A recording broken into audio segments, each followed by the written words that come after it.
the colors the other way around, where Vishy came incredibly close to taking down Magnus in the classical game, just failed, but then won the Armageddon nonetheless.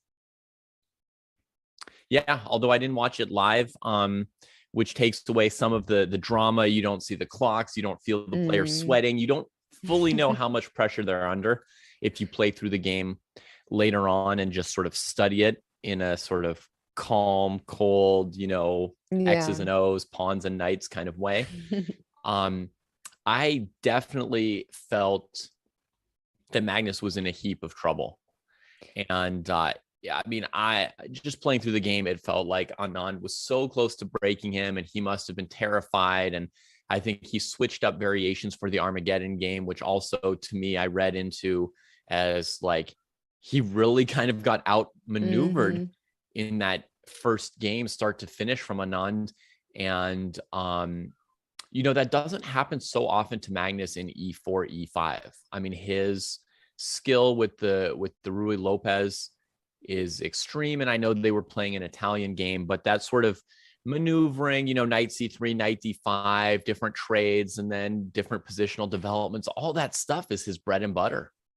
Yeah, it was for sure surprising. And then, you said you didn't see the time management. That was actually, I think, the main reason Magnus went down in the Armageddon, because he just spent so much time, which is quite unusual for Magnus, who's usually super aware of the clock and plays quite fast. But before we jump into today's round, let's have a quick look at the tournament format. Right. So anybody who has not been following previous rounds, we'll give you the information as quickly as we can here. It's a 10-player round robin. That means all play all, 9 rounds total, 5 down, 4 to go. Every win in a classical game gets you 3 points, and every loss in a classical game gets you the usual 0 points. But in between that, there's an Armageddon. So any game that ends in a draw in the classical chess, you can either get 1.5 points if you win the Armageddon, or 1 point if you lose the Armageddon after drawing the classical game. Yeah, and that has led to a lot of excitement. Another thing which has led to a lot of excitement is the time control, a very short time control for the standard games. The players have 2 hours on the clock to start with. No increment. The increment only kicks in after move 40, and that's only a 10-second increment. So fast and furious action. Then the Armageddon, 10 minutes for white to 7 minutes for black, and there's only a 1-second increment after move 40. White has been absolutely crushing it. I'm still not sure. I tried to count. Black has either salvaged 1 draw or 2, but it's no more than 2 out of a lot of Armageddons. Out of about 14 or 15 games. Exactly, which is crazy. Last year, things were a lot more balanced. I've seen a lot of criticism online of the Armageddon time control. Right. But last year, with the same time control, was also a lot more balanced. So I'd be curious to see, will they change it up next year? We shall find out. But David, let's look at the 10 participants. Yeah, I mean, and just on that point really quickly, I mean, normally people complain about top level chess having a lot of draws. And so having this deluge of white wins, you would think, okay, now everybody can be happy. There's always a decisive, but no, we're chess players. We're never happy. We always are, analyzing things in some super clever way in our heads and thinking that there'd be some better way to do it, and complaining about, oh, this format seems to favor this player by 2% or 1% or something like that. But okay, back to the players. We've got the world champion here. We've got several top 10 players, including Vishy Anand is back into the world top 10 off of the strength of his performance here so far. And he, along with Topalov, are also former world champions. So we've got a star-studded field, although to some extent a field that hails back, with the exception of Ariantari, about 10 years.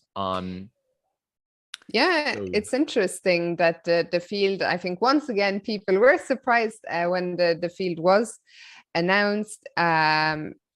as you said, we saw these players 10 years ago already. Arian Tari, you mentioned him.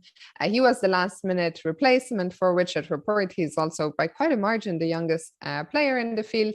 He is holding his own. We discussed it yesterday with Benjamin, and we will pull up the leaderboard in a second. Arian Tari, I think, is on a 50% score in the classical portion, which is just a fantastic score for him, especially considering, the last minute notice. And then we see at the top, alone at the top, Vishy Anand. Do you think Vishy can keep his lead in the rounds to come? Yes.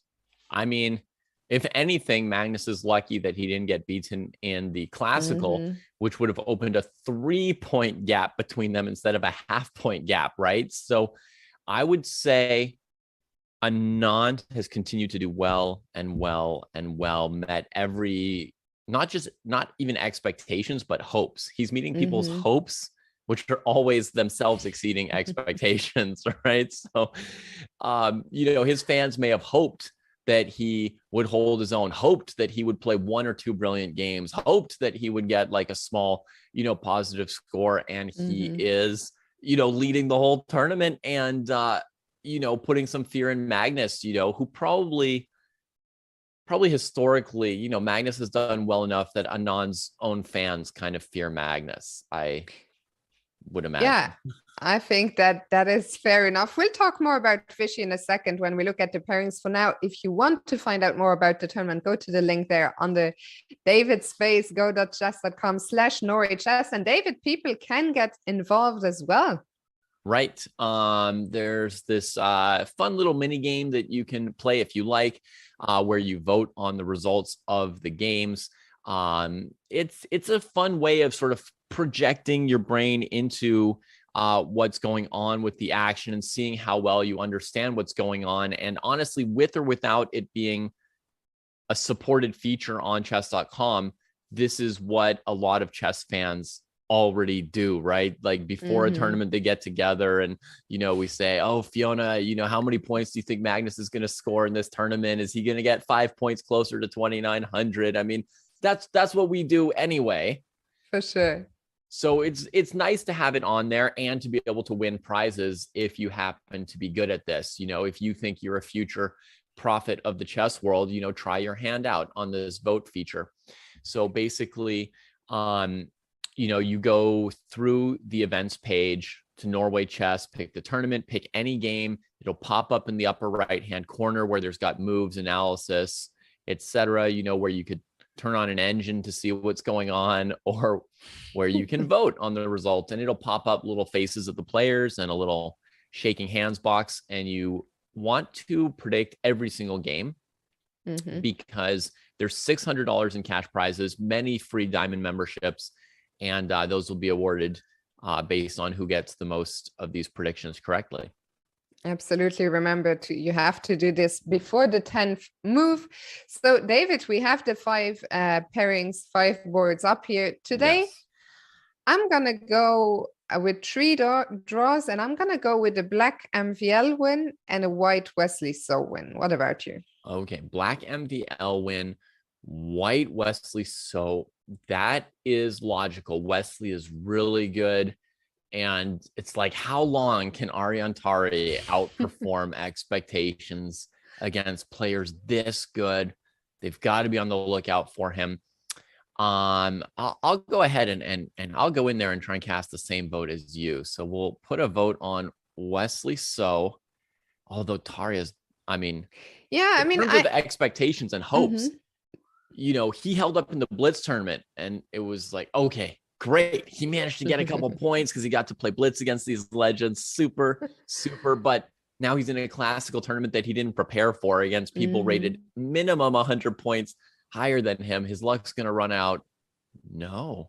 And it's not at all a vote that I want Wesley to win. I want Arian Tari to keep doing well, but I also want to predict some decisive results, and I couldn't. The others, maybe Carlsen. Carlsen historically has a very good score, I believe, against Mamedyarov. He also beat him this year in Vaikanze. So potentially a result there. But yeah, those are the two we went with, and we see the first moves starting to appear on the board. Yesterday, we actually had 3 Italian games. Today, that's not going to happen because we only have 2 1e4 games. Yeah, I'm clicking around through here, making some of my own predictions. I predicted a draw for Wang Hao versus MVL.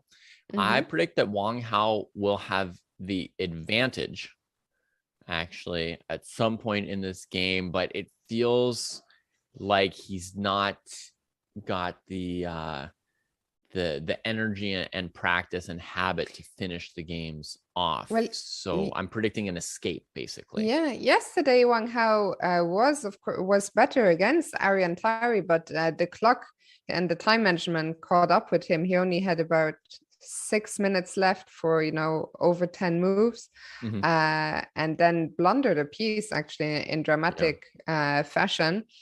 So I hope, of course, hope he bounces back, but gotta predict some decisive results somewhere.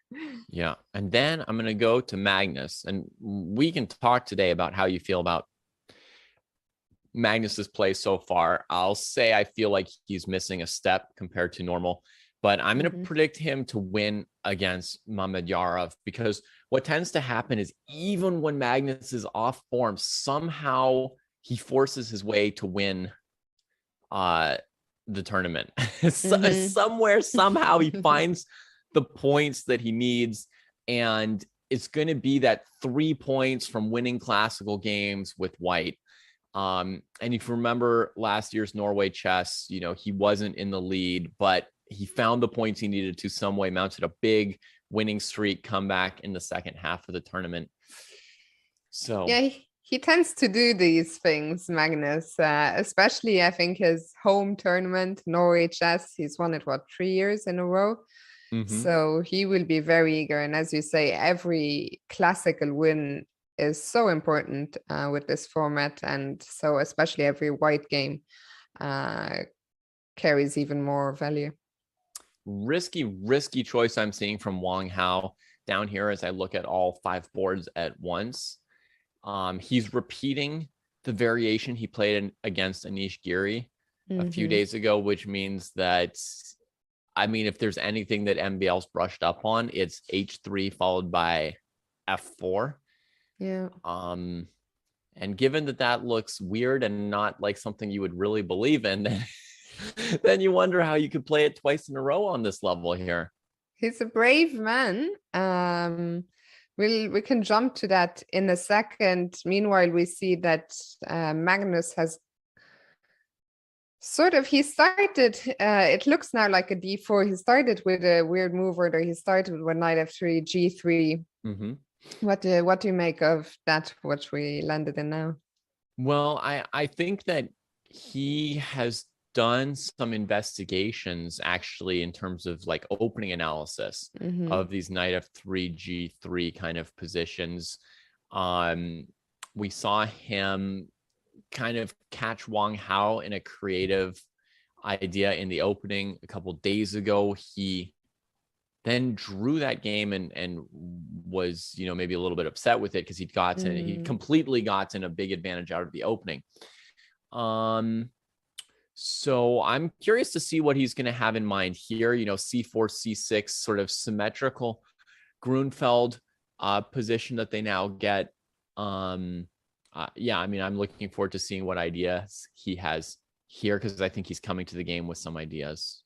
Yeah, for sure. And Mamedyarov switching it up, if I'm not mistaken, earlier this year in Tata Steel Chess, Magnus had beaten him in a very nice game in a Catalan, using some of that famed World Championship match prep. So today, Mamedyarov choosing a different setup to face Magnus with the black pieces again.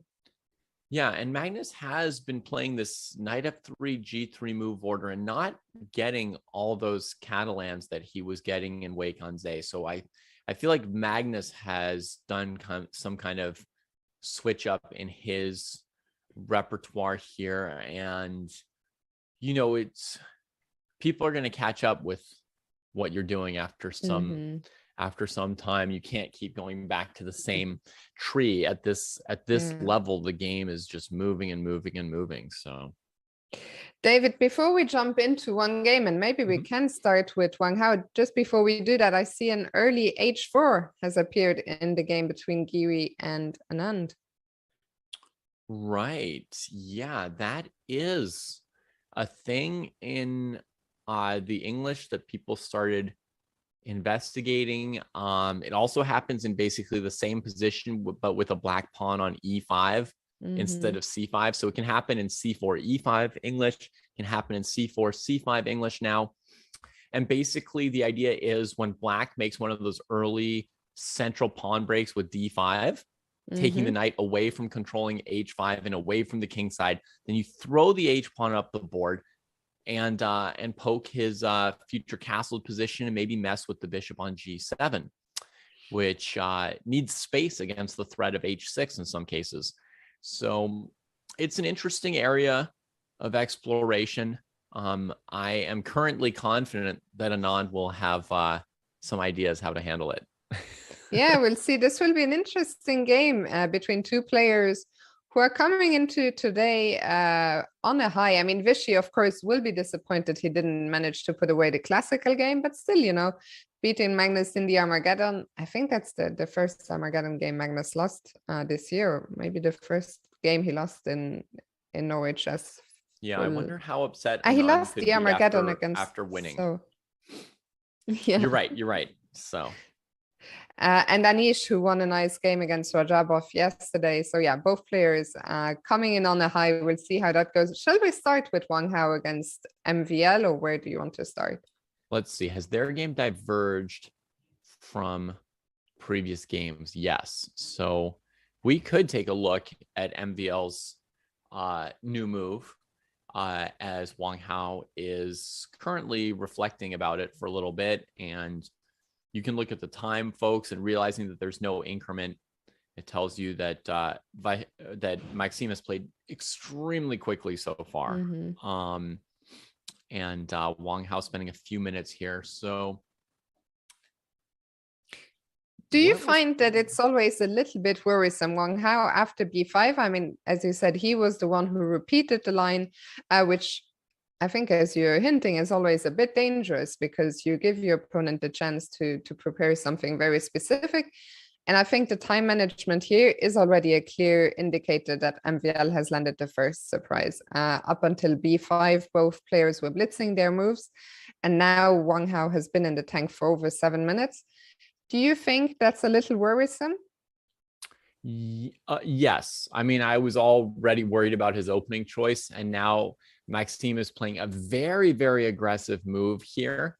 And it seems to be catching Wang Hao a little bit by surprise. So that's like exactly why when I saw him playing H3, F4, I was thinking like, oh, I would have told you not to play that. If only I was your second. Yeah. Well, I mean, I'm sure he knows, you know, he knows much better what is or isn't good and what he wants to do. But if I were to try to remember the opening that he played with Giri, I think Giri played Bishop E7 before Bishop E6 or something like that. And then Wang Hao probably spent a move on Bishop E3. And only then was Knight C6 or Bishop E6 played and F4. So I'm going to guess then it went something like Bishop E6, F4, takes, Knight C6. Something of that position. Yeah, exactly. Yeah. Did you just double check? Did I get it partly right?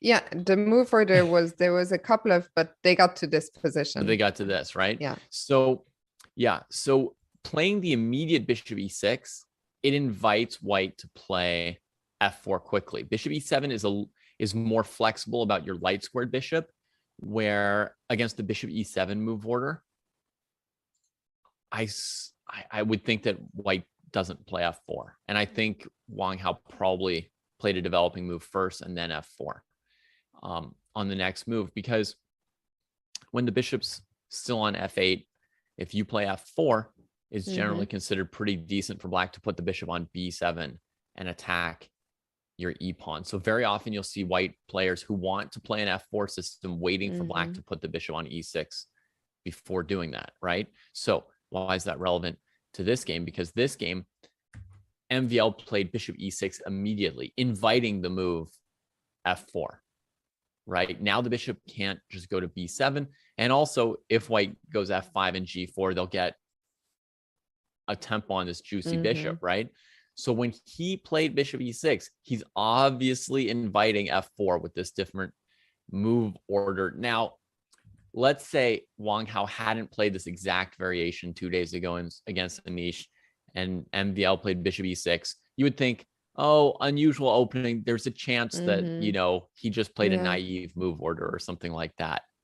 But here, I mean, it's obvious he's doing it on purpose. And he then immediately plays b5. So Wang Hao's just figured out what he wants to do about it. But if we try to understand this move b5, I think part of it is that on f5, he's happy to go straight back to c8 and come to b7. And in this position, he's very well poised to fight for the e4 and d5 squares and try to say that f4, f5 were actually bad tempi for white. And interestingly enough, Carsten in the chat is saying that there are some winning games with f5. So I think the position we just have on the board. But yeah, Wang Hao decided not to go for that, but instead took on e5. Yeah. Normally when black plays an early b5 in the Najdorf, the refutation for white involves challenging it with a4 and making black play b4 and then playing knight d5 before black's ready for it. So if white had a path to an advantage against b5, my guess would be that it starts like this: f5, taking the bishop off d5, then a4, then b4, and then knight d5. That would be my sort of guess. But with this h3 move played, queen h4 might be something that comes up here that doesn't in other variations of the Najdorf. Like normally the move knight e4 here would lose immediately to queen f3. And then you move your knight and you lose your rook. But queen h4 might save black in this particular line. So yeah, more than safe. I mean, this looks very, very good for black. Yeah. So you know, I don't know, you know, how has white won before in the database in this position, but if there's a problem with b5, it would probably be found in f5, a4. And, you know, Maxime had clearly prepped for that. And after some thought, Wang Hao sort of, I don't know, should we say backs off? Or I mean, how promising is this option he's trying? Yeah, I mean, I don't know. I'm very disappointed that the queen's off already. Oh, right. Those are my initial thoughts. I don't know how promising this is. We have, okay, the black king cannot castle anymore, is in the center. I guess white wants to maybe go for a quick queenside castle and just complete the development. But is it so much? I don't know. Right. Can we bother this king at all? Yeah. It's probably headed to c7. Even if it were headed to e8, it probably wouldn't care. There's also going to be a question of this e4 pawn. You know, is black even just going to threaten d4 at some point going after this pawn? Yeah. And then one of the bigger hopes for white in these positions is sometimes to play a quick knight c5 and have that knight be so good that you grab the bishop pair with it. Maybe the bishop pair would be something because the position is quite open, so we could picture the bishops working well. But yeah, I think with precise play, I don't think MVL will get into too much trouble here. But I also don't think that MVL can really claim. I don't know. If I had to guess, I would say this endgame is very balanced. Probably balanced for now. Okay. Well, we'll see where it develops. MVL at least thinking a little bit which says that when he prepared this bishop e6, b5 idea, he did not particularly expect Wang Hao to bail out into the immediate endgame. So maybe he's a little bit on his own now, which honestly, if they're on their own around move 10 or 11, suggests that they'll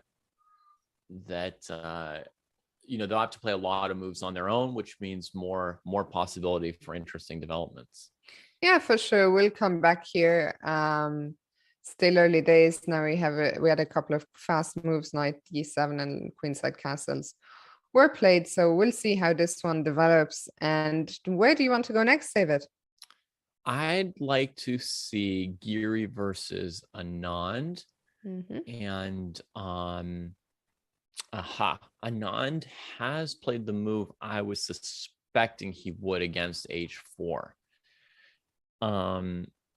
The idea with h6, a lot of people will play h5 automatically. At lower levels, but once you're at the GM level, you'll see almost 50% between h6 and h5. And the idea of h6 is that if white plays h5, black can play g5. White hasn't opened the file. White hasn't bothered the bishop with h6. And basically, this is often a very sound structure for black to take on. Yeah, I also like Vishy's decision of parrying h4 with h6, and Anish is thinking now, if not h5. So do you think h5, do you not want to refrain from it now that h6 has been played, or do you want to go for it anyway? I think now you refrain from it. I don't think that little push right now helps white in any way. And I also think you don't necessarily want to clarify it. You could always play h5 later. Now there's a pawn on h6. Black could never take. So I think you hold it back. And what's Anish going to want to do here?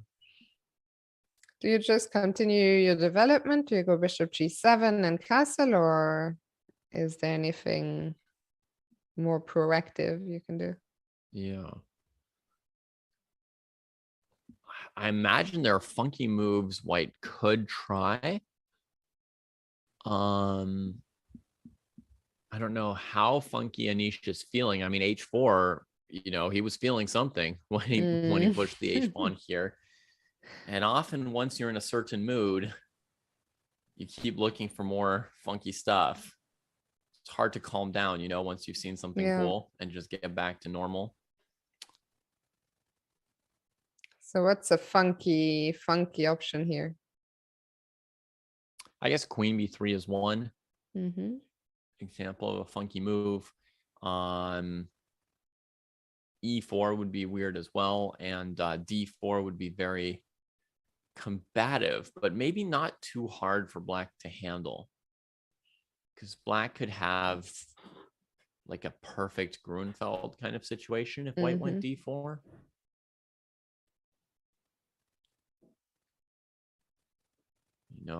That just, the bishop on g7 will be very happy when things are exploding there. And black looks fine to me there. A good idea for white here.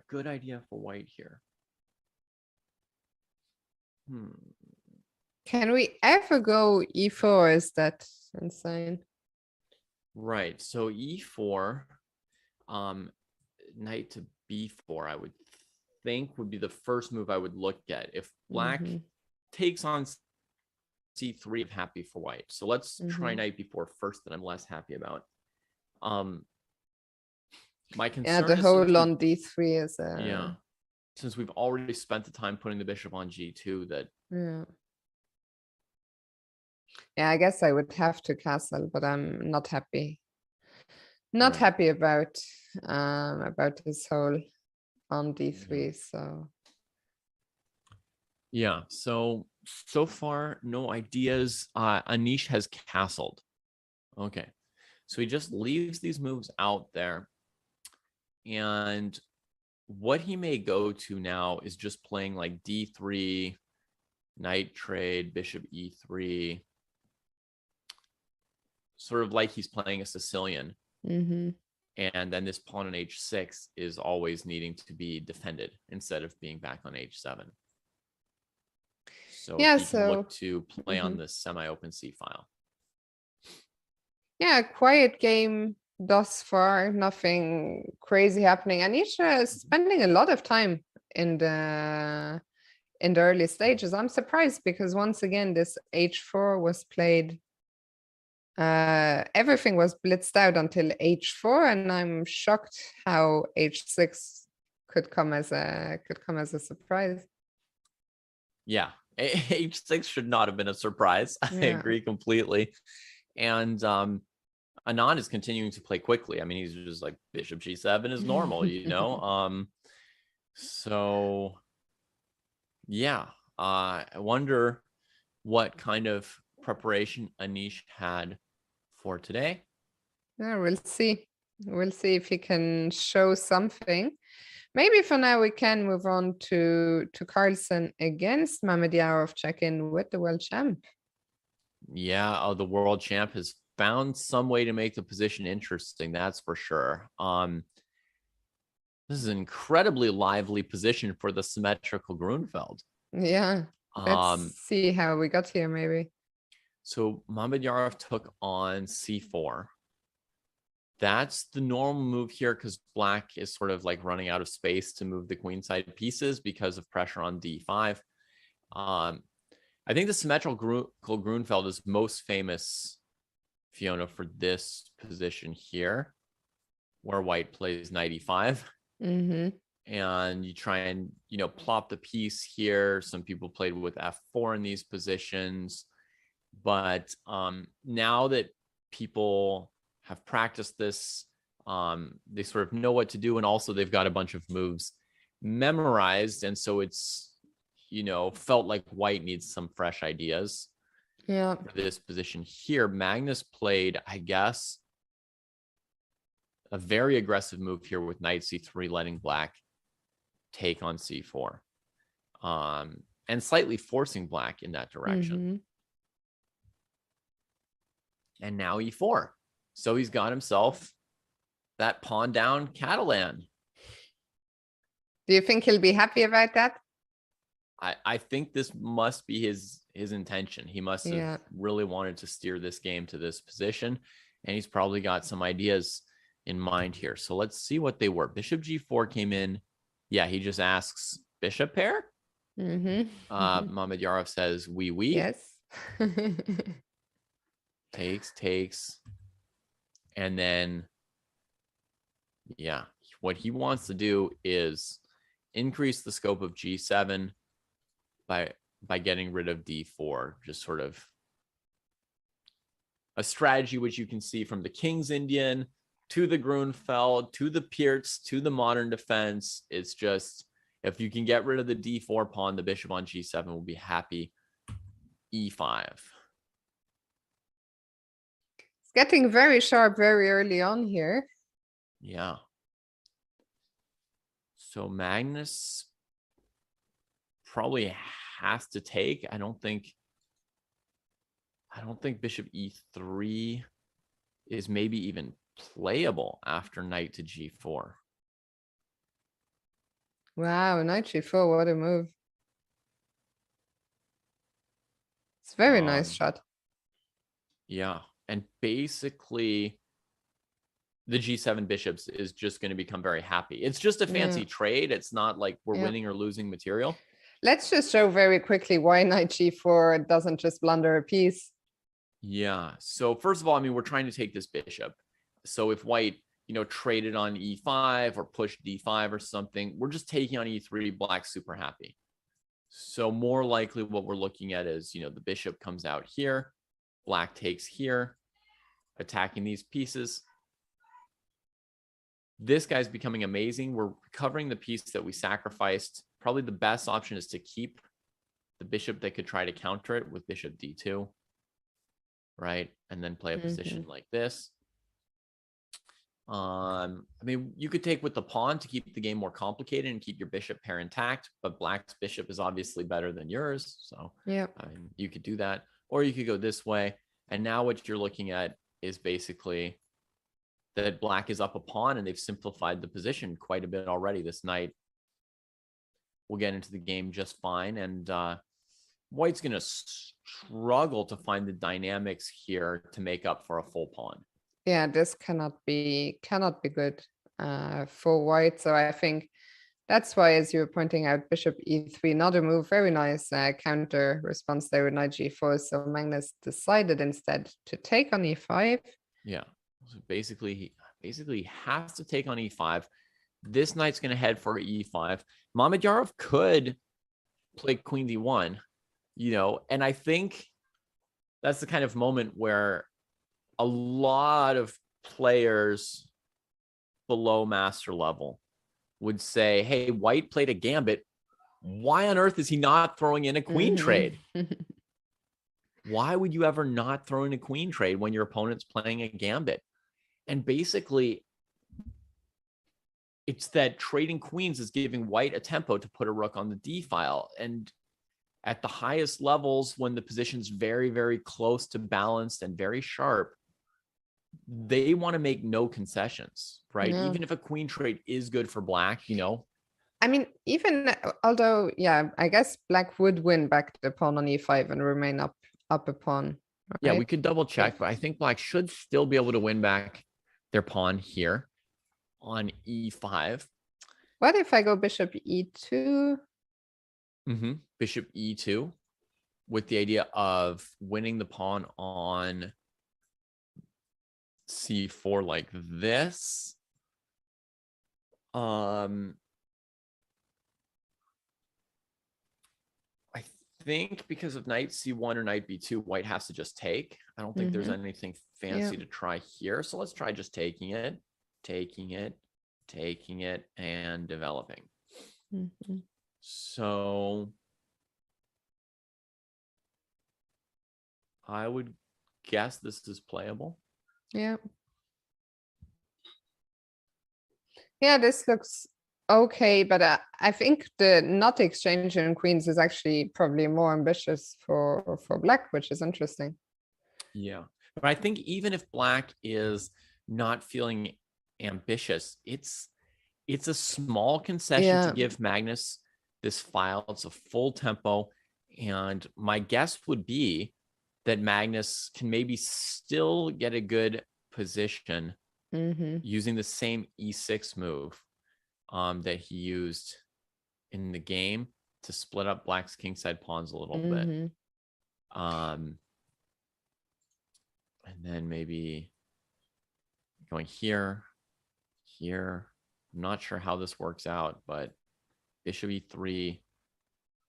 I was thinking that, you know, in this position, you might have a rook d7. But maybe black can bring the knight to a6 instead. Maybe knight a6, and our position's not so hot. Yeah, this looks less fun. Suddenly this knight on c5 is just holding everything together. Yeah. By the way, just to answer the Shivam's question from the chat, did Magnus already draw? They are showing his interview on the official broadcast. No, the game is still going. So I guess what you are seeing is the confessional booth. So Norway Chess, they use, I think that's what it's called, like the confessional, where players can go into during the game and share their thoughts, you know, confess their sins. And so this is, I guess, what you are seeing. Or maybe trash talk for content if they're Magnus versus Giri. Well, Magnus, I think his most famous confessional appearance was when he did the shushing, right? When he was silencing the haters. I can't remember against who, but I think that's the famous. Yeah. Yeah, I also saw some funny ones where he was, you know, I would say using Magnus's classic sense of humor, kind of like talking bad about the seconds who'd suggested certain openings to him, so if like he doesn't like his position, he'll go in and say, what kind of an idiot told me to play this variation or something like that. I know. Oh, and Crow is reminding me, I think it was against Fabi. It wasn't directed at Fabi, but sort of at the haters who had been saying stuff. I can't remember the exact story. I can just don't remember. say stuff, you haters.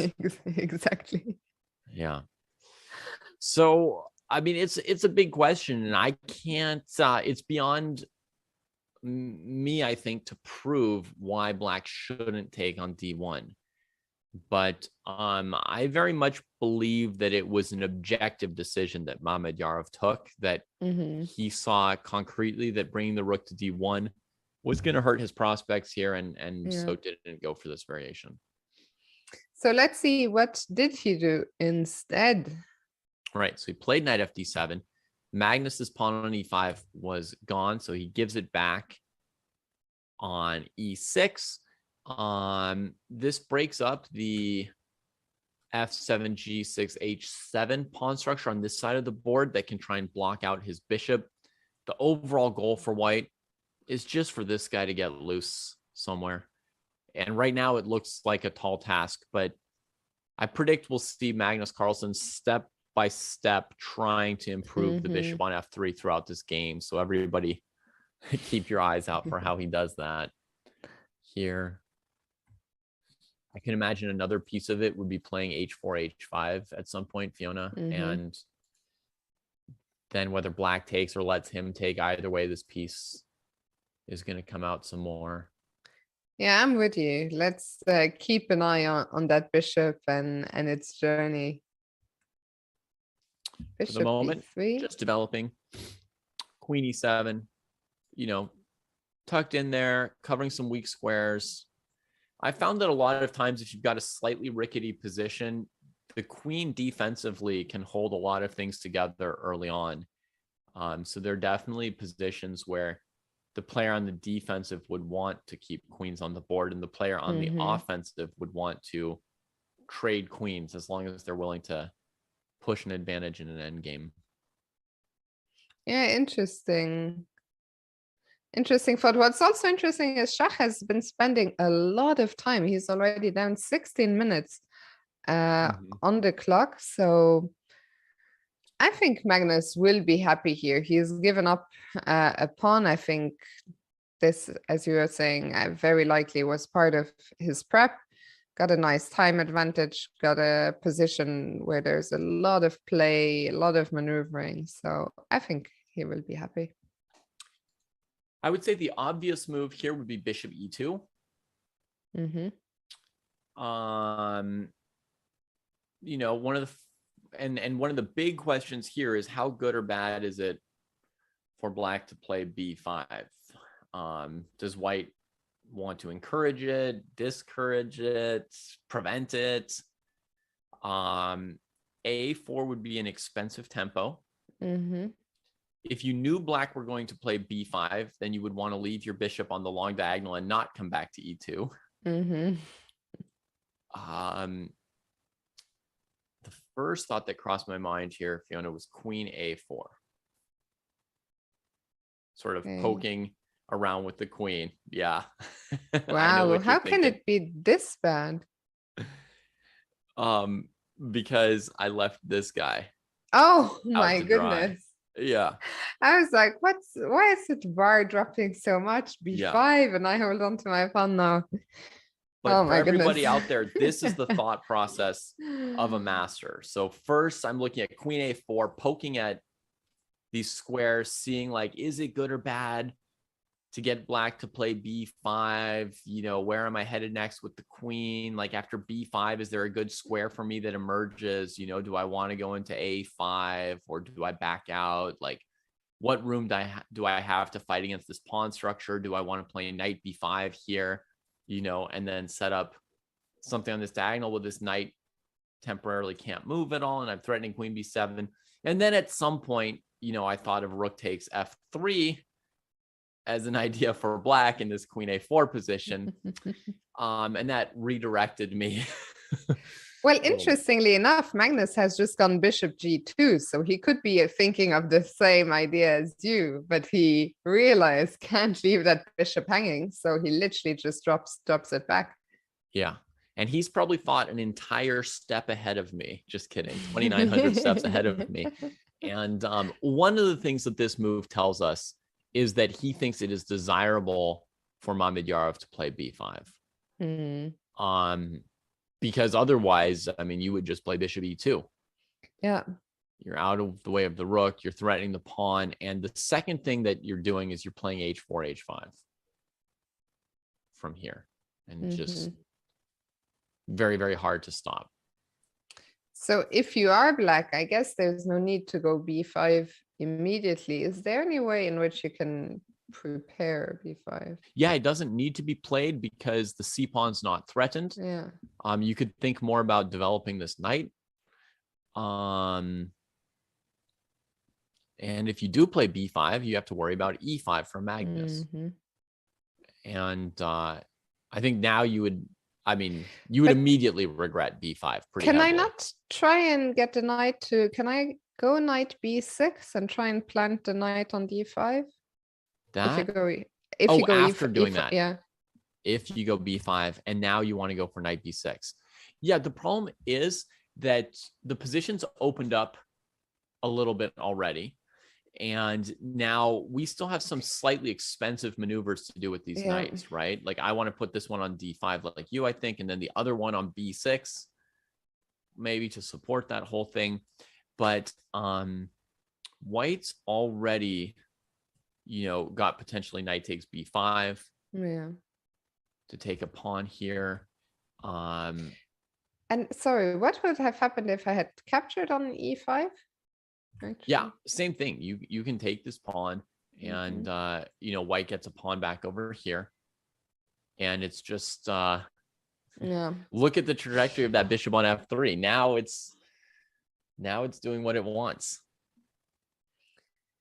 Yeah, so interesting moment here. I'm very curious to see what Schach is going to come up with after bishop g2. Right. So can we just get the knight out? Knight to a6. Yeah, absolutely. I mean, that's gonna be one of the main candidate moves for black. Knight a6. Maybe knight c5, maybe knight b4 to put both knights on this route to d3, or maybe this one here could go through e5. So I think another question is, you know, what about knight e5? Yeah. To me, knight a6 is like the healthiest looking move. If I am a moment behind in development, my safety sensor is going to want me to just get this off the back rank, get the rooks connected. That's not necessarily always going to be right at this level with the degree of precision that they need to apply to their games, because they've got a complicated strategic battle here between black's extra doubled pawn, white's bishop pair, and an unusual kingside pawn structure. So he's, you know, he's not just going to be thinking at the level of how do I finish development? Or Actually, we have another interesting suggestion from I'm Homeless on Wi-Fi. Good to see you here. He's saying bishop takes c3, b takes, and knight a6. That is the terror of playing against the bishop pair. Yeah. Black has set up every pawn on a light square in order to justify bishop g4, bishop takes f3. So they have tried to lock down the light squares. And now if you trade off your remaining bishop, you know, nothing can stop e3 and d1. These two pieces are going to just run absolutely roughshod over black's position. Yeah, I would be terrified of giving up that bishop on g7. Yeah, no, that piece is a critical piece of black's strategy at this point. Having played bishop g4, bishop takes f3, d takes c4, Mm. He needs a different solution to his problems. I agree. It's, you know, it's a complicated position and the solutions aren't obvious, but I would say the bishop g7 is almost non-negotiable here.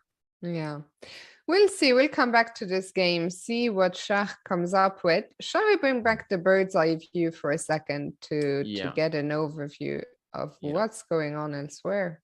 And by the way, when we were doing predictions, I predicted a win for Magnus, and I'm feeling very happy with the position he has so far. It looks really, really tense, long-term tense, you know, juicy even. I mean, I'm looking at it, it's like something you want to eat. So it also looks right up his street. So I'm with you.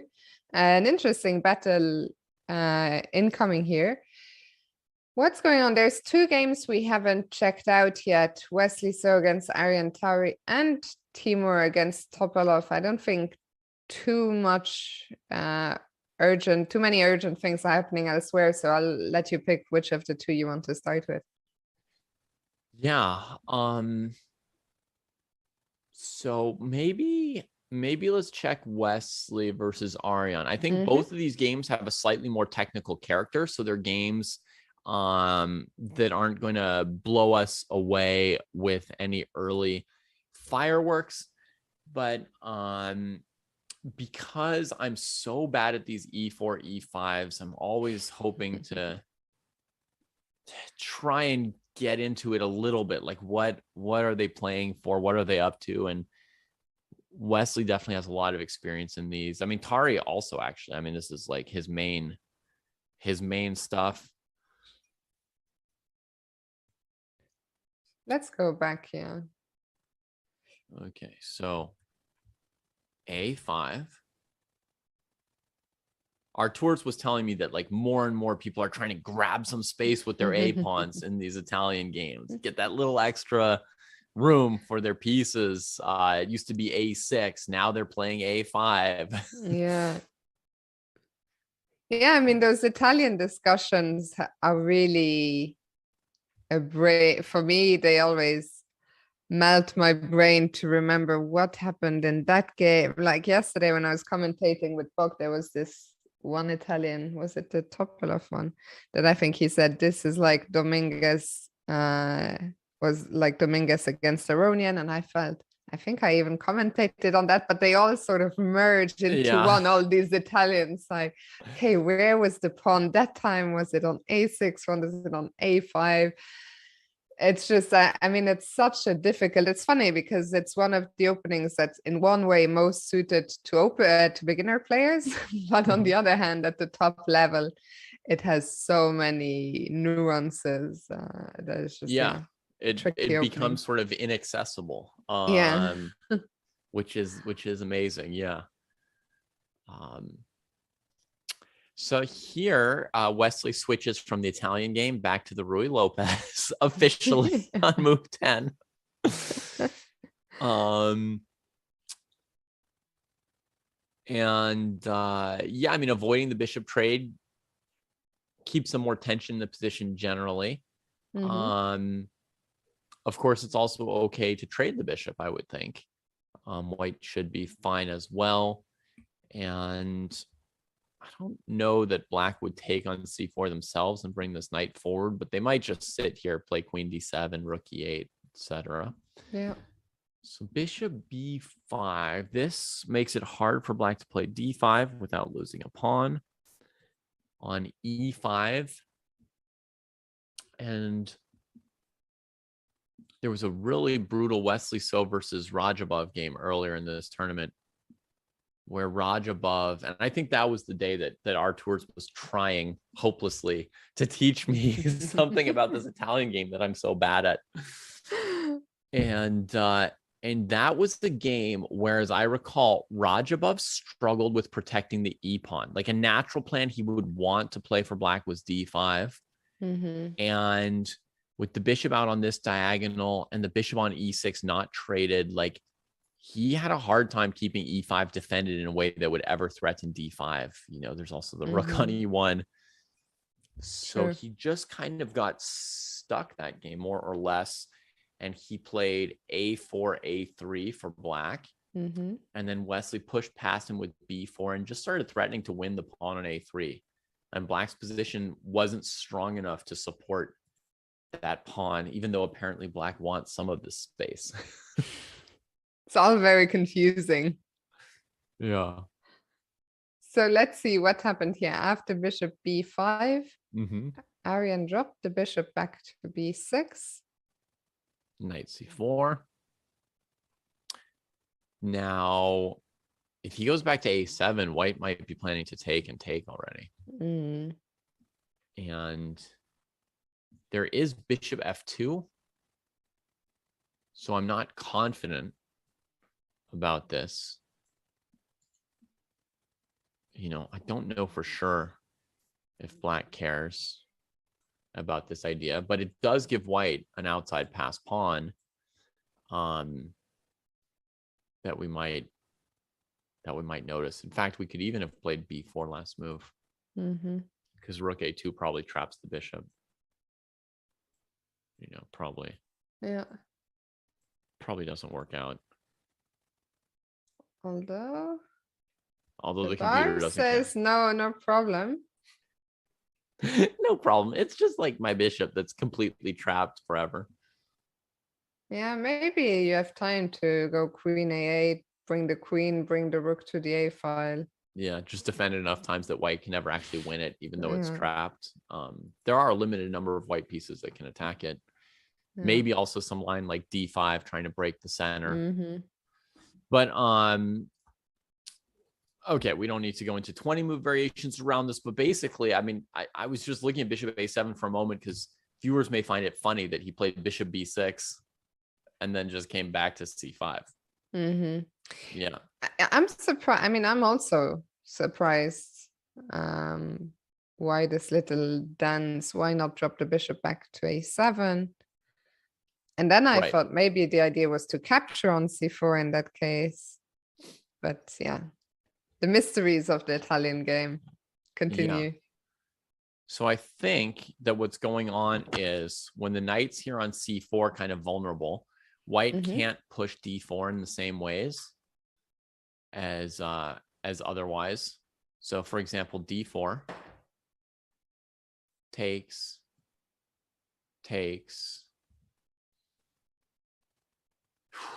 Now I'm wondering about this. Takes, and c6. And this bishop's defending this knight. And if we go knight takes, pawn takes, bishop a4, then there's b5. b5. Why is this fine for white? Oh, I sacked a piece at first. I'm just recovering my piece. Of course. Yeah.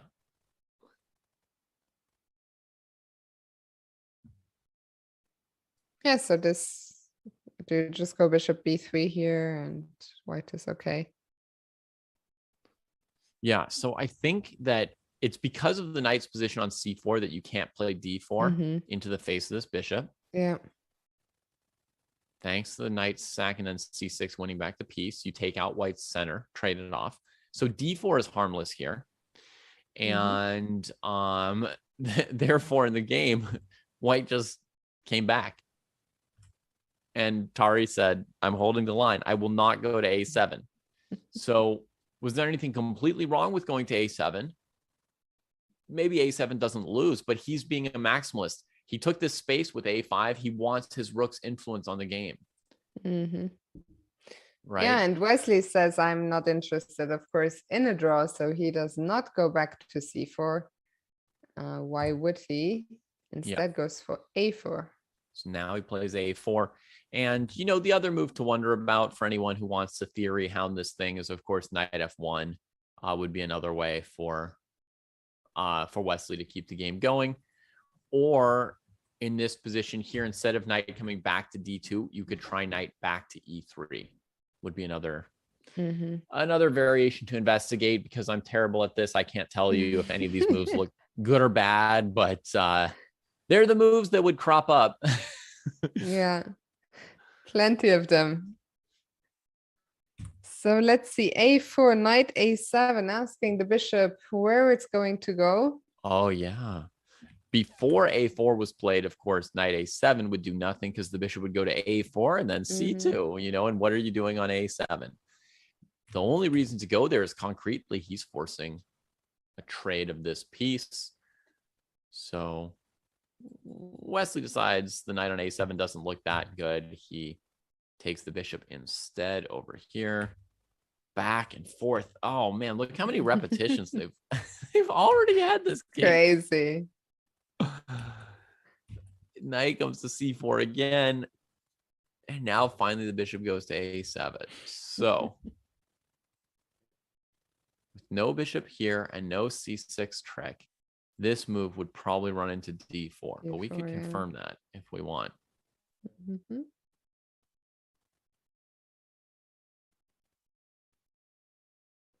Now it's a big choice. A7 or b4. I mean, if I can, I think I would like to keep my bishop on this long diagonal. Yeah. If you feel like d4 would eventually be under pressure. And now, I mean, either push kind of brings the bishop on a7 to life. So what is white supposed to do in this position?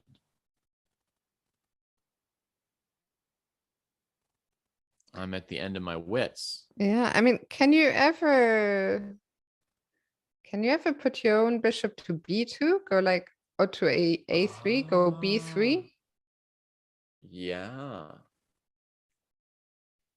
Because I'm struggling to find another good square for the bishop, because on e3 you disrupt the defense of the pawn on e4.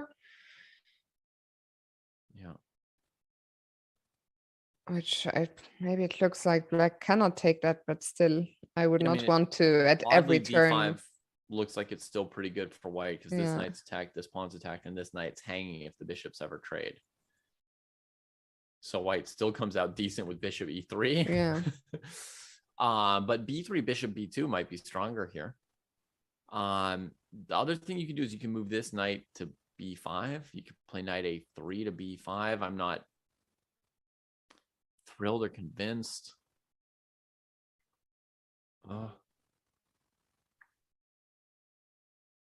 Yeah, hard to figure out. But so that would be bishop c5. We give white some option of d4. I don't even know for sure how good that would be. Tari chose bishop a7, and Wesley played now developing the bishop to the only square it really has. Yeah. Here. So here, here, here, and here. Let's try and put an evaluation on this, and then we can take our first little break. So equal. Okay, see you guys in a minute. She's ready for the break. Bye, folks. No, I mean, much like you, I struggle to understand. I'm curious. Okay, you go on. I think I would, in a way, I would probably take black just because I get excited by the semi-open f file. I think maybe I can go knight h5, knight f4. Yeah, make something happen on the f file. That's my dream. But yeah, I guess white will strike in the center at some point. I mean, I shouldn't have interrupted you, so I let you do the assessment. That was great. I mean, I don't know the evaluation either. I was just asking you truly. It does look like black's got interesting stuff to try on the f file. It does look like black could never take initiative in the center because the e pawn will be so weak. It seems like if white wants to, white can play d4 at some point, but I don't know if it's going to give white an advantage or not. White doesn't have a lot of other things to do other than d4 at some point, though. I mean, b4 doesn't look good. f4 looks impossible.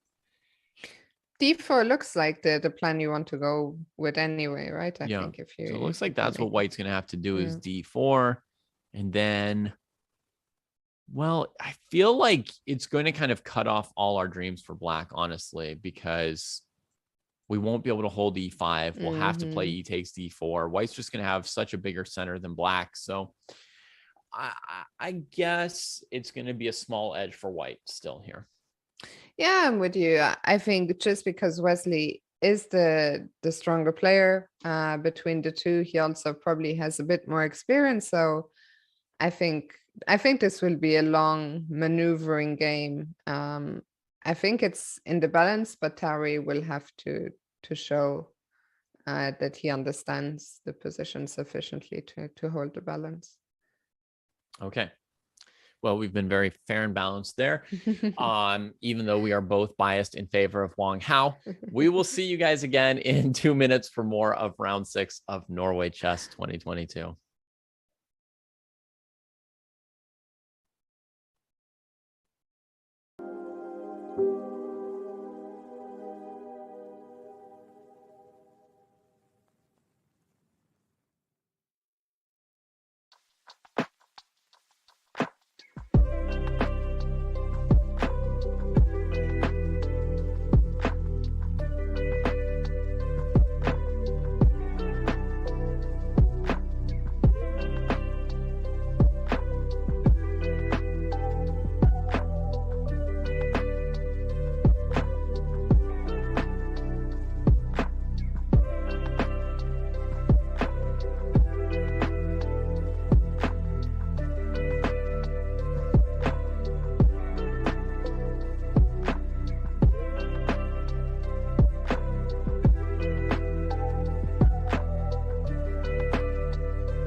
Welcome back, everybody, to round 6 of Norway Chess 2022. We're just catching up with the last of the 5 games to evaluate the opening phase. You can see all 5 boards there displayed for you with 5 completely different opening systems and structures today. We're going to take it over to a Nimzo Indian between Timur Rajabov and Veselin Topalov for a moment here. Yeah, the only game we haven't seen yet today. 2 players who have been struggling a little bit in the tournament, especially Rajabov. We talked about it yesterday with Benjamin Bock. Yeah. It is a little bit concerning considering that Rajabov will be playing in the candidates tournament in 10 days. Yeah, things have not only not gone his way. I mean, there haven't really been any good signs yet here. He won a couple Armageddon games with White and showed some ideas there. His classical games, he's struggled in a bit more. So here we get the Queen C2 Nimzo from him, and White spends quite a bit of time to gather the bishop pair early on. I love the bishop pair, but I love time, so I don't like spending this many moves for it. Yeah. But anyway, I mean, this is a very, very popular opening for grandmasters to play as White. And when I'm black, I can't handle the black side of this either. I actually very much struggle as black against this A3 Queen C2. But be that as it may, Bishop G5 quickly, Bishop B7.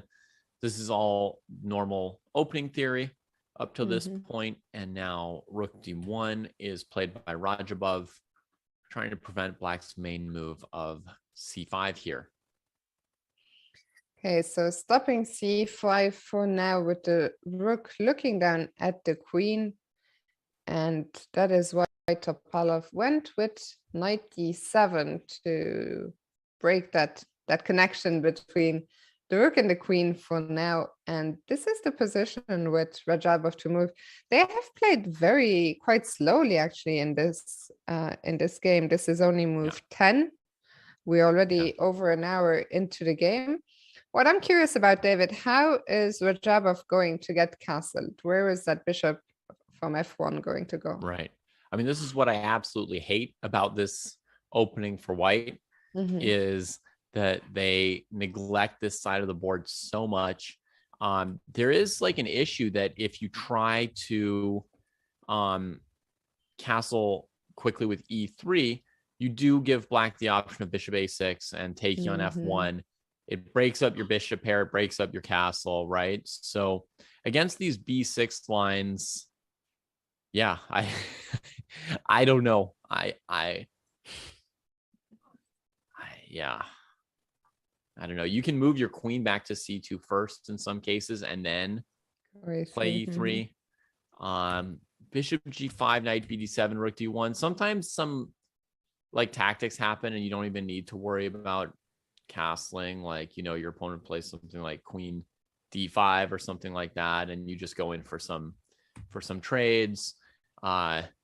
Or other times you get C5, pawn takes, Queen C7, this kind of stuff. And you get into these tactical battles and you wait to see how it resolves. Hikaru played a great game in this line where his bishop was on F1 until like move 30 and he never castled. And finally he played like F3, King F2, and that's crazy. The bishop was still on F1 in the endgame. A same colored bishop endgame that he managed to win against Oparin, I think, in the Grand Prix this year. So Pumpkin the Cat has a question. He says, I don't suppose G3 is a viable way to castle here. Yeah, it's a good question. I think the G3 is probably rarely played here because of Bishop G5. I'm guessing this. You know, I'm not a font of knowledge, just some scattered, disorganized ideas. With G3, the bishop can't retreat in the face of H6.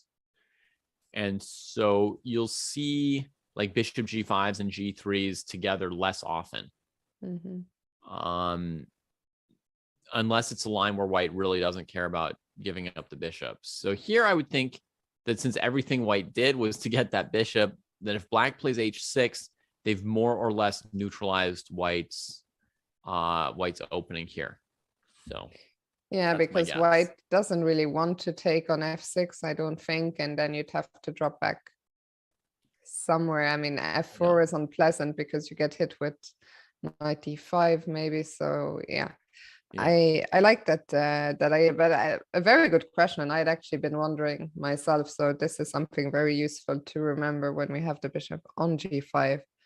Yeah, I'd probably play bishop C1 if I were white, in response to H6, and I could see black just sort of like doing this thing to white at the GM level, right? Just sort of boop ba doop ba doop, and if she eventually goes to C3, then knight E4 with tempo as well. And black's just going rook C8, C5 really fast. Idea of bringing this knight to C5, putting a piece on B3 maybe, or trying for rook C2. And what you'll see here is that black's development is much better than white's. Like white spent time to get the bishop pair, and then now white spent time on retreating to C1 and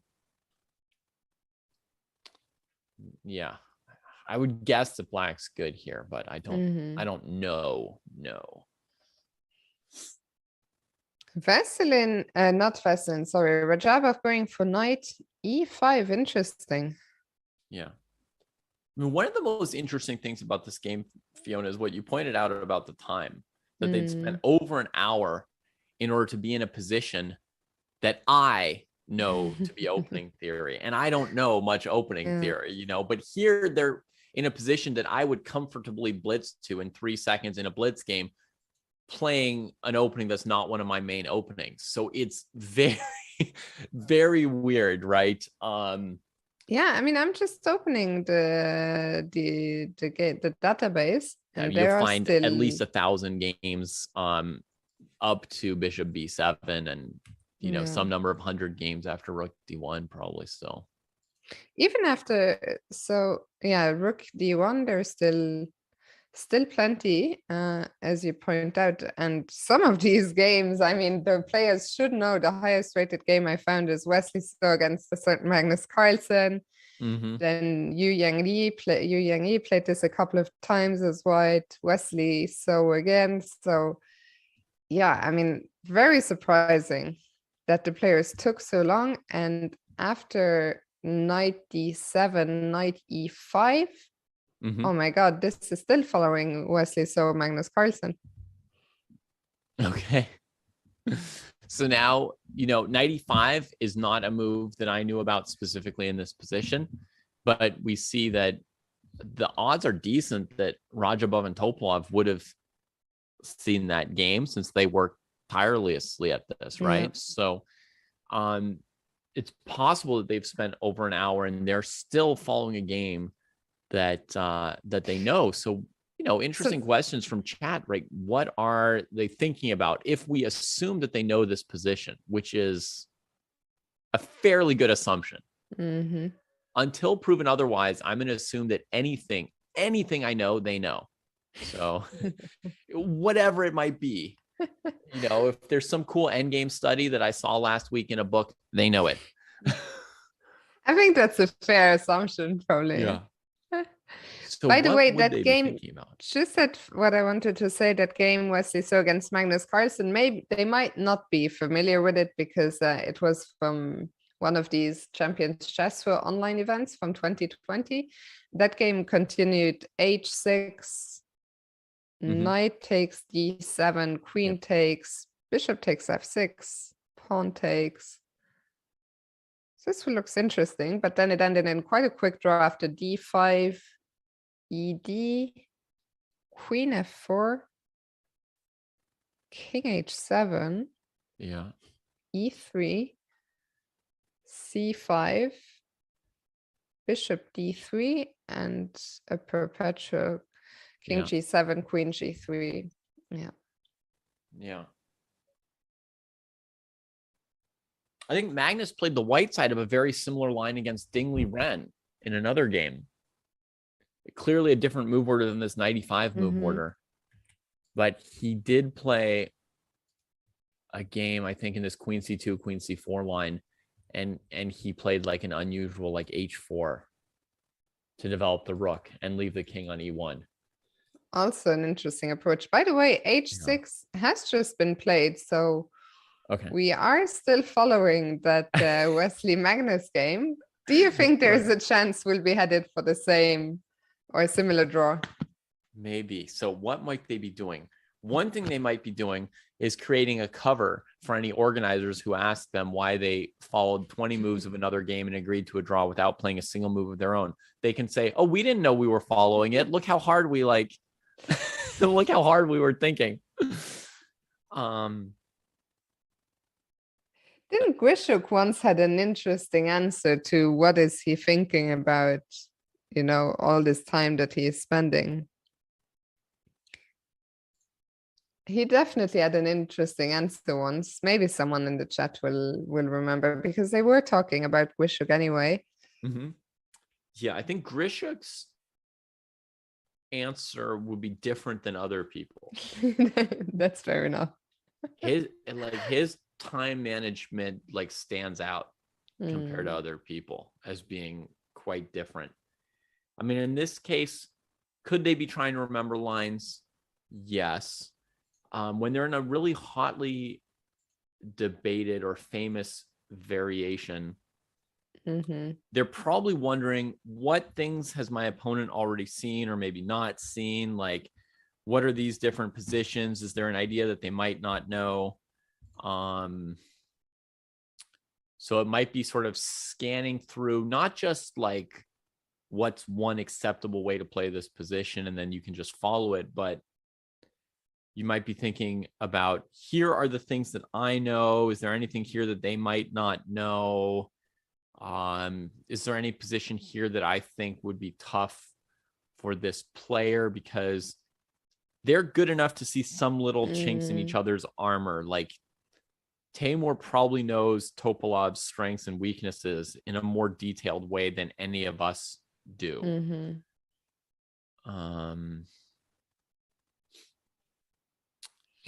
Yeah, I mean, it's hard to know. Also, Rajabov, I don't know with the candidates coming up, but Topalov, it feels like, you know, he may not be watching every single game that's played in this Champions Chess to, you know, not keep up with everything. But so far, we see Bishop h4 played.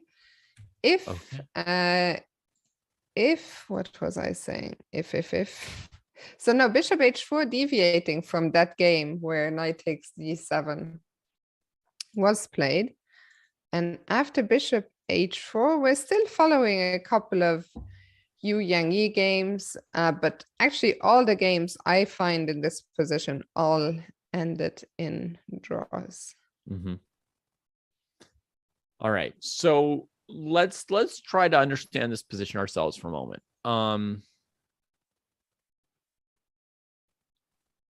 Knight e5, pawn e5, and we attack both of our pieces and lose.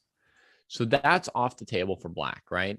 So what could black try to do? They could try and get their queen off of this diagonal. They could try and break up the diagonal with g5, or they could try and cut out the support from the knight by playing for c5, right?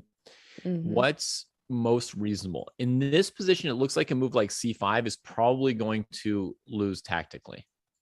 Yeah. It's a little bit hard to hit at white's d4 pawn as long as we're lined up on the d file like this. We're kind of asking to lose. So that means repositioning the queen becomes a major idea. G5 is going to be the most concrete move. I don't like it, but let's try it. Okay, let's have a look. G5, bishop G3. And now, can we just play C5? I mean, we played G5 in order to do something, not just in order to harm ourselves. So let's Okay, try I'll C5. immediately go for H4, I think. You want to play H4 right away here? Yeah. I mean, you invited me so kindly with G5, David. It would All be right. rude. It would Here be you rude come. not to. H4. It'd be rude not to open the king up. H4. I'm worried about A and I'm worried about B. What am I even trying to do for black? It's like I'm opening the D file against my queen and the H file against my king. Yeah, it feels like G5. I mean, since you mentioned the H4 idea yourself earlier, I feel like G5 is just a little too inviting, maybe. Okay.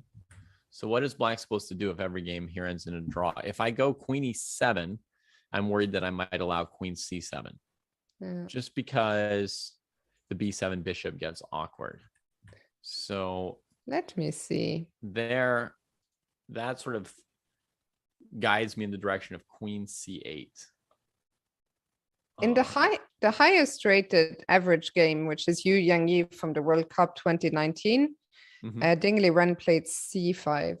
He just played C5. Okay. C5. And now let's say D takes C5. And then knight takes knight is going to be the trick, leaving the queen open. So C5, white's going to play like knight. Yeah, D7. White took. Queen D7. Takes. DC5. And then here, maybe the queen just goes to the C file to win this back, or you could throw in this. In that game, Yu Yangyi took first on F6 and then on C5, and then Queen C7 was played. So I guess here probably the same. I guess Queen C7 would also. Right. Yeah, I think Queen C7 will still be the move here because if we play Bishop D5, then after Bishop F6, I think we're in bad shape for black. So because we don't want that white rook coming to D7. So I think it'll probably still be Queen C7. And so what you can see is instead of clutching the bishop pair, white's going to end up giving away the bishop pair just to make a doubled pawn. But then your bishop on F1 is so much of a headache compared to Bishop B7 that black gets counterplay before you can try to exploit the pawn structure in the end game.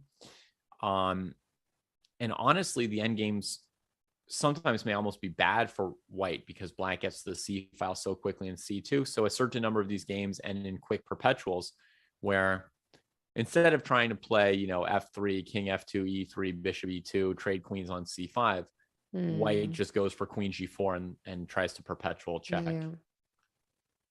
the king. You know, I wouldn't be shocked if something like that happened in our game, as we see that C5 has been played. I mean, I would be surprised if Rajabov doesn't take on D7 here. Right? Yeah, I mean, the knight's on E5, which puts extra pressure on this diagonal, but also means that you can never take on C5 almost because of knight E5. So, I mean, if we didn't know opening theory to guide us at all, we might ask ourselves, what about E3? Trying to hold white's construction and develop. I mean, E3 doesn't look bad. But for one thing, like Bishop E2 or Bishop D3 is hardly even a move with G2 hanging. We're not really ever sorting everything out. Yeah, maybe black can just go Rook C8 or something. Black can also go Rook C8, right? Which is a comfortable move for black. And, you know, maybe even just trade first. Yeah. You know, and then Then go rook c8. Yeah. And honestly, if white's bishop were on e2 and white were already castled, this would be like a normal position from other lines of the Nimzo. But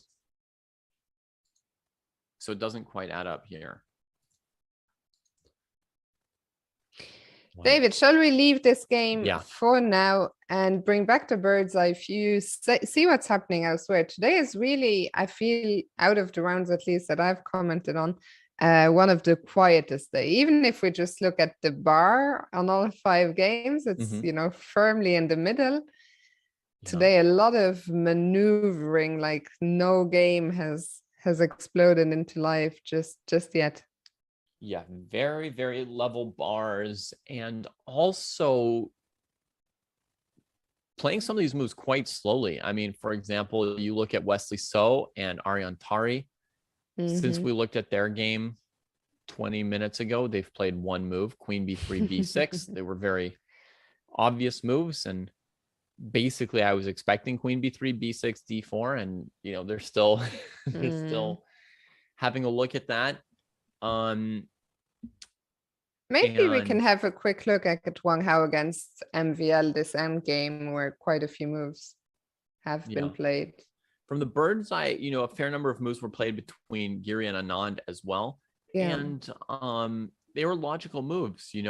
Giri just completed development, put the rook on the semi-open C file. Anand defended the C5 pawn.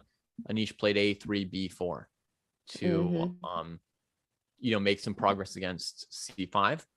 And so that game is so far looks very strategically correct by both players.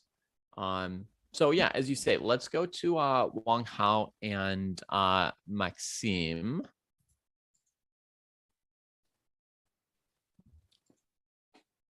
I have to root for both of these guys. I have to root for both of these guys. so I can't be as biased. Well, I mean, I'm biased for white and black at the same time. I don't know. I'm not feeling confident about my black win prediction here, but let's go back. So we left it off after white castle queenside, I believe. Yeah. Around here, I had thought that, most likely Maxime's king was headed to C7 in this position.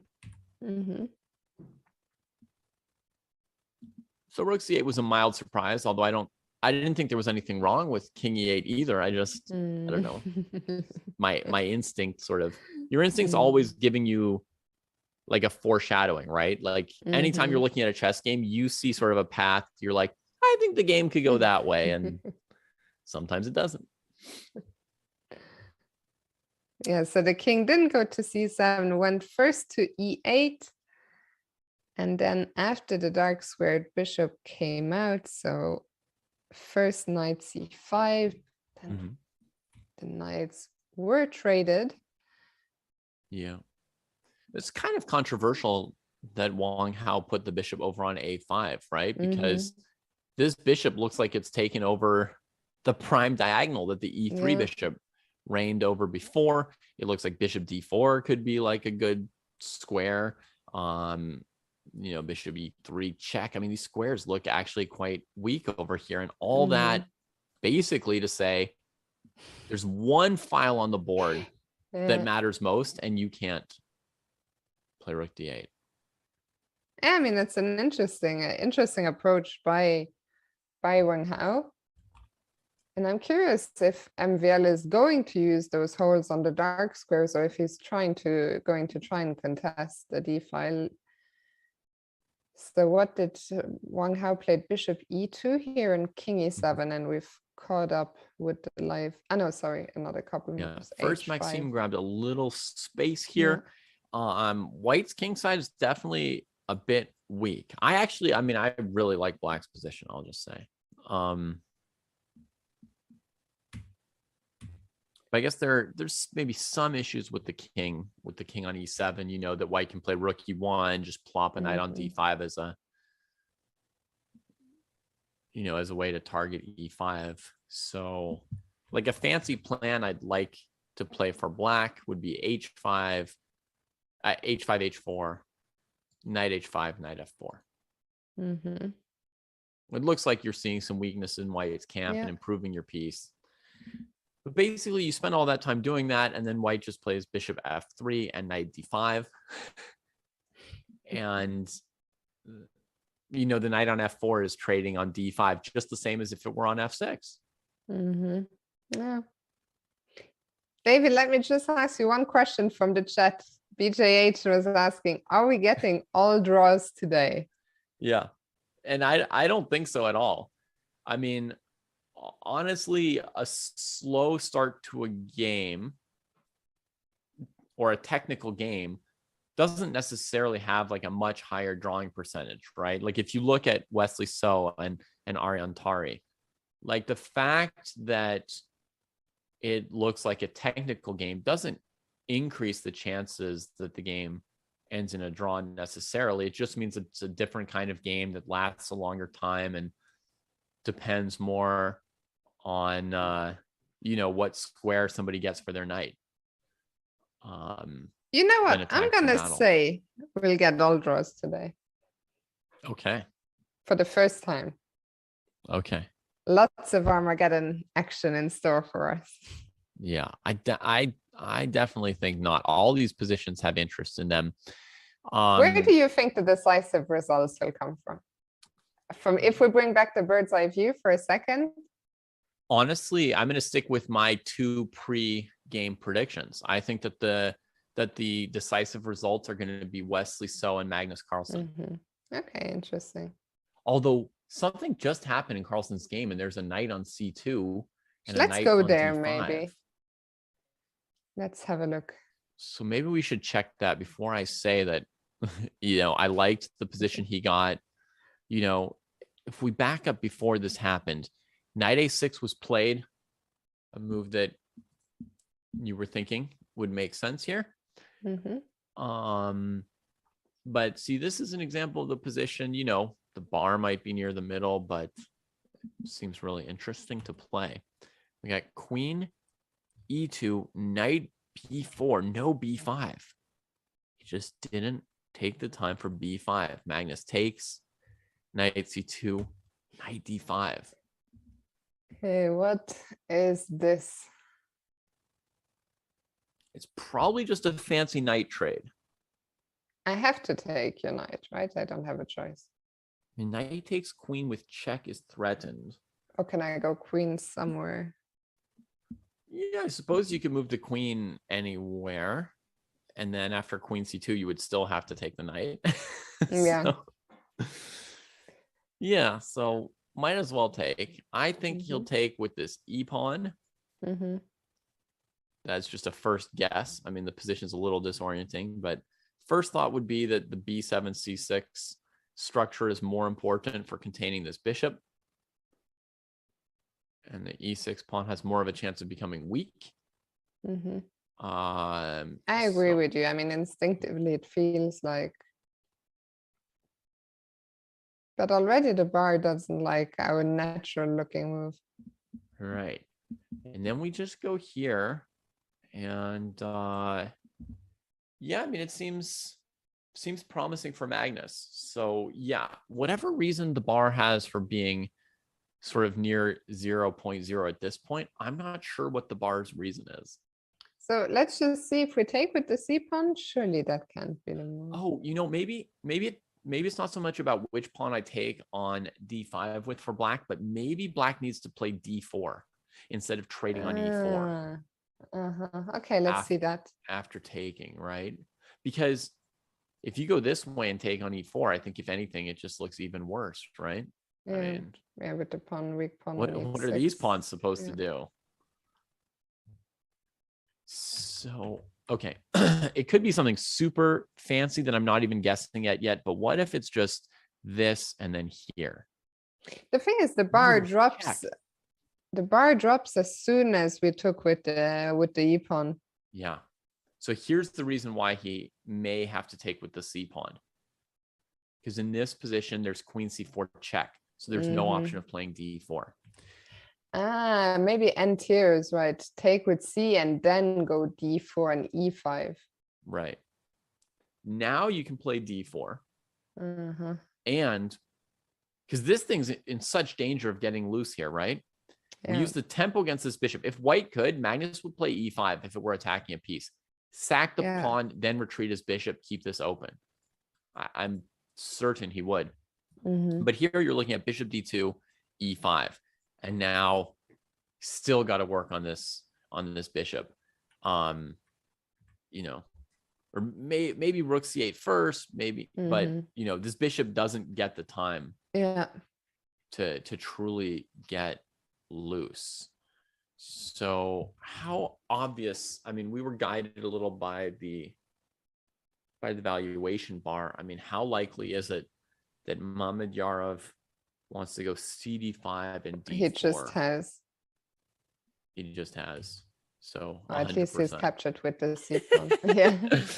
But I think it's something he would have to have seen before going for this knight c2 line. It was a very concrete line that he chose, and we see him down over 30 minutes on the clock. So we have to assume that, you know,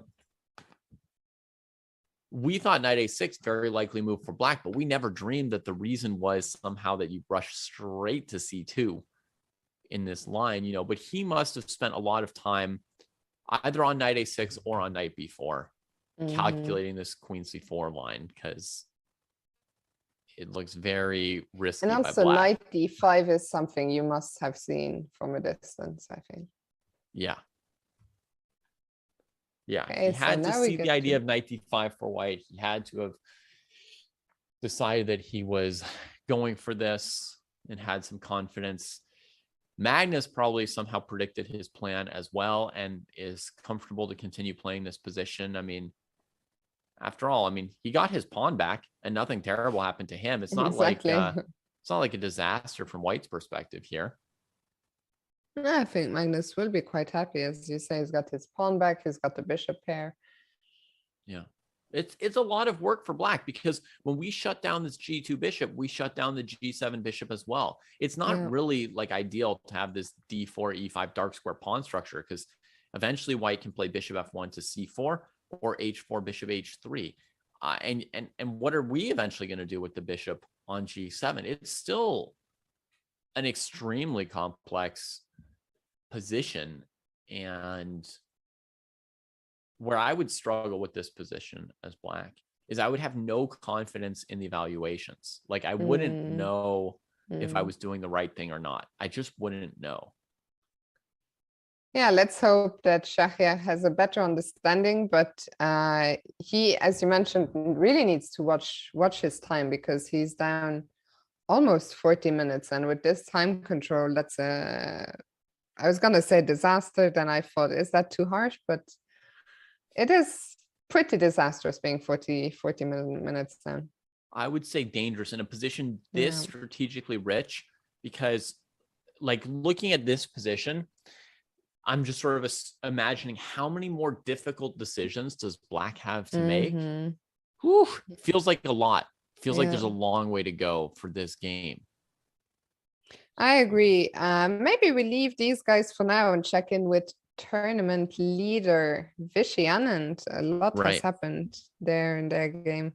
Yeah. Do we have any fans of the English opening here in chat with us today?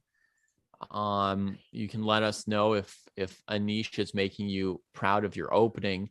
The plan he's played makes a lot of sense, and I think it's putting pressure on Anand to answer everything correctly here. So he just played what looks very, very tame d3 and bishop d2, but perfectly normal in the English, in the Sicilian, of course. And now a3 b4. Castles, trade there. Now, if you think of this, imagine if black's pawn were on e5. You would have a Maroczy bind against basically dragon or accelerated dragon from white. And of course, you'd have to imagine this h pawn on h2 probably to really mimic the positions you normally get in your games. Yeah. And then you would say, oh, this is like the main way to undermine black's position for white. So So Anish has achieved that, and that should be kind of nice for him. Let's think of like the dreams for white and black from this position here. One of black's dream ways to still get an edge, even after white achieves b4, is you then answer with a5, and you just get a passed a pawn. And sometimes the dragon player has made so much effort just to get in this b4 pawn break and still be worse. It's kind of challenging psychologically. Yeah. To work that hard for a position where then you still like struggle to defend, and you're like, well, why did I do all that work on the queen side? So and meanwhile for white, what you need to do for white now is you have to somehow like box the opponent's pieces out of the center, get these things rolling before that a pawn becomes a real problem. Yeah. And in the initial position, so you're saying what's the dream for both sides? For black, it is creating this a passer. Yeah. And what's the dream for white? The dream for white would probably be that we get to play b5 before black plays a5. And we give black a backwards, pathetic, unable to make a passed pawn, completely impotent pawn majority, right? Like one of these things where a single pawn holds two pawns. And then you can pressure a7, right? So let me play king h7 for black, b5, knight, or e5 or something like that.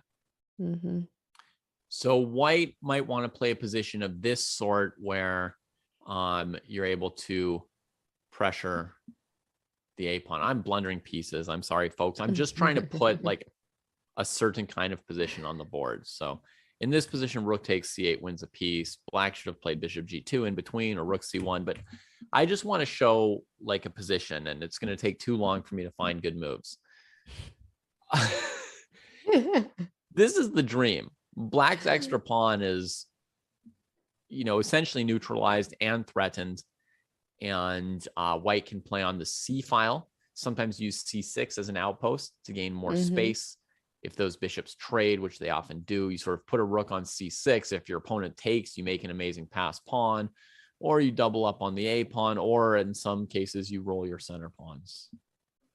So yeah, it's funny how different the two positions are, right? This one, although the bar all this time wasn't two-phased. It wasn't two-phased by either dream scenario. Yeah. It was phased by some of the moves I played along the way. I thought that, but I wasn't gonna say it. Yeah. But yeah, I mean, it may just look like a little bump on this bar here, but this queen a4 position, you can see a little bump for white on the bar, and here a5. Look, a little bump down towards black. Now, Anand didn't play a5. He had this exact position. He didn't play a5 yet here. He went for a trade instead, because perhaps in this position, it's not a great chance to play this. Maybe white quickly gets the queen here and fights for these squares. In this particular position, it doesn't do that much. Maybe there's even a move like rook c5 in this position with the idea that you can cut off the a pawn before black finishes what they want to do. And this position would be a dead draw. So it just because it's the start of the dream doesn't mean like the game is over for the other player, but the game's starting to go in either white's direction or black's direction. And it's a question of who has to play precisely to then hold the line over there. And what do you make of the position that we have on the board now after Vishy took on f3? Yeah. I'm always suspicious when someone gives up a bishop pair like that, completely unprovoked. Like the other player didn't even waste time to get it. Just like when the queens are traded, I know you're unhappy. When somebody trades a bishop like this for no reason. Let's see if Vishy had a reason. Suspicious. He comes here. And what's the deal? He has a reason, no? I mean, he's got some reason. Because, oh no, I'm sorry, I thought I could take on c1. Yeah. But I think you can. And now the queen can't take because of here. So then it's bishop takes. And what next? I mean, I'm scared of the bishops, so black's got to do something. Is this the live position, or has Vishy played another? This is the Oh, live let's position. see. In the live position, after knight d4, the bishop went to e4. Right.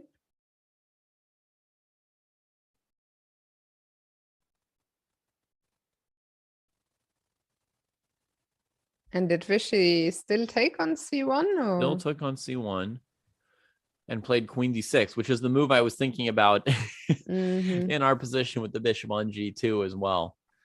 So, okay, I mean, we don't need to like analyze out every possible move. Let's just say they could have the same position with the bishop on g2, and it might be a little bit comparable. There's always a question in the air whether black wants to just play a5,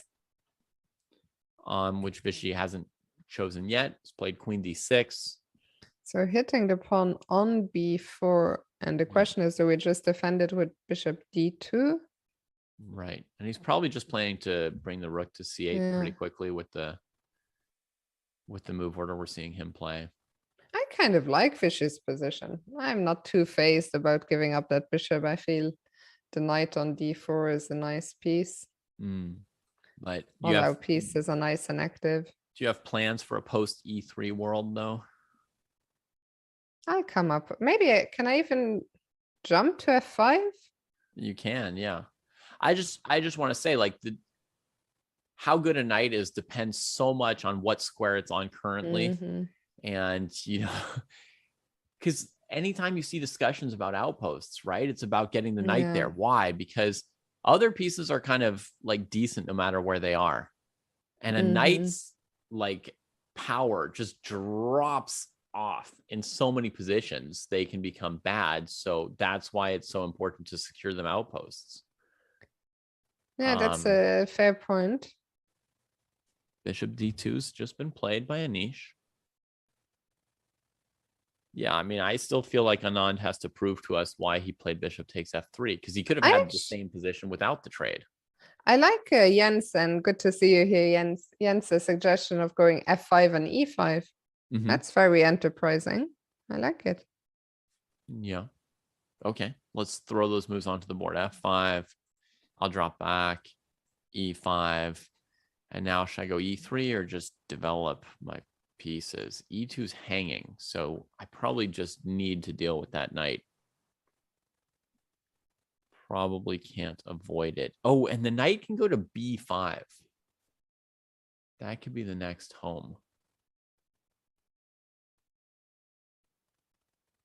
That could be the next home for the knight. Yeah. Okay, well, I mean, I think I have to do this anyway. I'll put your knight on b5 if you don't mind. I don't mind.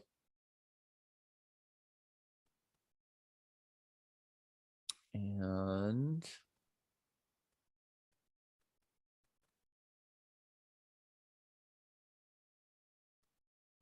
yeah, it's an interesting position. Yeah, I don't know. Queen check, king tucks, rook c1, rook d8. I mean, everybody's in this game.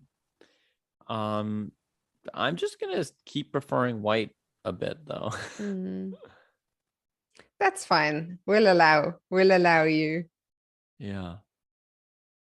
I mean, this is gonna be a move that won't impress maybe anyone, but bishop e1. Okay. I'm going to defend my d pawn with this bishop f1 tactic by getting the other piece off of d2 where it was hanging. Okay. Because what I really want to do is play rook c6, and if I play bishop f1, then I can't play rook c6 anymore. So I'm going to try and have the bishop cover both diagonals at once. Sometimes a bishop can do that. It can sort of like control one diagonal officially and the other one through a tactic. And so it sort of phantom operates on both diagonals. Clever. I like that idea. And now we've got a position where at some point h5 will be a difference compared to if the pawns were on h2 and h7, where Anish can sort of say like, hey, suddenly it's the moment to break up light squares, and if he gets to play h5, g5, queen f7 or something, it can be annoying. Yeah, I really like this this little maneuver you did with bishop e1. With the idea of the light squared bishop playing on both diagonals. Mika is in the chat. Hey, just tuned in for Norway. Any good games? Today is a very slow day. Maybe we bring up very quickly for Mika to see all five. the bird's eye view. I think, Mika, that there's going to be 5 draws today. David doesn't.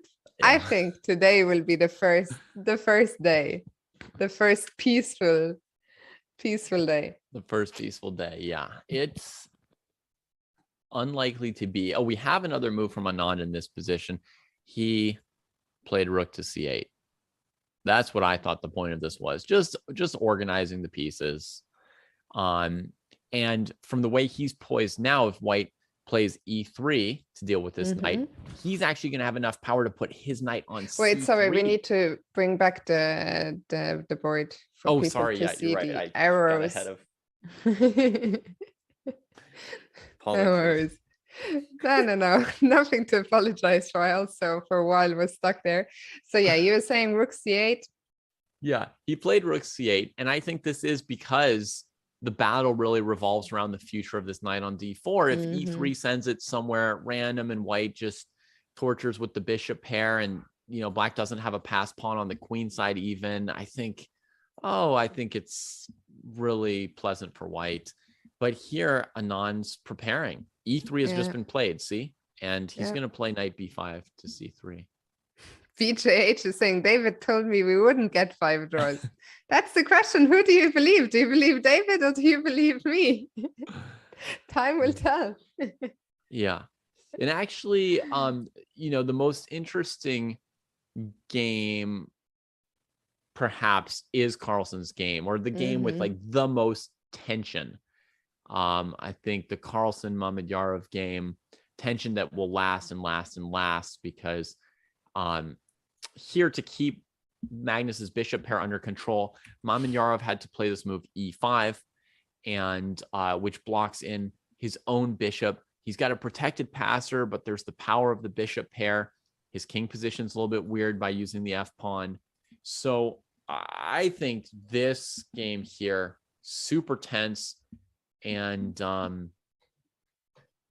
yeah, now BGH believes you. Okay. Yeah, I reacted with my angry emote because I actually misread it as he believed you.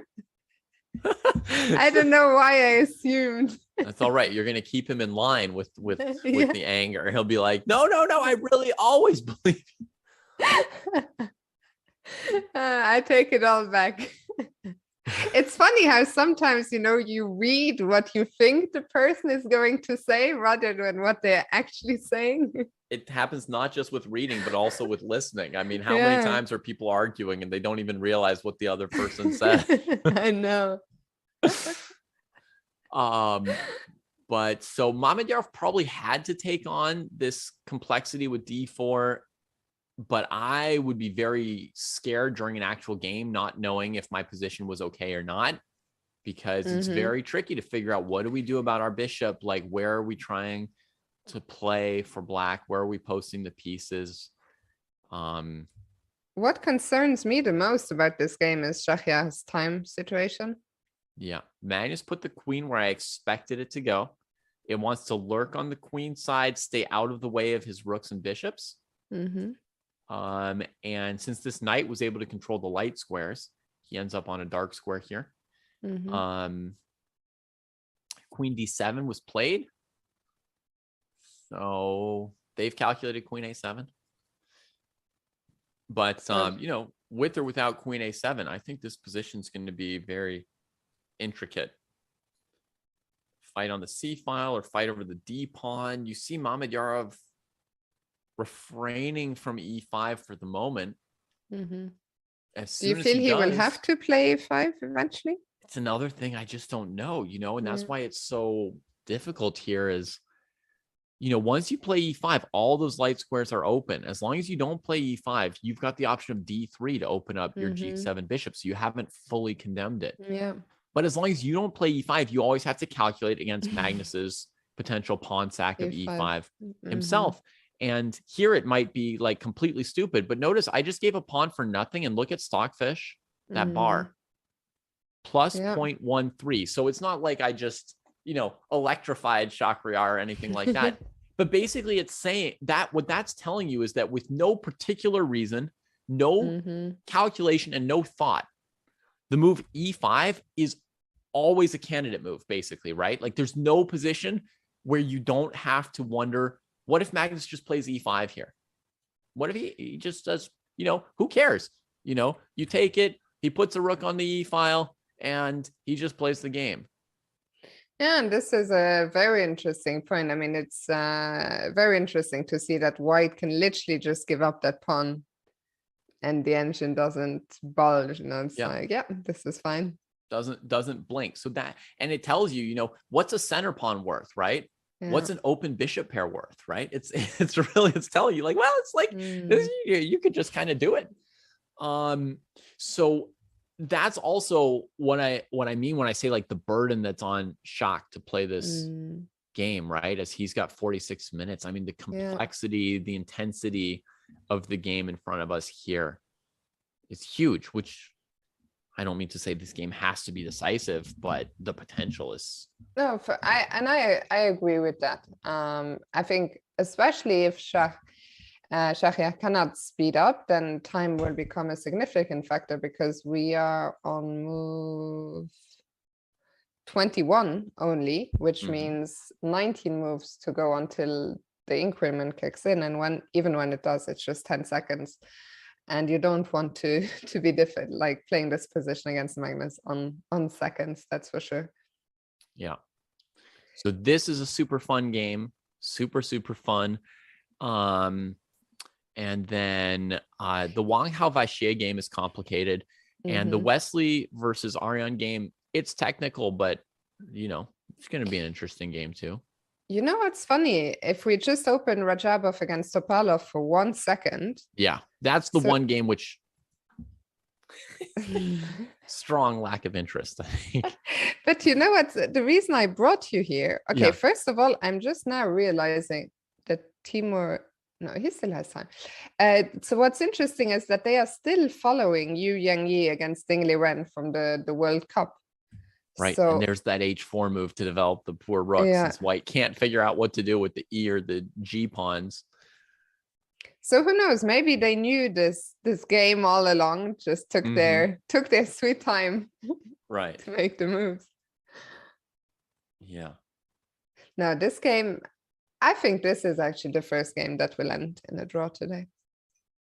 Yeah, I agree. This game here, it's like the only interest is like, what are they thinking about, right?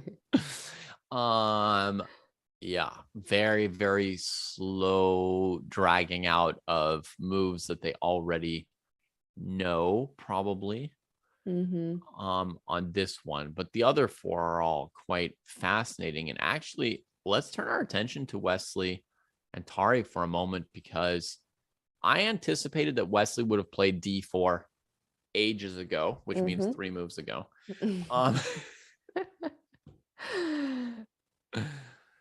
Yeah. So he didn't do that.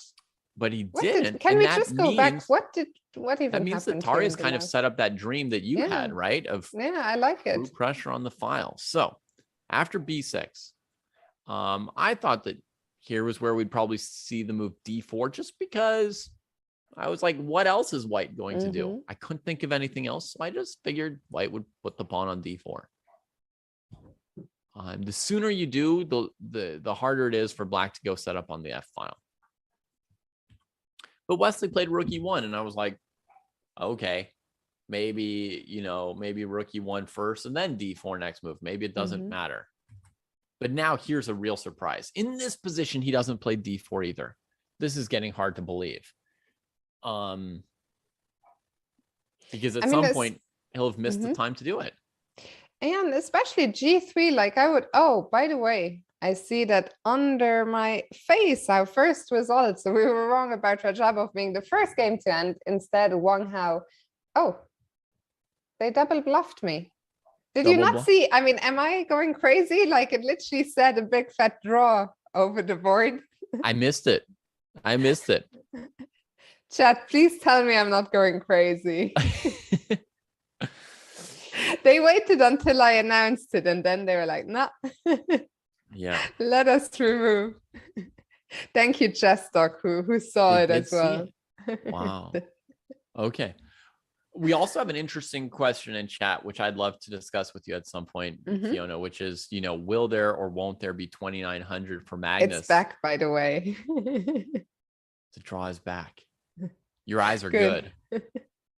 Yeah, I mean, it's scary, right? When you like, this is what I saw, and I started telling you, and I looked again, and it had disappeared, and I was like, am I going crazy?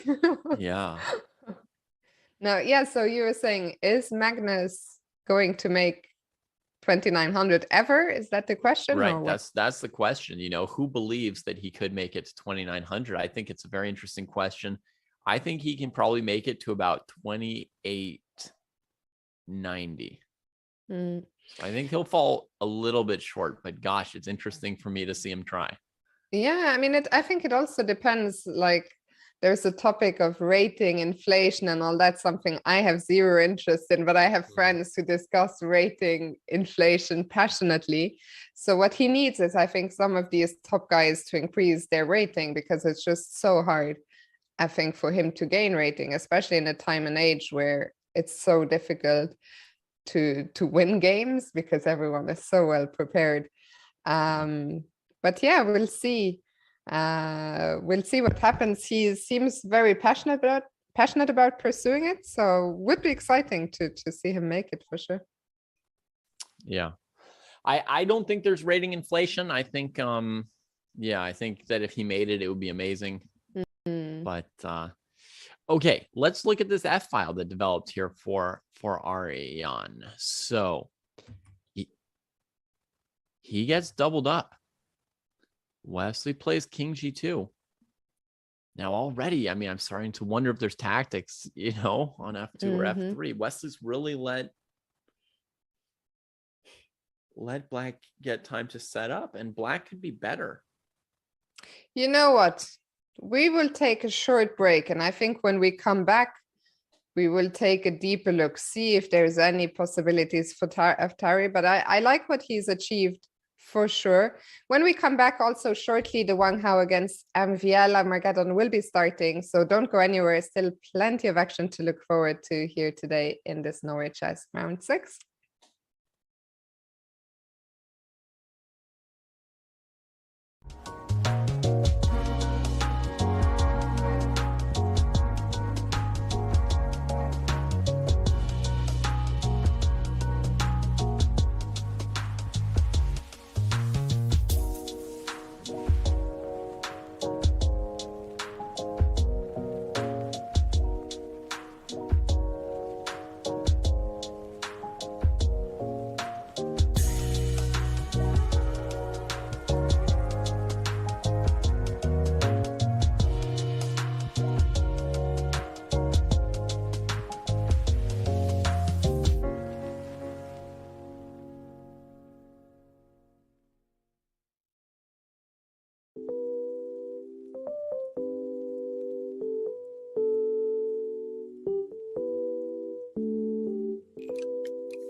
Chess.com's coverage of the 2022 Candidates Tournament is coming this June. Watch the world's best players, including Alireza Firouzja, Ding Liren, Fabiano Caruana, Jan Nepomniachtchi, Hikaru Nakamura, Richard Rapport, and Timur Rajabov. The winner will get their chance to face Magnus Carlsen for the World Championship title, unless he's too busy trying to reach 2,900 some other way. The exclusive video feeds for the Candidates Tournament will be available right here on chess.com. So that coverage is going to be fantastic. It's going to be produced live on site, and you're going to get that extra feeling of the players in there with all the games that you get to watch. So that's the big one to look forward to this year for World Championship level chess.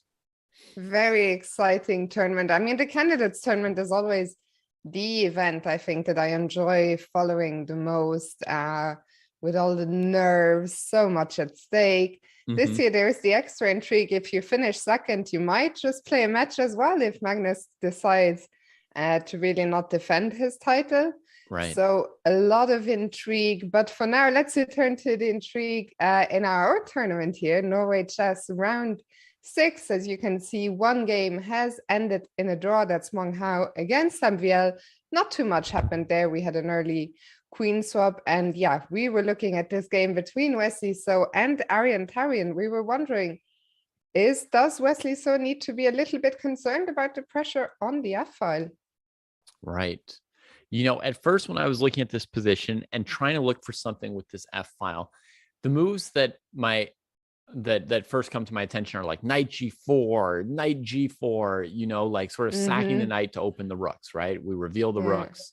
You know, pawn takes, not rook takes, of course, because we're on the file, but like pawn takes, and then, where's my follow-up, right? And the same could be said about knight g4, h takes, and it's not just there yet. Where's my follow-up? Yeah. But, you know, then I thought of a much more unusual idea. Maybe something you could use to crack open this kind of a game is a move like knight to d4. And the point of knight d4 is if the knight on f3 trades, well, then you didn't sack a piece and you just work on the f file, right? And if the pawn takes, you play pawn takes, attacking the rook. And the rook has to leave the defense of the knight. If the rook leaves, you might be able to take that knight. Right. And if the knight takes on d4, you might have rook f2 followed by e5. But your knight is still on f6. But the knight is still on f6, right? But let's say you played knight h5 in this position as black. Setting up knight d4. Might you be threatening knight to d4 in this kind of position as a way to strike on the f file by surprise? Okay, I like this sneaky suggestion. So knight h4. Yeah, so it's a little weird. Maybe the ideas make more sense now that I've taken the knight off this file, and if I play something really silly for white like queen a2, we could see if the move works. So let's try knight d4 in that position. So knight takes, rook f2, king back, pawn takes. Okay, that's not good for white. Pawn takes, knight takes, rook f2, king g1. And now if e5, the move knight f5 knight saves f5. white, huh? It's a pity. It felt like we were so close. Yeah. No Maybe cigar. I can play c5 when the knight can't go to f3. And then if it comes to e2, then play e5 and try and bring our queen. And if I just go g4? Yeah, we may still be struggling. Oh, g4? No, the bar doesn't like it at all. Who knows? No, it just went from winning for white to losing for white in one move. I see some yo-yoing out of the corner of my eye, and that tells me this position is super complicated. Also, I think it thought white was winning if I didn't play knight e2. So, you know, I don't know. Was knight b6 an important knight e2 move? was still. I think knight e2 was still fine. White is winning. I thought it already yo-yoed there. Oh yeah, no, you're right. You're right. It went no, down you're right. quite a bit. but no idea why. Actually, here's like a weird idea. Queen F7, just putting everything on the F file. You threaten rook F1, or sometimes a rook move and Queen F2. And okay, we stumbled upon one computer idea by accident here. Queen F7 looks like it was the right move in that position. So you can see how surprising some of these are, right? That you would have to strike with C5 from the side, queen over to F7 rather than through H3. So that's the knight D4 idea. And now I'm thinking I've probably seen that somewhere before. I don't think I came up with it on my own. Okay, but it tells us there are some ideas, some tricky ideas for black for sure in this position. And once again, I have to say I'm just hugely impressed with Ariantari and how he's handled this position. Yeah. David, meanwhile, I think that Rajabov and Topalov are headed for a draw. They are still, we're now on move 21, still following Yu Yangyi versus Ding Liren. It's so funny to me how they've spent 2 hours 15 to follow that game. Yeah. I saw a similar situation recently where Wesley So replicated a game, like I think it was like maybe like Nakamura versus Wesley So. Yeah, it was the last Grand Prix, I think. And they replicated a game that Wesley So had played with a different color with Jeffrey Xiong with a different color. But it was, also, Queen C2, Nimzo Indian, like 30 moves of like repeating another game, but they spent 2 hours like thinking about like, is there some other line here that I remember it. I think it was the second game of the final, or the first or the second game of the final, I think, of the last Grand Prix. Yeah. And by the way, we have just liftoff in the Armageddon between Wang Hao and MVL. So maybe we can follow that one. Switching it up from 1E4 for the London system. And Wang Hao has been playing some of the sharpest openings with white up till this point, and this will be a very, very different feel.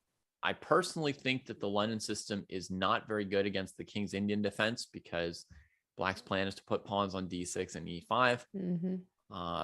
But of course, the story is more complicated than that, as as these players will know. What do you make of the switch from Wang Hao to go from E4 to D4? Yeah, I mean, I think he came to the game today with, frankly, I mean, it's always hard to say because they're thinking at it on a level that I can't even comprehend. But okay, looking at it from where I'm sitting, he came to the game with preparation that was really not good. Like to repeat a variation that the opponent was then better prepared for than himself, and where he never really, I mean, it just didn't look like he had anything in mind against what MVL played. And also H3 F4, it doesn't look like it should be logically great, so it's more of a surprise weapon than a good weapon, you would think. And then it's not even a surprise, you're getting surprised. I guess, if that's what you came with, then for the second game you might feel like you don't have a backup, right? If you just didn't know what to do in the classical game. Yeah, so switching it up, going with a London. And what do you make of the position we have on the board now? Well, white seems a little bit passive to me. I'm reasonably happy with what Maxime has played so far. That said, white's position is also sort of the number one recommendation for a system for black to play against the Reti. So if black were white and white were black, and white were playing all the moves that black has played so far, then this would be the number one recommendation against the Reti opening. And it has been for maybe 100 years, definitely 98 years, maybe 99. It's pushing, it's pushing that accepted wisdom of reaching 100 years. So I mean, it shouldn't be particularly bad for white either. So this is the position on the board after bishop h2. What are the ideas here for black? How does black want to proceed? I think they want to play e5. You know, he's playing some pretty aggressive moves, all of which strike at the dark squares. Every one of those pieces, right? The knight on a light square is attacking dark squares. So I think knight c6 and e5 is kind of the main intention for black here. And white's intention is, I don't know, to castle and if black plays e5 at the wrong time, maybe knight c4 will fight back on the dark squares. Otherwise, white's just trying to complete development without any disasters, right? That's kind of London. Yeah, that is fair enough. But I think especially in this time format for the Armageddon 10 versus 7, we see that the players have done nothing out of the ordinary so far, but you know, Wang Hao not only maintained his 3-minute advantage, but he's up almost 4 minutes on the clock. Right. And it just feels like double the time almost. Such a big edge. But yeah, let's see. In that sense, it's very well suited for this situation, right? I mean, you can just you put this pressure on black to come up with something, and you can play some of your moves really quickly sometimes. So yeah. So queen c7, and I'm also curious, what is Wang Hao's plan? So he has castled. The first step of the plan is complete. Yeah, now ideally he'd like rooks on d1 and e1 to fight against black's potential pawn center and just keep black under wraps, let black's clock continue to tick down. But suddenly he's in deep thought. I'm kind of surprised that he threw in the move knight c4 instead of saving it for a tactical moment. Yeah, I'm with you. I mean, I like this idea of keeping it for when e5, if e5 happens in the wrong moment. Now, I mean, rook e1 looks like a natural move. Yeah, to me. Very much.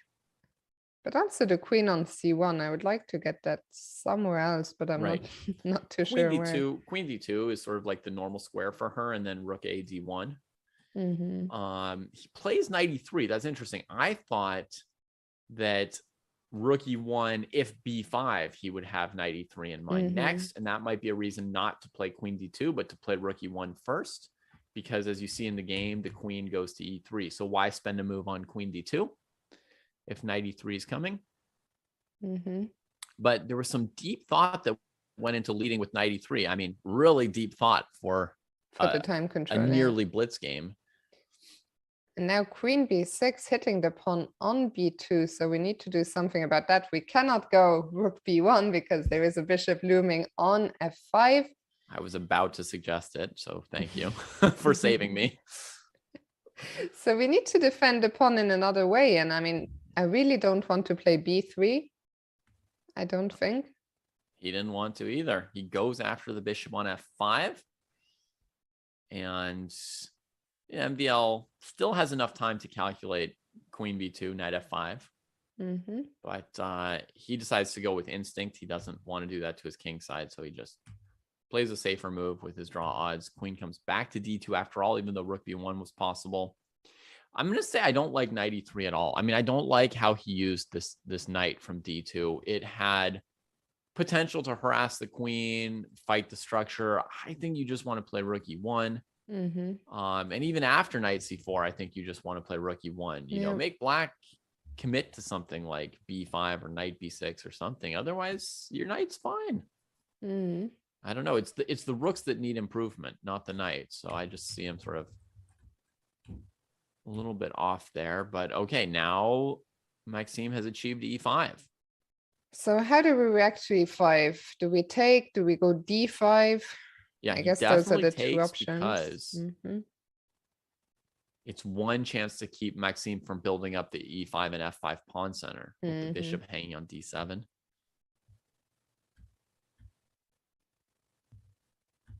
I actually like this for Wang Hao now. This Yeah, pawn he's on got e6 a is a little long edge. term. Yeah.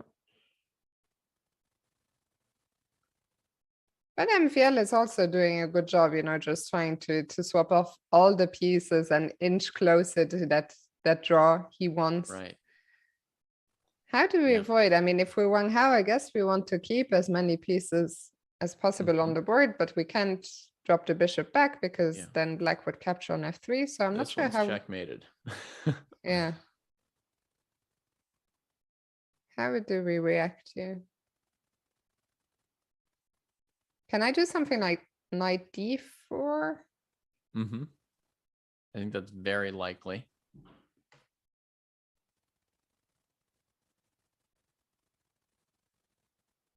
Played. Very good. Wang Hao and I connected. Yeah. Knight d4, and now, well, I guess black will be happy to trade, or what do you think? Yeah, but also not in a hurry because the trade can't get away from black, and bishop c4, knight c4 is good for black for now. So black could play rook to e8 in this position. The bane of your existence is anything you need to think about. Okay, black trades and then plays rook e8. Okay, now I'd like to get the queen out of the way again. I don't know if there's maybe knight c4 is a threat, right? Yeah. Big threat. Big threat. You could actually play rook d to e1 here if you wanted to. Could be a way to fight for the e file and keep knight c4 at bay for a moment. Queen b5. Asking him how he feels about the end game, and he cedes territory to that queen. Position's very pleasant for white. Very pleasant. Yeah, I like this for white. MVL has done a good job keeping an eye on the clock. I mean, he is now only down 2 minutes, but we're really getting down to the nitty gritty of it. 2.5 minutes for Maxime, 4.5 for Wang Hao. Yeah, I expected that queen to pop up on d5. D5 there, but maybe black even had the idea of knight d3, sacking d6, but trading a rook and going after b2. I don't know. So what happens if you still go knight d3 now? On Queen c4. Okay. Yeah, as long as the queen's on a4, he can't go knight d3 because of of course. this. So he goes, now he offers the queen trade. Will Wang Hao, earlier he was the one to offer the queen trade. Now MVL says I'm happy to trade queens, but on my terms. And I'm curious. I mean, if he trades queens here, the knight pokes at b2, and as soon as he's played b3, then black's got full counterplay just on the c file and the long diagonal to make up for the isolated pawn. So he kind of wants to avoid b3. He plays queen to a3. Oh, because he couldn't go to c2, Fiona. This is what he wanted to play. Oh, queen takes d4. Yeah, that's what he wanted to do.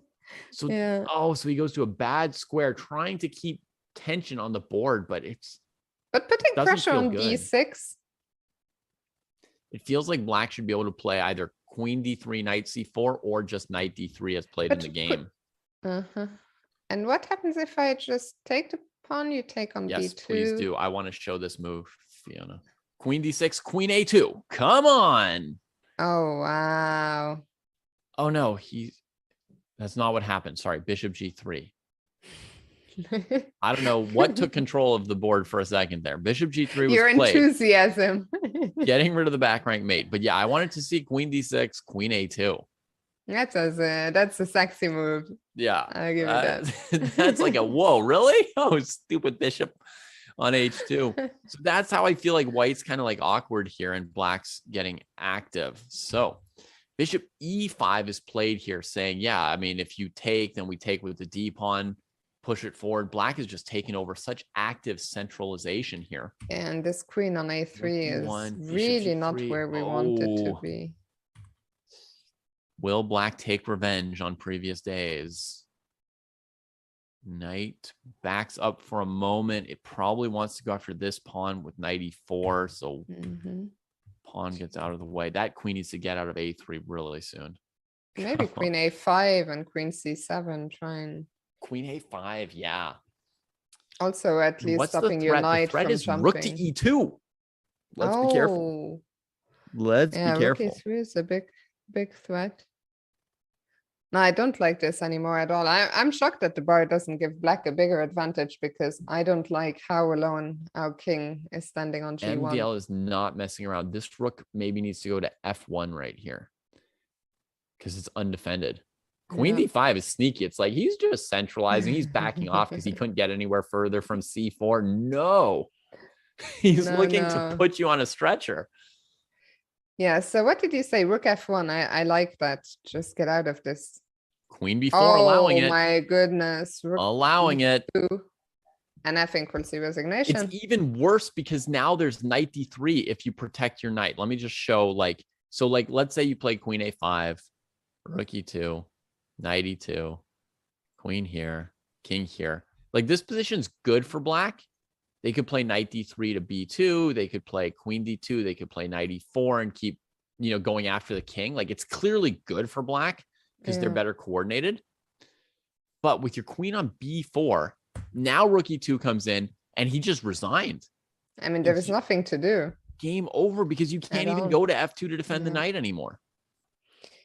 I mean, well, first of all, congratulations to MVL, but that's two huge blunders on 2 consecutive days by Wang Hao. Yesterday, he hung a piece, and today he hung pretty much a mate. So hopefully he will be able to recover, because that was a shocking miss. I mean, I had missed rook e2, but I didn't expect Wang Hao to also miss it.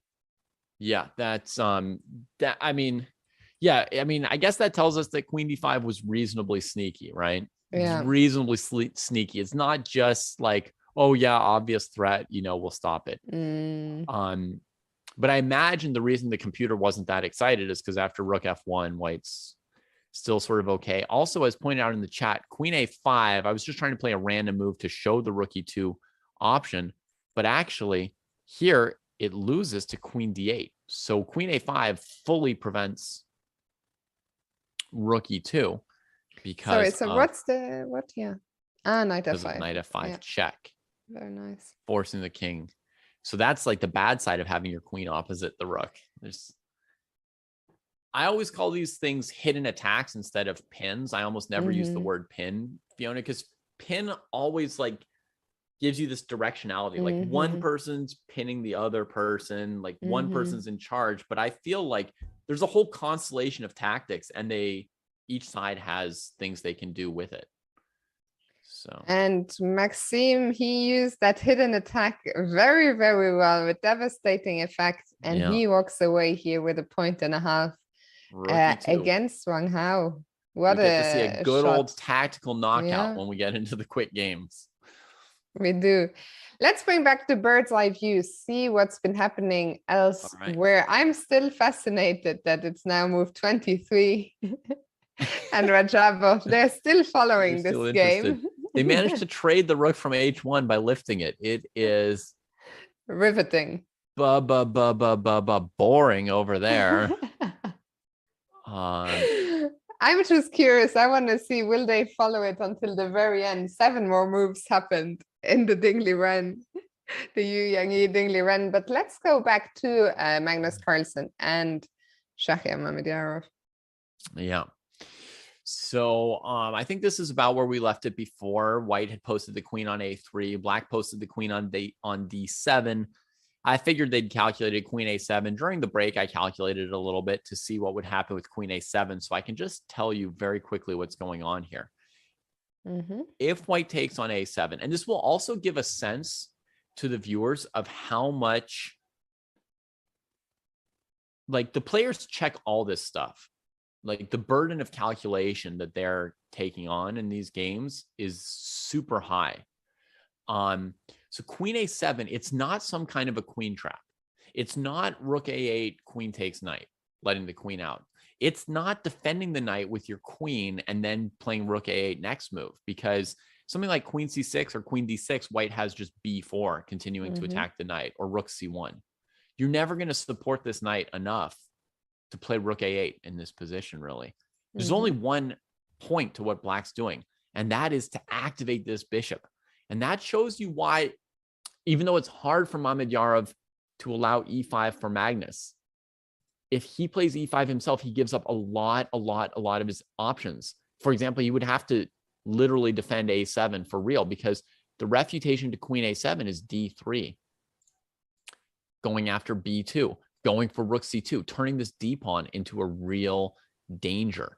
And after rook to b1, you centralize this bishop, and suddenly this would be a lovely position. Suddenly black is just this like ball of energy and activity, right? And you're just like, oh my God, poor white.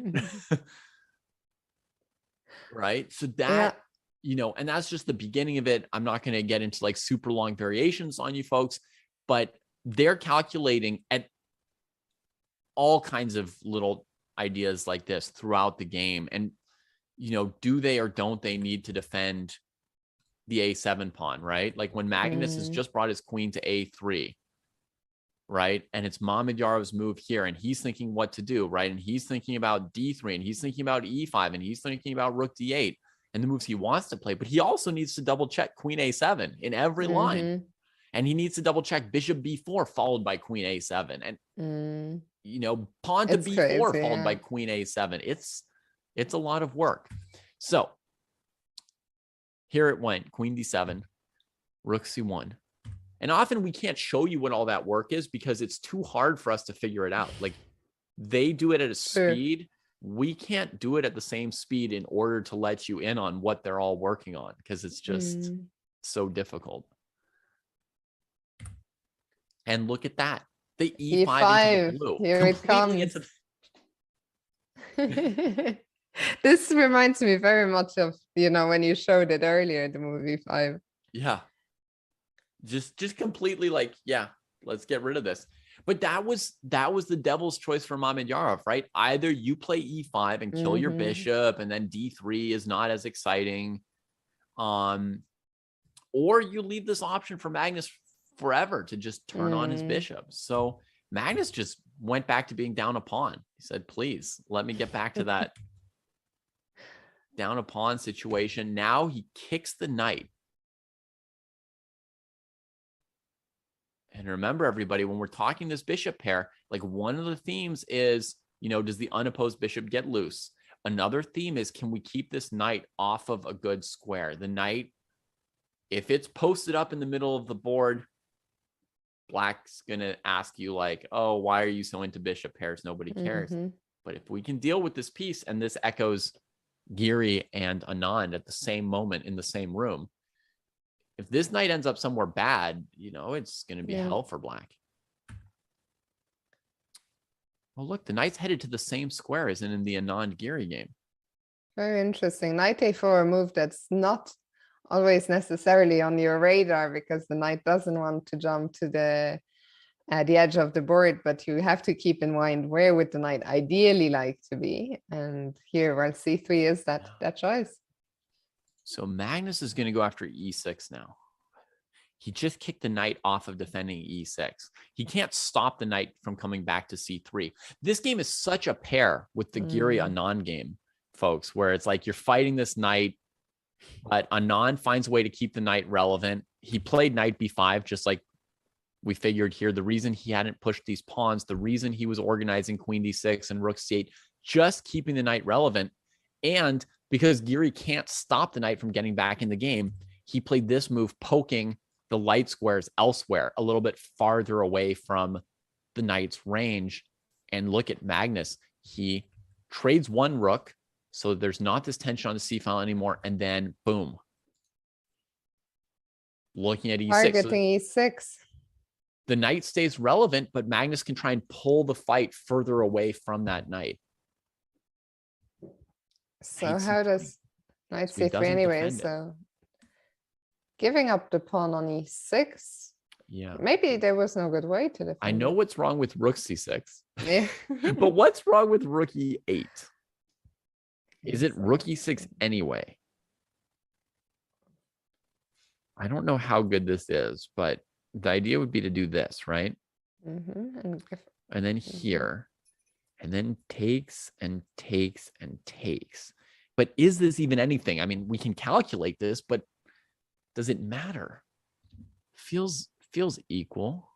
Yeah, it feels like maybe white can be a tiniest bit better, but it doesn't feel like your should be dream is much. that you're forcing the queen back because that's weak, so it's passive, and then you take over prime territory, and the king's a bit weak, but it feels like barely nagging anything. So is that really the best he had against this? Or would he have played slower to bring the bishop to bear here, like h4? And then knight could come to c3 if it wants, bishop h3. Knight d5. I'm trying to shelter that pawn. You could also have gone, because knight d5 here is annoying, maybe bishop f1 and bishop c4, so that knight d5 isn't a possibility. Okay. Yeah. I was trying to also get closer to h5, right? Like another Giri move. True. So it's like, while I'm aiming at e6, if you manage to cover it, then I'm going to poke somewhere even further away from the knight. But yeah, maybe we need bishop f1. So then let's ask ourselves, if knight c3, bishop c4, is there knight d5 anyway?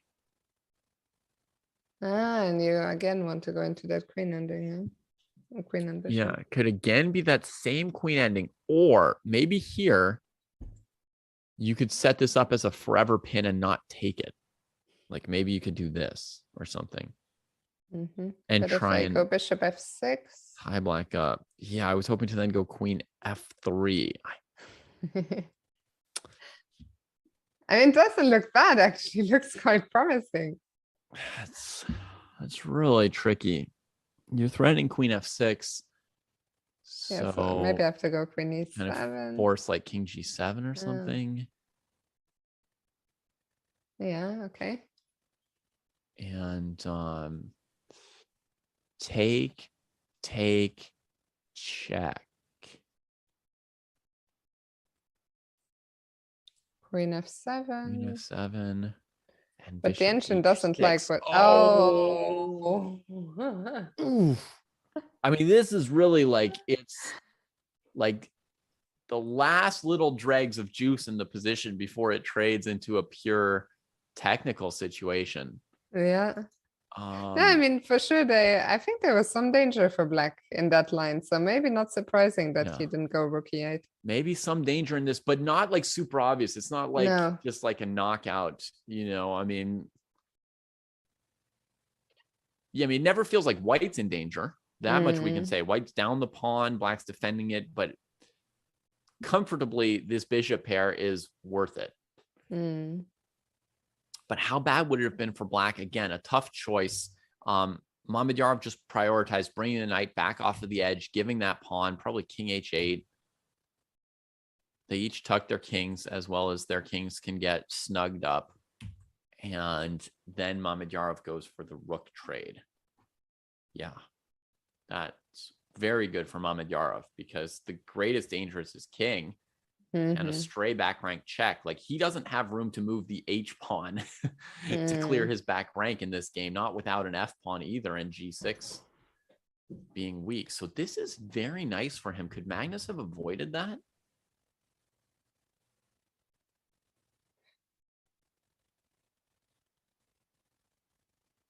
Hard to see.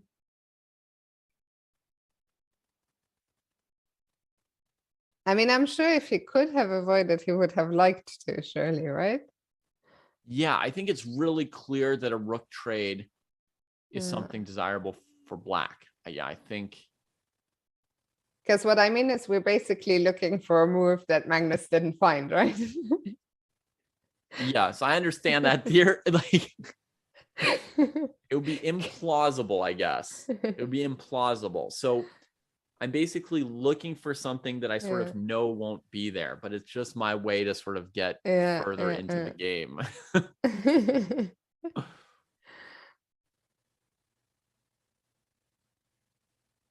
Yeah, because, okay, let's see in the game. So the rooks came off. Yeah. Does Magnus still have anything at all? Still technically has the bishop pair. Black's got queen e2 threatened. Magnus played queen c4. And against queen e2, he won't go for the endgame. That's not how he's preventing queen e2. Oof. The stray back rank check that we warned about. So it's queen's on c4, just creeping into better central control. When he gets the chance, he'll play bishop f3, king g2. He'll play h4 and h5. And you might be able to tell, but implicit from the way I'm saying that is that white is still better. Yeah, I mean, it's not easy. I was thinking, what do I want to do here as black? It's not immediately clear to me. Queen g8. Maybe like queen g8, maybe the a pawn will force Magnus to trade queens. I think Magnus can probably just play queen c7 and avoid the queen trade. So are we happy as black to trade queens? You think so? Yeah. I mean, I don't know how happy, but like with the rook trade as black, yeah, I'm just trying to save myself towards the end game, because white's still a long way from having like the two weaknesses, but eventually these bishops are better than black's pieces, and white's going to start building other advantages using them. The potential advantages white could build would be either a7 could become weak, or the black king could become weak. Those are the two most obvious weaknesses white could create. And if I can trade queens, then I'm a little less likely to come under, well, then I can't come under attack from my king. So it's less likely for white to build up two advantages. Let me see what move number. This is move 31. So Schach still has to make 10 moves. And he has 27 minutes on the clock. Yeah, this isn't like time is not such a big concern here. Yeah, he's okay. The nice thing for Schach is he made it through the really difficult part of the game pretty quickly, actually, and things clarified a bit. So time is not going to be his undoing. Meanwhile, what's going on elsewhere? Maybe we bring back the bird's eye view for a second. In the Wesley So against Ariane Tari game, the queens have come off the board. Oh, well, that's probably mildly good news for Wesley. Yeah. I'm still more interested in our pair game, the Giri Anand game that has that same sort of unopposed light squared bishop. So I'm going to check how they played that for a moment. I love this move h5 by Giri here, right? Just like Magnus going after e6 in the other game. He can't stop knight c3, but he can maybe achieve something meanwhile. Anand did not play knight c3, but if he did, white would take it, and then trade here, and we might lose the b pawn, but this king is just going to be in hell against this unopposed bishop. So again, white's got great chances to create threats against the king as long as white keeps queens on the board and this unopposed bishop. Another move that would have been really bad, I think, would have been f5. And here the idea is you get a tempo here and a tempo there. And again, they get this, right? But again, you break up the light squares around their king and then play an opposite colored bishop middle game where you're just playing for mate. That's it. I like that plan. Yeah, just play for mate. So h5 really did break Anand's light squares on the king side, and he decided the best he could do was at least leave all the pawns on the board, so that the king has some shelter from white's queen and rook that would follow up on this bishop.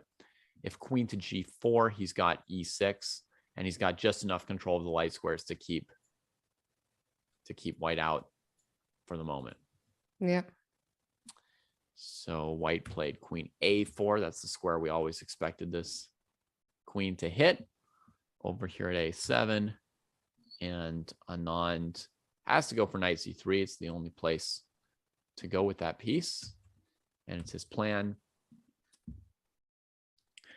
So what Giri has done is something that Magnus could have done. Magnus could have switched the game to opposite colored bishops as soon as Mamedyarov's knight came to c3. You can always trade the dark squared bishop. And so one thing about being the person with the bishop pair, you often can choose if you want to transition to same colored bishops or opposite colored bishops. Yeah.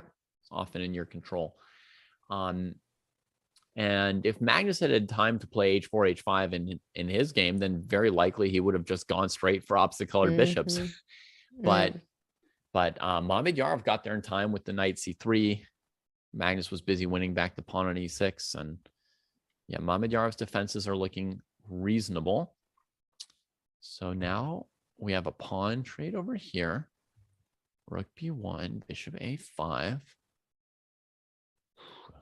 This e-pawn is saving Black's life. It really is, yeah. But still, it looks a little bit scary. So I need to play d4.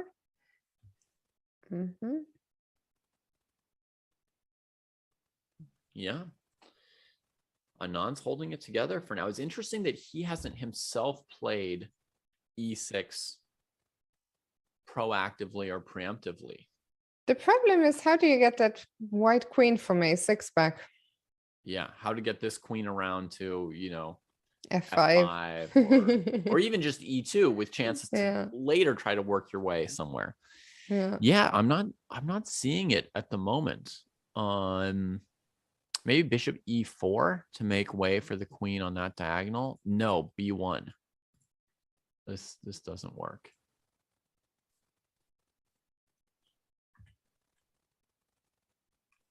No. I mean, because if we have to drop the bishop back, was this played or did you make that move? Bishop f5 was the choice. I think just played by Anish. Okay, so bishop f5, interesting. Hitting the rook on c8, and now the queen is ready to drop back. Yeah, she can get out of here. So this might get e6 out of Anand. It's interesting that Anand has held back on e6 for so long, and now Anish is almost trying to make Anand play it. And I'm wondering if the idea is not to get him to play e6 in order to then play d5 and trade the e6 pawn, and then later maneuver your pieces back to the f5 square. David, the position under my camera, we don't have to go there. I'll just say after, if now white goes king d2, so they started repeating king d2, queen d5, king c3, queen c6, and draw, it will be a copy paste of the Yu Yang Yi Ding Li Ren with zero deviation. This is literally still the position that they had. Literally still the position, yeah. And it took them 3 hours to follow that game. So truly, they're just acting at the board and telling. No, I mean they might not. That they were. They might not be familiar with it, because like also what's in it for them to spend 3 hours if they have to play Armageddon anyway. So here you go, king d2, and now just 2 more moves: queen d5, king c3, queen c6, and it's a copy paste. Wow. The funny thing is, there's even another game which happened exactly like this. There's Yu Yang Yi against Ding Li Ren, and there's also Mustafa Yilmaz against Berkesh from the Grand Swiss from 2019. Okay. So the 2 games ended in exactly that fashion. Yeah, that's my little amusement. Whatever the story. I'm glad that we didn't have to spend today watching that game. The players will reconvene. So here we go, queen d5. If now king c3 and queen c6, we'll see a handshake. And I hope they'll ask the players. I'd be curious to hear their thoughts. But yeah, the other games still hold a lot of interest. I mean, this one, Vishy is still thinking whether to go e6 or not. What do you think he will do? You know, my feeling is for some reason he's going to keep holding back and play rook c7. I don't know the reasons, so I don't pretend to understand what's happening here. But yeah, I mean, I don't think he can keep the queen from eventually retreating on this diagonal. So I think he won't be, hungry for the tempo. Mm-hmm. Probably just play rook c7.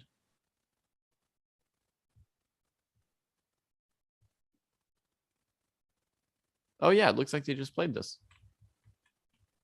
Rook c7, queen e2, queen d5. I'm going to refresh to make sure that's correct and not like a variation that I don't realize I input. Nope. So queen c6, bishop f5, brought the queen back, and now probably, bring the bishop back. There it is. There it goes. Okay, so there's something really important around holding back that e6 move. That's something for us to learn one day. One day. I'm noticing that Anish has this move rook b5 available. That could back the queen off so that maybe your queen can try to get to f5. And the other thing that he could do is he can play f4. And that's basically the luxury of the person with an extra pawn on the king side, is you can afford to play some moves there that the other player would not consider. And when you open things up a little bit for both players, it may benefit you. So I think f4 is an interesting idea. You can play king h2. If they trade, you use the g file. If they don't trade, you go rook b5 and you go after g5. I'd always be a little bit scared of making a move like f4. I'd be worried that I'm exposing my second rank. I don't know if the black rook would ever go to a3, try and go to a2. Yeah. I think you can be very confident in these positions with white. The worst thing that can happen is your opponent finds the balance and draws. Yeah. So, although this bar right now is like lodged at 0.0, I look at a position like this and I think of it as a 2-result position, which is white could win or white could draw. The end. Now that makes it much more pleasant to me to be white than black. Of course, yeah. But I think Vishy, I mean, he's been playing quickly, he's been playing confidently. I would be worried if I was playing black, but now that Vishy is playing black, somehow I'm not worried for him. Yeah, and he's played a nice active move. And one thing that one learns again and again from Vishy is to put your pieces on really active squares and to find the tactics that can back up active defense. Yeah. And also the times, the clock situation. Vishy is up a little over 20 minutes on the clock. If Vishy was the one down on time, then maybe, you could combine the pressure on the board and the pressure on the clock. But yeah, I think Vishy has got this. So maybe we can go back either quickly to Carlsen or to Wesley So. Yeah, absolutely. And let's bear in mind, the question of the day was, can anyone stop Anand? Is Anand going to keep up his performance so far? And no cracks yet. And Anish has given him like a really tough test today. I mean, he's given him a lot of tough questions to answer. He's put a lot of pressure with white. And so far, Anand's answered all the questions. And as you point out, very important, he's kept all this time on the clock. If he had 15 or 20 minutes against 45 minutes for white in this kind of position, you might be really scared. Like, well, he's done a good job so far, but the pressure's building and building. Somehow he's playing all these correct moves at a very, very good pace as well. Yeah, for sure. So I think let's pick. Oh, you know what? I think what we are going to do, we are going to take a short break before we return to Wesley and to Carlsen. And then also shortly after we come back from the break, the Armageddon will begin. I've been thinking the players have been very considerate. Somehow they always space out the Armageddons. They almost never play them at the same time. So we'll see what happens today, but don't go anywhere. 3 top games still going, and we'll be right back.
Welcome back, everybody, to our coverage of Norway Chess 2022. We have an Armageddon game that is preparing to be played between Topalov and Rajabov, but we're visiting our friends Wesley So and Ariane Tari before we get to that. So a bunch of moves to recap, I think. Yeah, I mean, we haven't looked at this in too much detail since the queens came off. So let's jump back a little bit and see what we missed here. Yeah. So Wesley played queen b5, kind of, I don't know that threatens in any way to force the queen trade, but it says, hey, what do you think about a queen trade? Tari said, yeah, suits me. We could, or we could not. You know, if you want to play queen b3, knight c6, that's okay with me as well.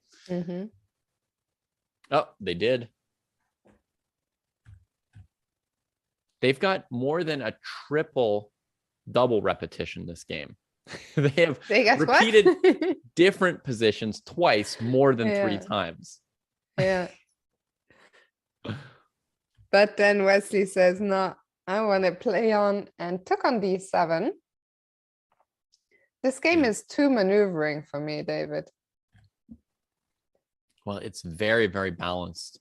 I still don't have any inkling what Wesley could ever undertake other than d4. Okay, he offers a knight trade here.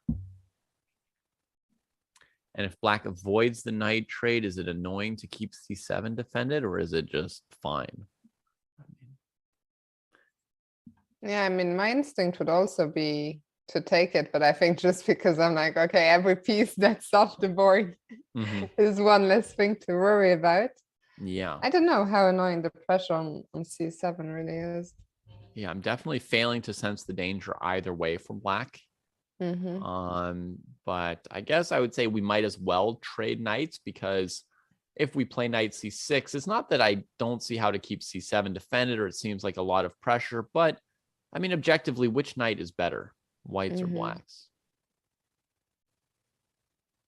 I mean, what's the black knight's future? Yeah. To go to you can't even go to e7 because c7 would be hanging. So where do you even really want to go? Yeah. So we traded. Played g5. I will say I am doubting my prediction of Wesley winning this game. I'm definitely doubting. I am doubting your prediction of anyone winning any game. It's still on the 5 draws. Okay, we'll see. Rook c2, a mysterious move. Oh, maybe it's so that when he plays d4, the rook is ready to pressure c7. And the b5 pawn keeps that pawn from moving. Maybe he will eventually play d4. It's been a long time coming. It has. It has. Oh, it's too bad Tari didn't punish him on the F file for all that dilly-dallying. It was really a lot. I think I've caught up with the live position here. And is now the time to go d4, or do we have to make any more preparations? Yeah, let me try it. Let me just try it out and see what it suggests. So e5 is threatened and hanging, so we can reduce black's candidate moves to either knight d7 or taking. Actually, there's g4, third candidate move. I mean, I don't really want to isolate my pawns, but that's interesting that that's a move. Okay, let's just try this first.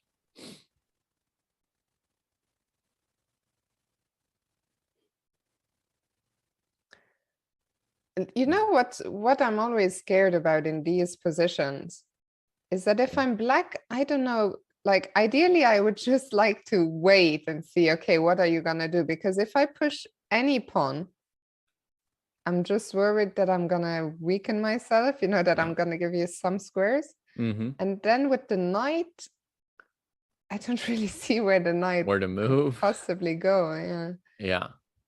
It's all. I mean, I could just go back to e8 and say to the knight, okay, you're just gonna hold c7, and then my rooks are free to move, but free to move where exactly. Yeah, that may make sense to make that the knight's job and then leave the rooks free. Unfortunately, I caught some motion of the evaluation bar out of the corner of my eye, which pointed out something to me which I would not have thought of otherwise. But if pawn takes d4, white has the option to go knight d4, and you're threatening knight e6.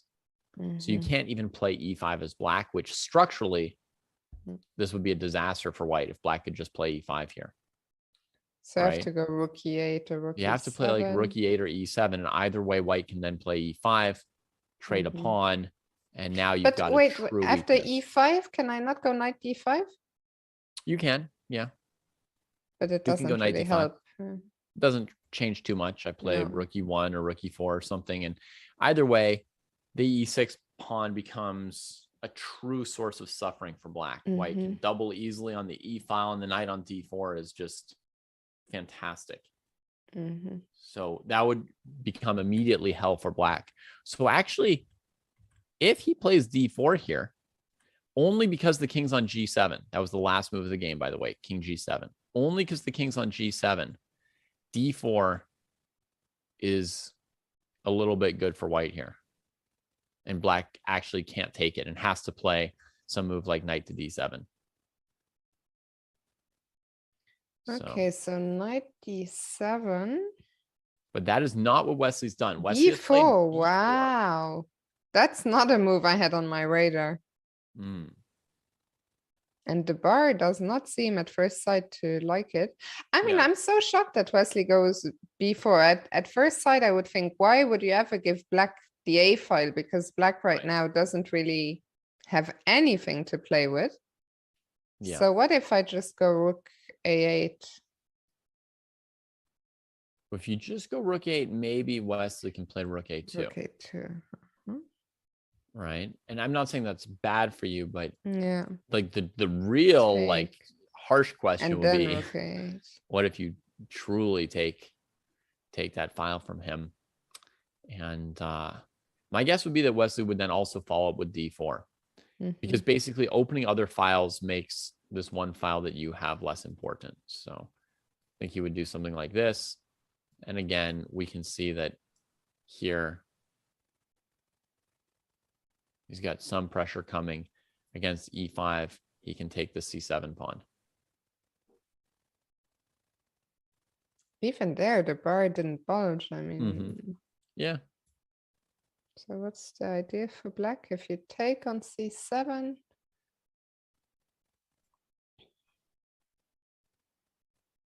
yeah, I mean, part of the point is white just got double d maybe pawns I as can their big take on achievement. c7 and then go rook a4 or go rook a4 immediately. Yeah, one way or another, I think it makes sense to attack the b4 and e4 pawns. And interesting. Black still seems okay. But yeah, like you, I didn't expect b4 here. And it occurred to me as like, you know, when he played knight b5, it occurred to me that he has b4 as a lever that is on the board to open things up. And when he played rook c2, I thought, oh, is he hoping to maybe play like rook e1? By the way, one and then b4 at some point. Sorry to interrupt you, but the game between Anish and Vishy has ended in a draw. So they will be heading for Armageddon as well. Very impressive from Vishy, honestly. Bishop b4, queen b3. Yeah. Very impressive. I mean, Vishy has just been throughout the event, and I'm stating the obvious here, but he's been fantastic. Yeah. Yeah, absolutely fantastic. I mean, pristine. Let's get into a few moves. Yeah. Do you think he can pull a surprise here and score a win in the Armageddon with black, or like a draw or win? Absolutely. Yeah. Absolutely. I mean, he's been the best player in the tournament so far, and it's not impossible to score with black. MBL did it today. True.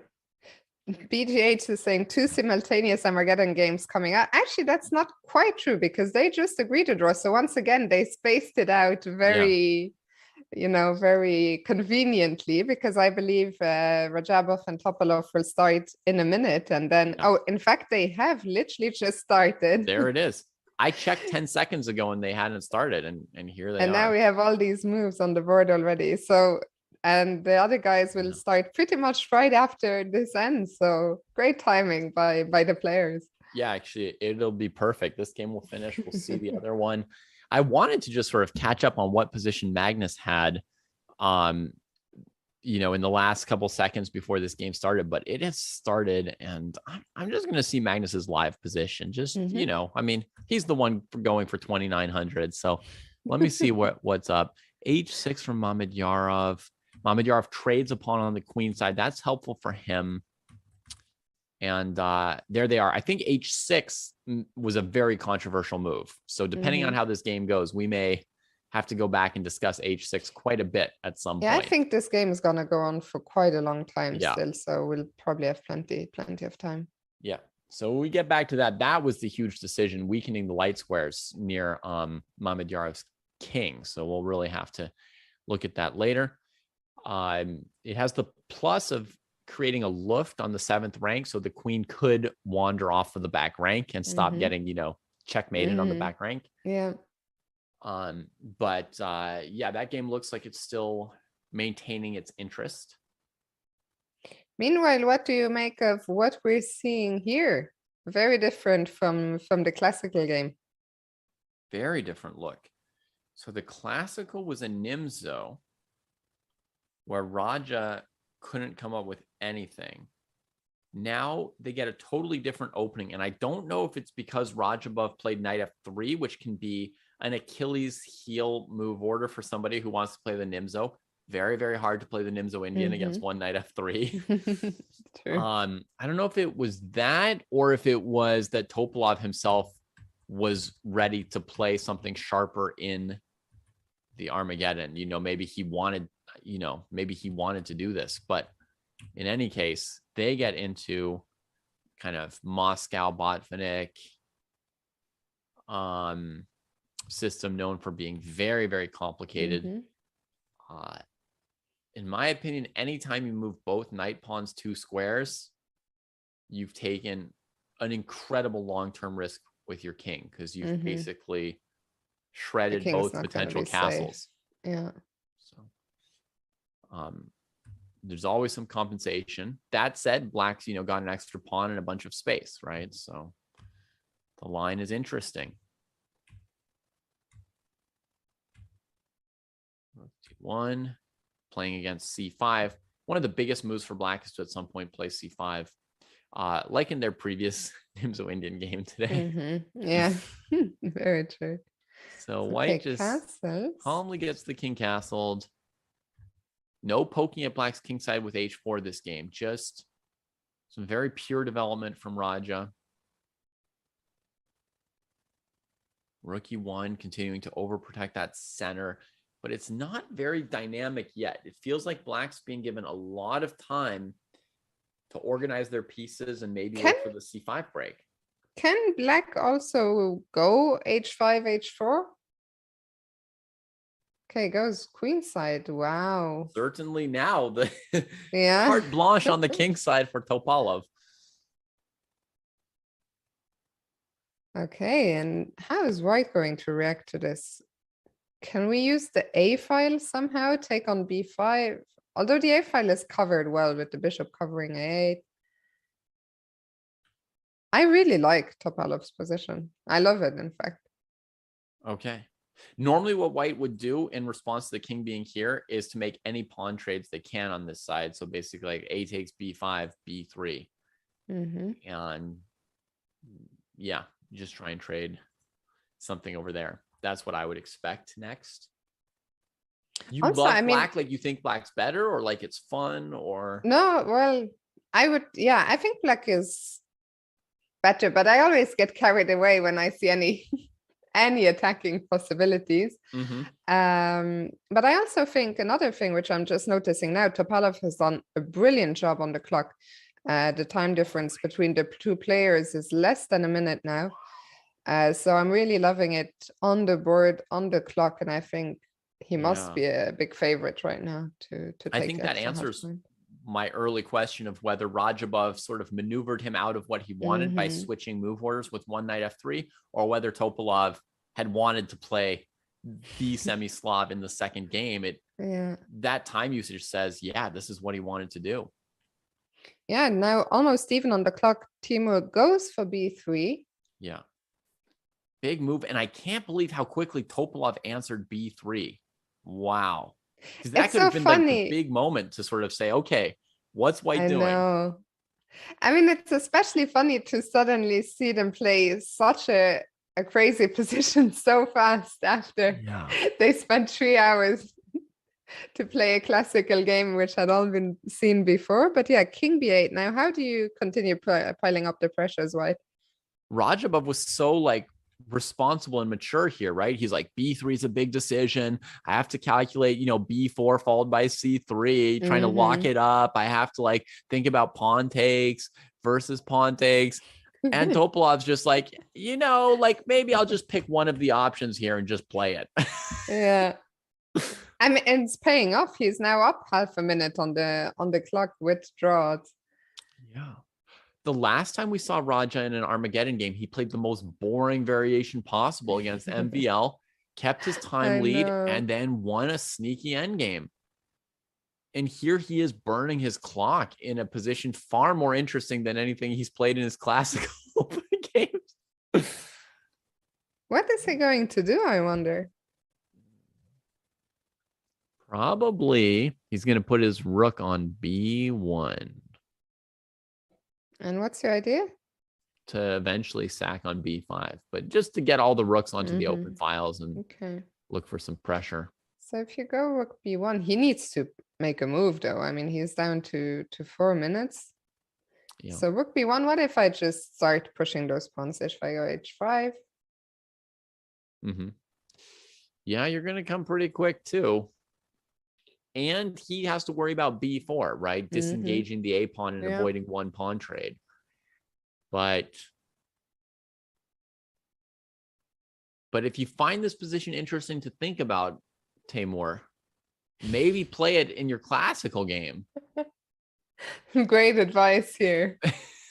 Maybe call the player hotel tonight, say, excuse me, could I speak to Mr. Radjabov? And then, Timur, I've got some advice for you. Yeah, I mean, maybe it's too cheeky to try and offer, a player this good some advice, but I'm like watching this and I can't help but thinking like, yes, Timur, you're right. It's very interesting to think about this position. Maybe not Yu Yang Yi versus Ding Li Ren for 3 hours, but this would have, sure. We could have analyzed Fiona's h5, h4, but now you're in an Armageddon game. If we start putting in variations, we'll miss the game. How long has he spent on this move? Okay, there came bishop f1. He's now at 3 minutes. He spent almost 2.5 minutes. Yeah, crazy. Spending 1 or 2 minutes on almost every one of these moves. And look at Topalov. Look at him go. He spent 30 seconds on these last 10 moves. This is crazy. I mean, in his position, the bar keeps, with every move, the bar is going down, down, down, down. Yeah, this is domination. This is what I always imagined it would feel like to play blitz against Hikaru over the board. Anything you do, you just bash out the next move and you're just crying as your clock ticks down. I don't know what to do. Slow down.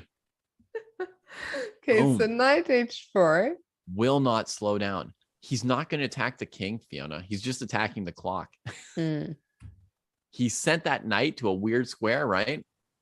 Or be kind of stuck. And he's just saying I won't give you time to amass enough pieces on the queen side where you could sack, right? I'm going to build up so much strength there. Sack now.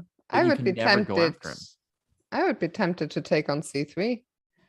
Oh, exchange sack here and then bishop d5. Yeah. Make white sack back. Here's what he went for. He traded on h4 now and played g3. So even though he's playing this fast, he had an unusual counter in mind against d5 because d5 is a complicated move and he just incredible right at him. And what my Hitting the friend knight on Jesse calls c3. centraliskiatsk. Just smacks that queen into the middle of the board. I mean, this so far is a demonstration by Topalov. Timur, under 2 minutes on the clock. Things are not looking good. Today, Black is mounting a bit of a comeback in the Armageddon. Yeah. And also for the first time this week, Topalov looks like a world champion, right? Like somebody who just knows so much more than you that they can just slam out the right moves quickly, full confidence. Like what are you going to do? They know everything. You're hesitating. 92, boom, queen d5. He's just like, it's hopeless for you. What are we even doing here? Two connected pass pawns. Right? Oh, he hides from the queen trade. He goes back to the weak dark squares. This is over. It's really one-sided. It is shocking. Now, I guess rook g8 is going to happen at some point. I guess knight e5 and then knight takes b5 or also. e6 was slightly complicated because I think he's reached the point where his advantage is so big that he thinks he can just play simple moves, you know, and just only offer scenarios that are crystal clear. And look at the time situation, under a minute for Timur, 4 minutes 20 for Topalov. I mean, we've never seen white suffer so much on the clock. No. And on the board. I mean, we've never even seen Black suffer this much on the clock. We've never seen someone play this much faster than another player. Like it's our first time seeing somebody just use the clock like this in one of these Armageddons. Oh, the e5 pawn fell too now. He picked it up for free when Timur couldn't find anything else to do. Someone was asking, are they near move 40? Yeah, like 6 moves to go or something. Yeah. But I mean, like in a classical game, the position's so bad, white might resign. I mean, it's really, look, he's picking up that with check too. Oh, moving the king back and forth, maintaining risk control. I think they're just agreeing a draw, no?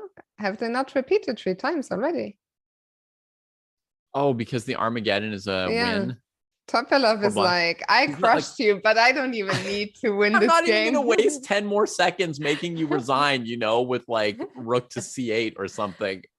He's such a professional. Ridiculous. Oh my God. Draw up 4 pawns for nothing. Minus 20. And the guy's got 5 seconds on the clock flagging. And he's like, yeah, I mean, it's Armageddon, right? I win. Hilarious. This is so funny. Hilarious. That was absolutely the most domination you've ever seen that technically was marked as a draw. I mean, also because there are no rating points at stake because it's an Armageddon game. So Topalov is literally like, I don't care. Like, absolutely do not care about winning this game. So Topalov another parallel with the experience you'd have playing Blitz against Hikaru. Some literal not caring. Exactly. Wow. No. Okay, so very soon the Armageddon between Anish and Vishy will get underway, but let's quickly jump to Magnus before as we wait for that. We take every chance we can get to. Oh no, they already started just now. Dance. No, they started. Yeah. No. And I've got a moment. The move hasn't loaded for me yet. Okay. So Magnus sacked his a3 pawn. He's been very obsessed with being down a pawn this game. He sacked the a3 pawn. Now Mamedyarov has 2 passed pawns. Knight d6. It looks scary, right? It looks scary because the queen's way out there. But against queen to e6, he's got queen takes bishop. So I don't see a winning move for Magnus here. I only see like queen a5. What move are we on here? Queen a6. I can't even say it right. Sorry. Okay, so this is move 37. So 3 moves to go until the 10-second increment kicks in. As Seth says, that game would be a weird entry in the database. And honestly, a game like that, you almost don't want it in the database because you'll look at the stats and some variation and be like, oh yeah, white did okay. You know, they drew 3 games. And like you look at the games and it's like, why did white draw? Down 4 pawns? Okay, let's leave this one. I think it will still be there after the Armageddon. Yep. I just wanted to see the live positions for myself for 1 second. Yep. So many doubled pawns on Wesley's board. It's hard to even count that the pawns are equal, but they are. And look at this. Anish opening this Armageddon game with 1b3. Right. There's some kind of weird 1b3 cult, right? Yeah. Because, and particularly among Indian players, and Anish has a lot of Indian fans. So I feel like, yeah, he's trying to get the Indian vote on his side. It's like a political move, right? He's playing Anand and he's trying to get some of the young Indian fans to root for this B3 cowboy deal. Exactly, the course by Adiban. But I feel like also Jobava and Hikaru did so much to popularize 1b3. So yeah, it's really been a very hot move. And let's see, what do you make of the way Vishy has reacted? Yeah, I mean, it's fine. He's playing what's known as the Kasparov system against the Queen's Indian defense at this point. Down a tempo, and it's okay for black, even though it looks a bit risky.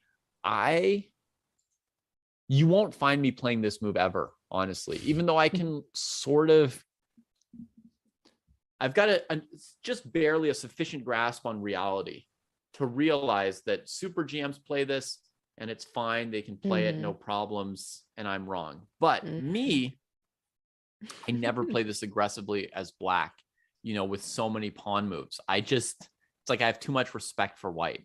You know, it's like you can't do this from the black side. I would absolutely try this as white, but as black, I need my opponent to play like H3 or A3 or something. Then I'll start playing like this. Yeah. Just want to get you. I mean, and that's what we teach everyone they should do, right? Get the pieces out, get castled. Don't make too many pawn moves.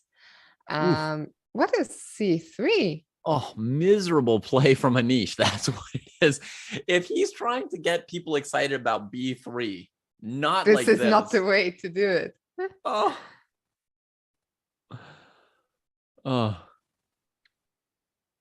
I like how Seth in the chat is saying that's a lost cause for Giri trying to get fans with B3.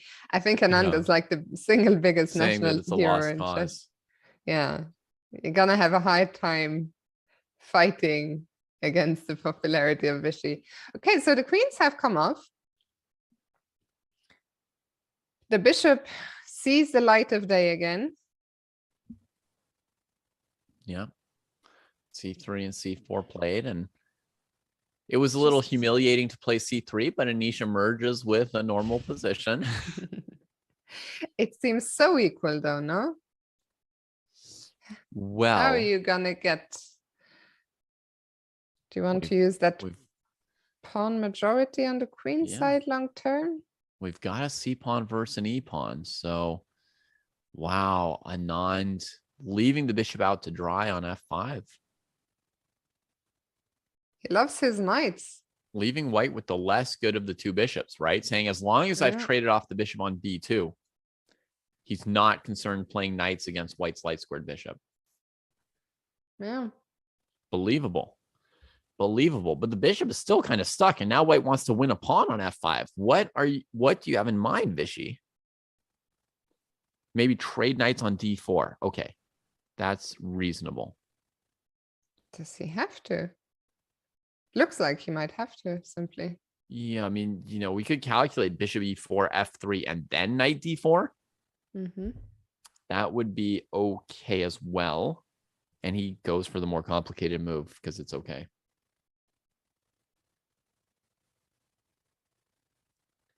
Okay, so bishop E4, and what's going on here? So basically, he wants to induce Anish to play F3 in this dream of trapping the bishop, right? To put every single pawn around this poor bishop on e2, right? And Mhm. now he can play knight d4, hitting e2, rook d4, bishop c6, and Anish is going to need to get some pawns onto dark squares in a hurry, or he's going to be worse with white here. Yeah.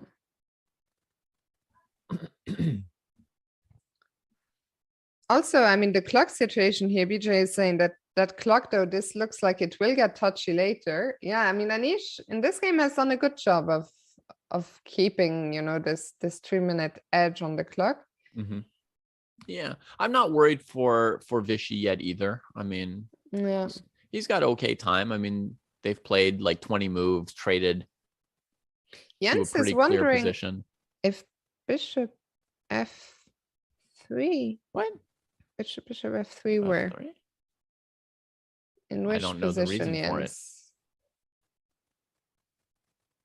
Oh, Okay. we just had a delay in the yeah. in the relay because Like, suddenly what? 10 moves came. So let's check them out. Knight d4, bishop e4, f3, knight c5. I didn't realize he could do that. Nice, nice, nice, nice. So now knight c2 probably. Yep. And then trade the bishop on c2. Yep, yep, yep, yep, yep. Very nice. And then lock in the dark squares for the knights. Oh, it's suffering for white.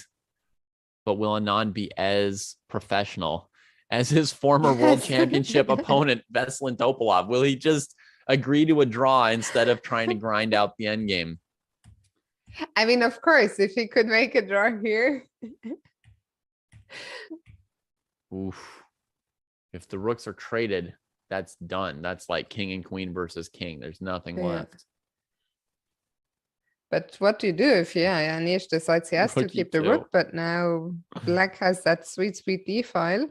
Yep. Oh, man. And you can Fisher just go rook said d3, rook d4 even. But he just plays b6, yeah, which is might as well. Fisher said saying black winning in Armageddon. Actually, if Vishy holds or wins, it will be 3 out of 3 for black today. And black will finally be mounting a comeback. Yeah, and you think there are going to be 5, so black needs all. Black needs to get to 3 to win the day. H6 and G5. I mean, everything Anand is doing is perfect here. This, I mean, if this were a classical game, you would study it. I can't rate highly enough how nicely Vishy's playing this position. Now he pushes white's bishop back. Oh, all the space. Brings the knight to d3. This is such a masterclass. Yeah. So maybe e5 here, but he's going to flex the draw odds for a second.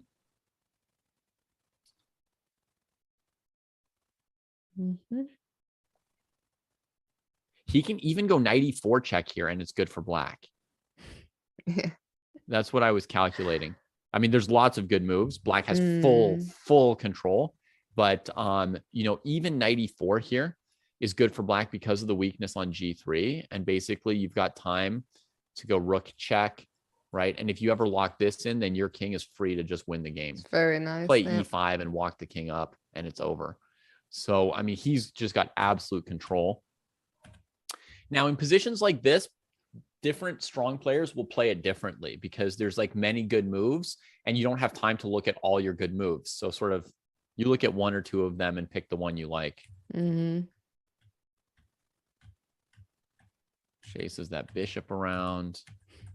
Yeah, I mean, it's like, what is white to do?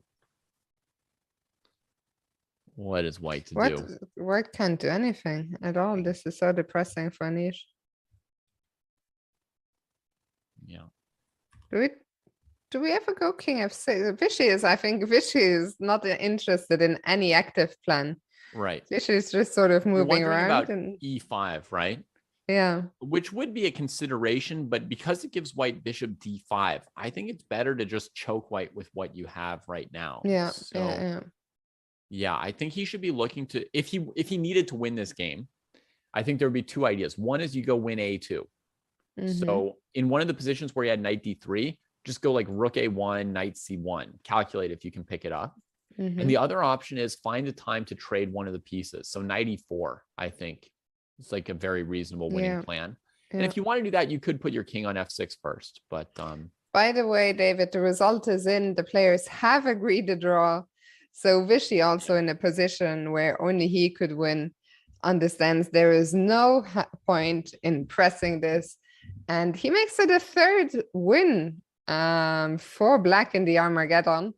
all right. So impressive stuff. Kudos to Vishy, who just continues to, you know, just show some absolutely fantastic chess.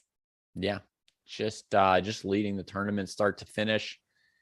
Yeah, what can be said? He looks so good right now. So good.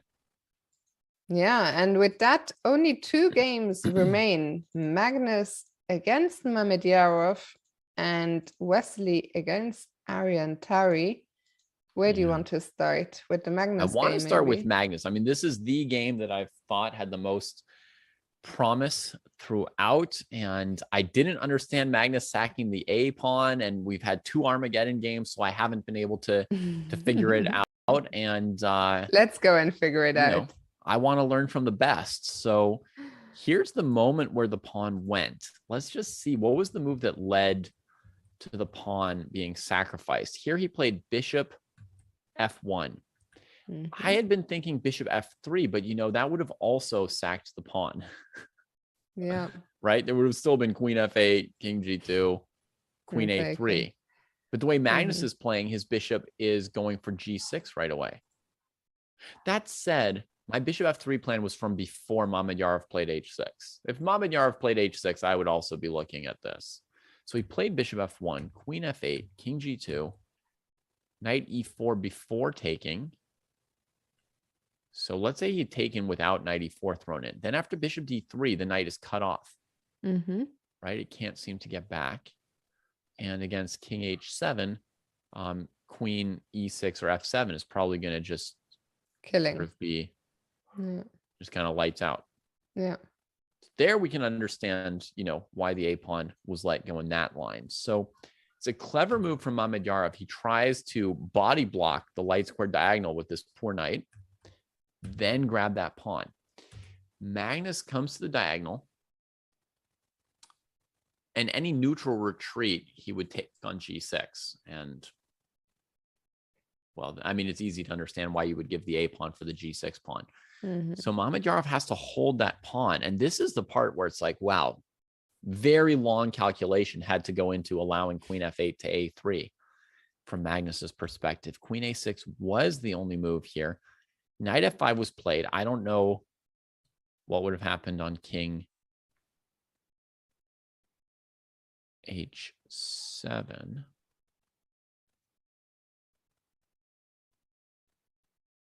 Do you have any idea? King h7.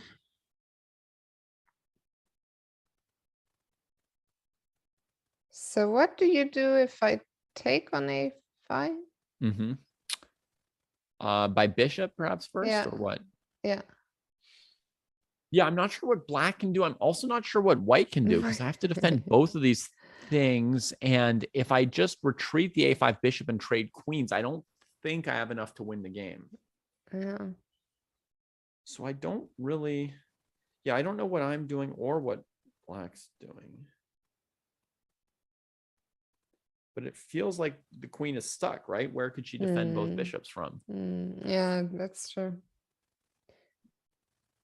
By the way, my good friend Sam is in the chat. He's saying, can Vishy join the candidates? That would be lovely, you know? Right. It would be so great seeing Vishy in the candidates, but sadly, I think Vishy he's not retired, but more or less the fact that he decided, for example, not to play the Olympiad, I think is very indicative. Also, he has joined at Dvorkovic's team for the elections, which also seems to hint, you know, that playing is not going to be his main focus going forward. But having seen the form he's in lately, I mean, it would be a treat to see him in the candidates one more time. Yeah.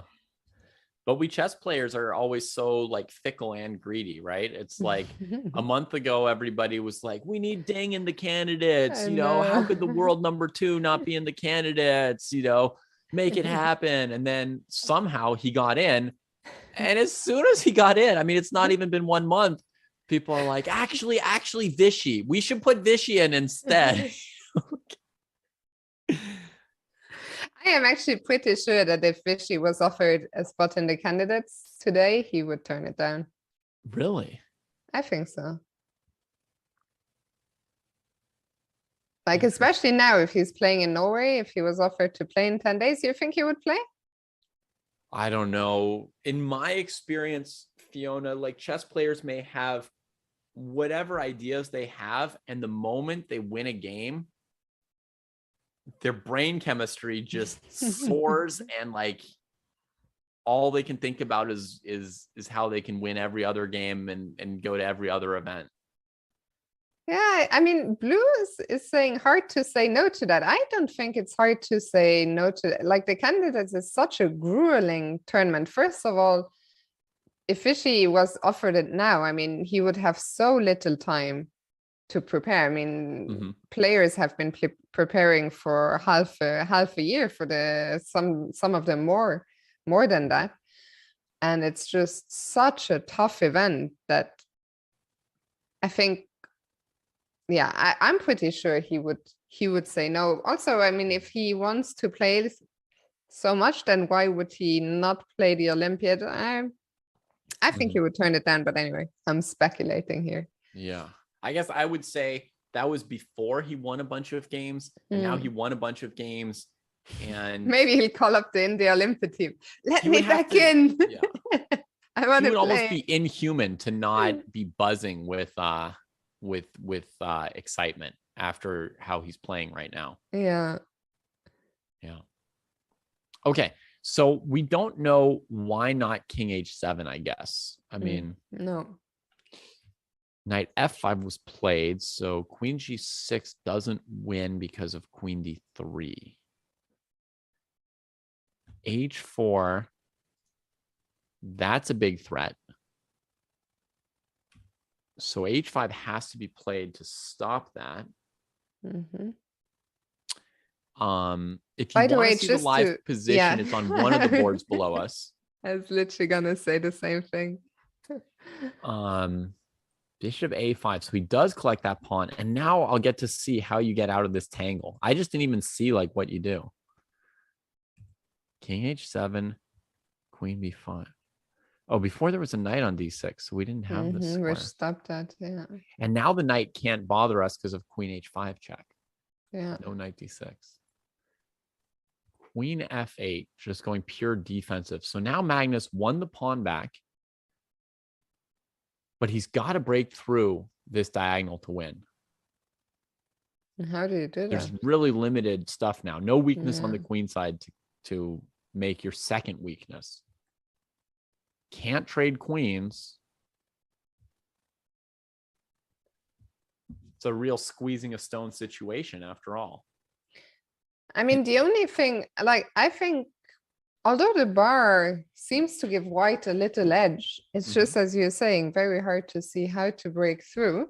But Shahriar Mamedov only has 3 minutes on the clock. So if Magnus can ask some questions, like, I don't know, can you prepare to play G4? You maybe can. To be clear, you can't play G4 right now because of knight E3. So if we wanted to prepare G4, it would probably involve putting the king on a different square, like H2. So back to the live position here. Yeah, you could play king to G2, looking at G4. I was even thinking a very slow plan of somehow moving my queen. But yeah, I can never actually play F3 because giving up that square on E3 is too much. F3 to go G4 and all this. Yeah, but I mean, with the knight, I don't think I can get away with ever playing F3. Yeah, I agree.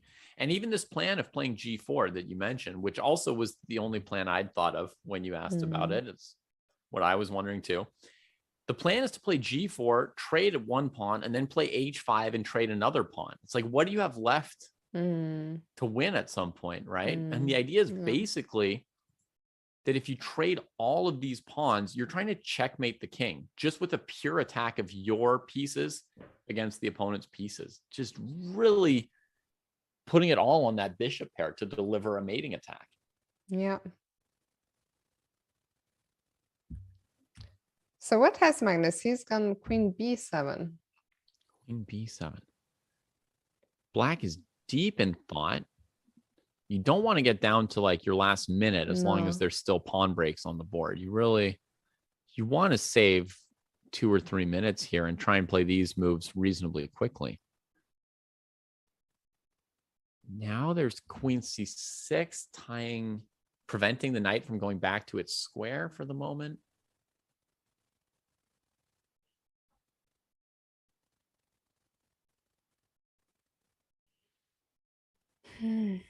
I'm currently confused by the question in the chat from a cat with hat. By the way, why is the valuation on the main board so much higher than the one on the small board? And I was like, that's a great question, because I thought this position should be even, and I was trying to understand why, on the main board seems to think Magnus is much better, while the small board says, nah, it's good. Yeah. You say it's a very good question, and my answer to you is do your best to avoid looking at the evaluation bar. I know it's like right in your face. It's hard to avoid, but at least this tells you that it's more or less meaningless, right? So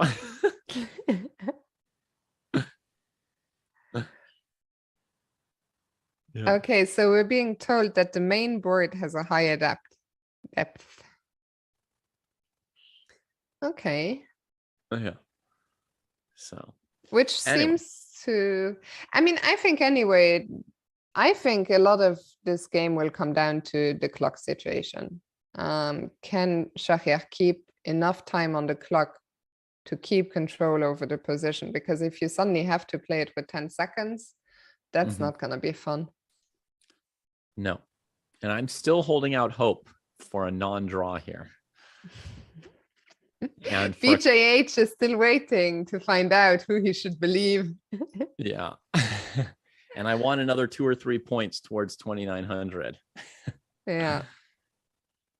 I think Mika in the chat earlier was telling us that Magnus so far has won 2.7 points. So his live rating is 2866.7, but yeah, still a long way to go to 2,900. Yeah, still a long way. Every draw he loses like 1.5 points. Yeah.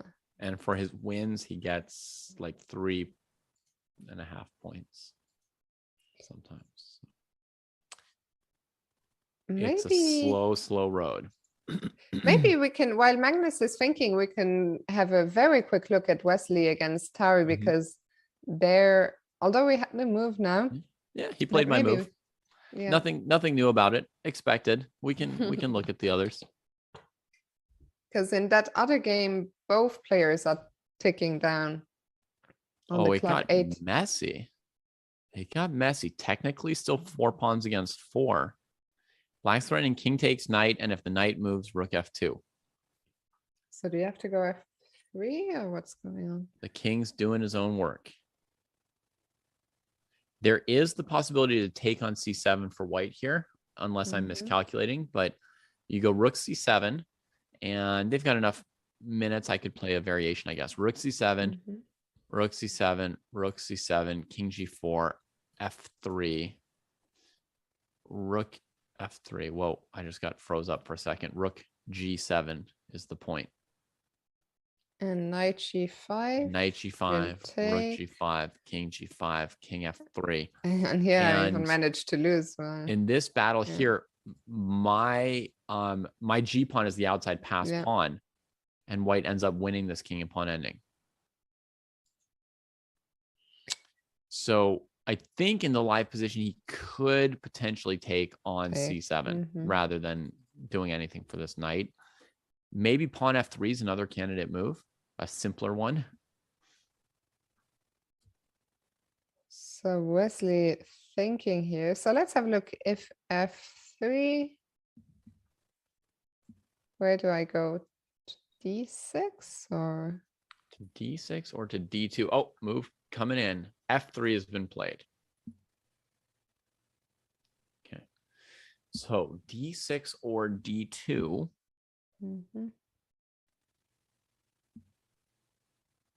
Yeah, actually d6, I don't like the look of it. I was going to say, actually d2, I don't like the look of it because I was just looking at that. So what don't you like about knight d6? Yeah. Okay, so first of all, what if you take on e5? Then I guess your It's plan so is messy. to stick the knight on b5 and hold the rooks off. Yeah, maybe I have to take on c7 actually. I'm reading in the chat. Oh my God, Schach has blundered.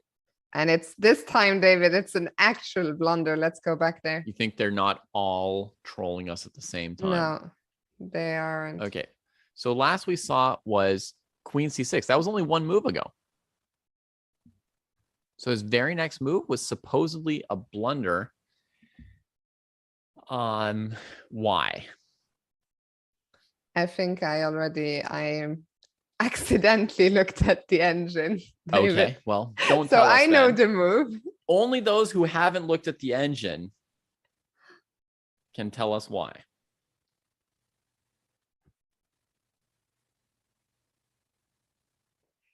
I don't think it's even, I think you'll find it. I mean, it's not that hard. Okay.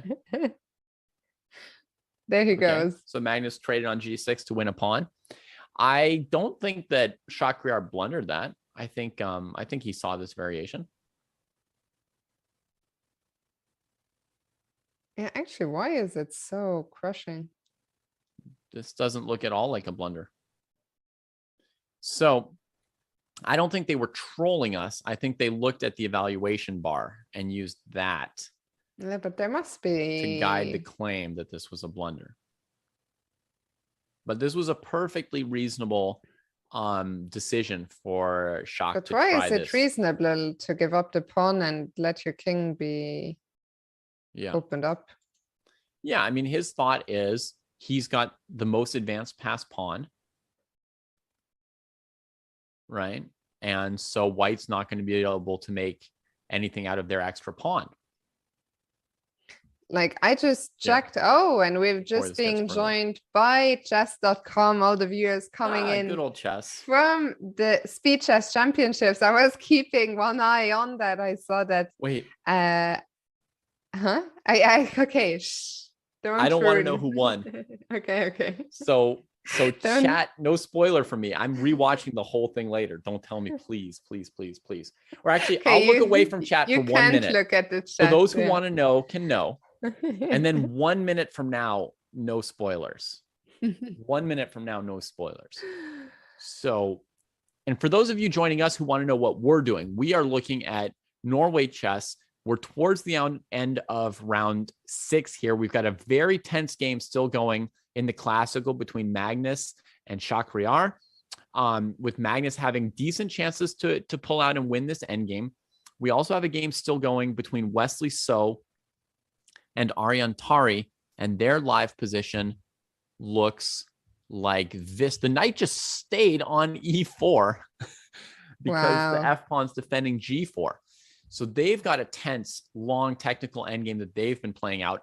3 other games ended in draws today already, and most notably, Vishy Anand won the Armageddon against Anish Giri to continue pushing his first place lead in this tournament. Yeah, today 3 wins for black in the Armageddon, and I think Magnus has just played the move that shows why Shakhriyar's move was actually a blunder. As someone pointed out in the chat, Cesar says it's plus 62. And the problem is, I think that just the king is going to get too exposed, right? Here it looks like queen e8 would be an important move, but queen f7 doesn't immediately lose to it. But actually, white probably wins in the bishop ending. That's probably winning for white. Yeah, queen e8. So here's the interesting thing. In a queen endgame, If it came down to a pure queen endgame here, it would have been perfectly normal to lose that one pawn. And you create a situation where your D pawn's on D3 and white just has to give perpetual because your pawn's further than white's. But if you go to a pure bishop ending and the white king goes to E4, white's probably winning this endgame, right? So on king G6, queen E8 is an important question. If the king goes to F5 or H7, you win this pawn with check. If it goes to G5, to H6, bishop G5, same thing, right? So then we're looking at queen F7, takes, king here. And can the king successfully embrace this pawn? If it gets to E4, it's over.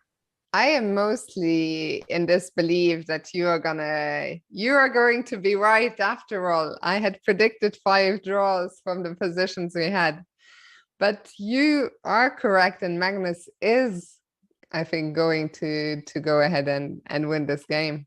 I mean, so say at the evaluation bar, and the fact that he has 8 minutes versus under a minute, definitely, better chances that he doesn't make any mistakes here. The last trick for black in this endgame is D3, Fiona, and this is maybe something that Magnus has just thought about a minute ago, because if you go king E3, bishop D4, draw. Very cute. That's the last trick. Yeah. So maybe white has to go bishop B6. So does white have a winning move in this position? I would think maybe bishop G5, but it's not totally easy.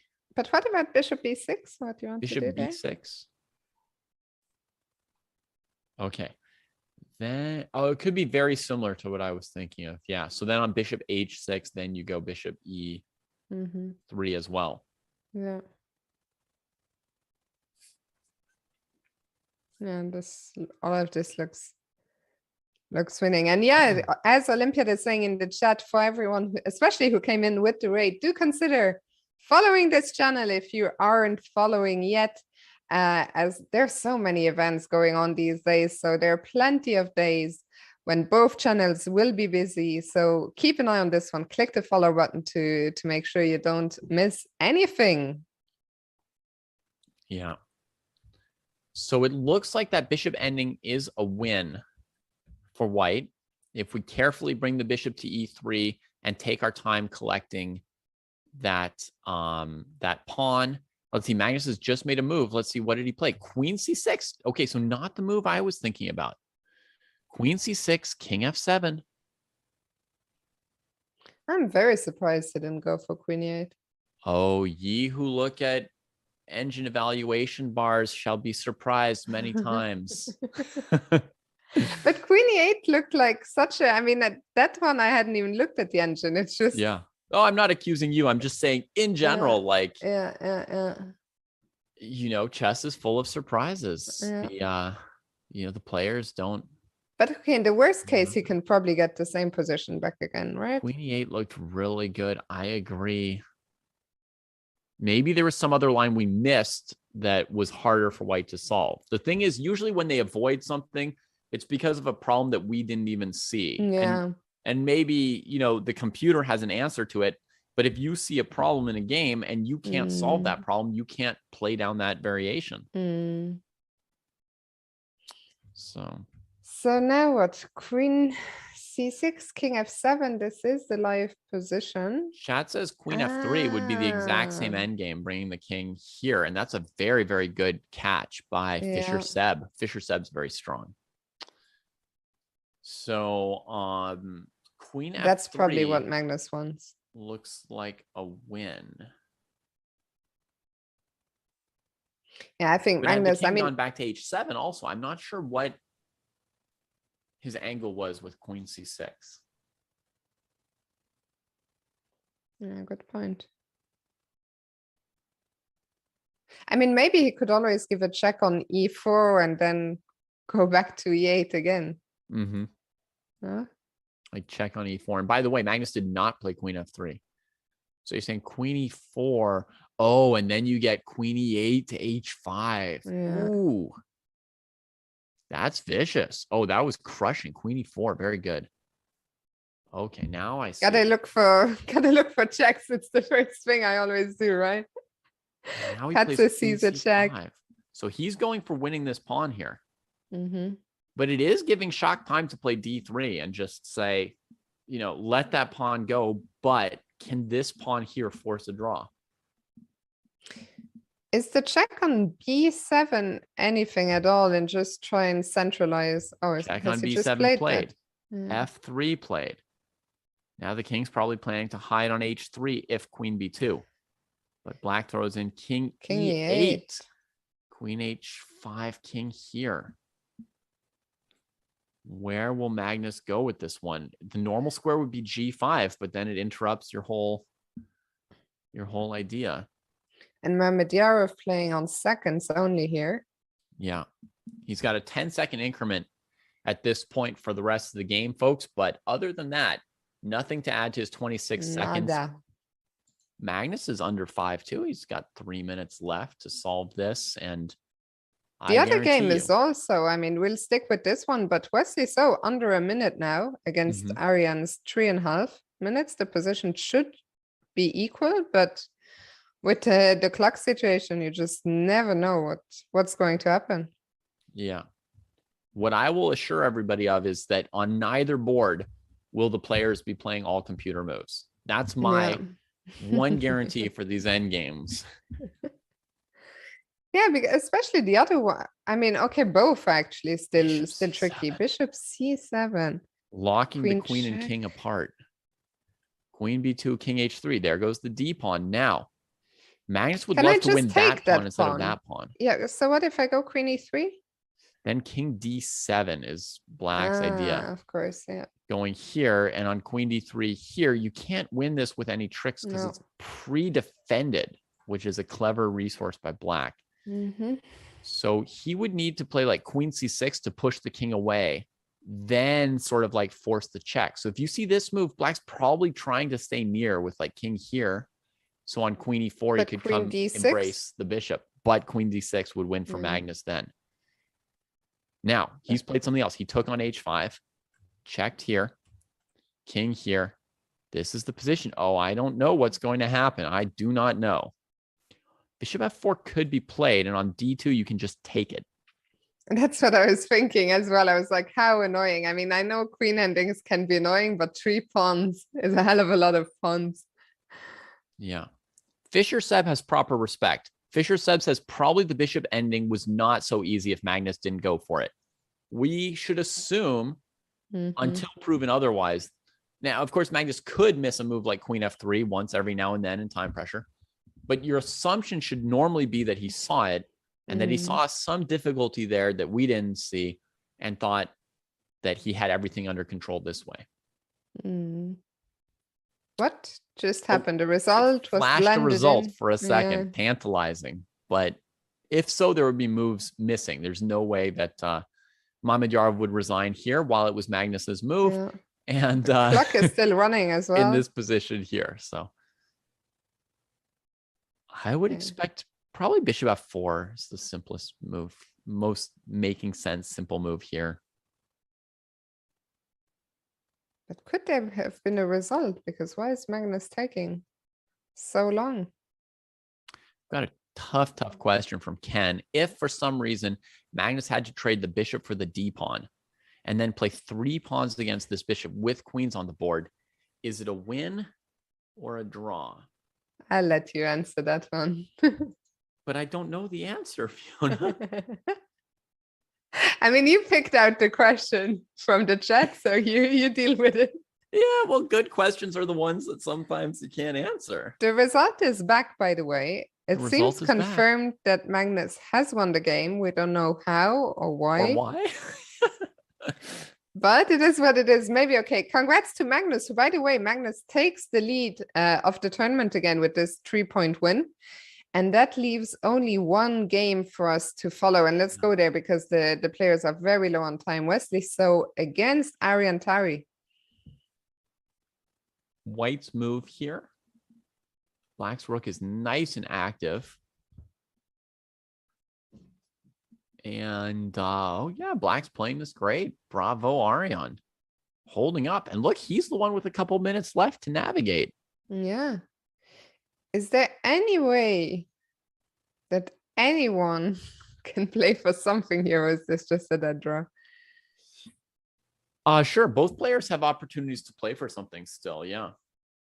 Now I think we'll probably see Ariane take on B4. But then I guess King E3 would be a slick move for white. And then we have no way of making. Yeah, in fact, I don't know that I want to let that king come to E3. Maybe just stay on the third rank. Yeah. Yes. Classy from Tari. So if the king came to E2 to deal with the E pawn and to take away space from the rook, then the white rook can't do anything because it has to guard the pawn.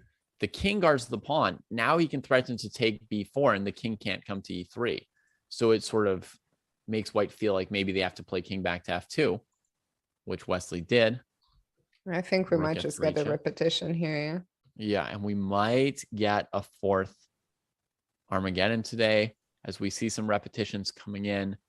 Very, very impressed by Tari's play.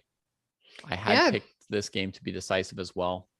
Tari, who continues to hold his own if this ends in a draw, which it should within a second, I think. No. Oh, Wesley's avoided the repetition. It continues. So few more seconds. Yeah, a few more seconds to come. So what's the plan for torture? Is it pushing the G pawn or ending around with the king? It's the G pawn. G pawn. I would still be worried here as black. Yeah, it's certainly possible for things to go wrong here. White's got an outside pass pawn. Oh, but E3. E3. Might be a nice way to... King F3 to defend the pawns. And then can I go rook B3?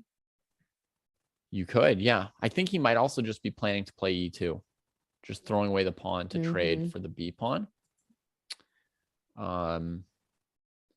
Wesley throws in G5 check. And I think we'll still see King F3, E2, rook takes E2, rook takes B5. I think is black's idea. Yeah, there it goes. And okay, going active with the rook, that makes sense. We need to keep black at bay because black has a drawing idea of basically like rook F5, E5, or in some cases E5 even without rook F5, and then you just go after one of the pawns with your king. I don't even know who's playing for what here any longer. Like, I don't know if this is Wesley attempt to win this game. Like, suddenly, if I had to play anyone, I would probably take black. But okay, Wesley's trying to win. I can tell you that. Yeah. He avoided a repetition. One thing you have to avoid is don't go King G6, Rook H6, and King F5. Right. Let's stop those pawns. Fight, King, fight. Okay. Oh, careful now. King G6 is on the board. Rook B1. Yeah. Well, Wesley might as well try Rook H6 once.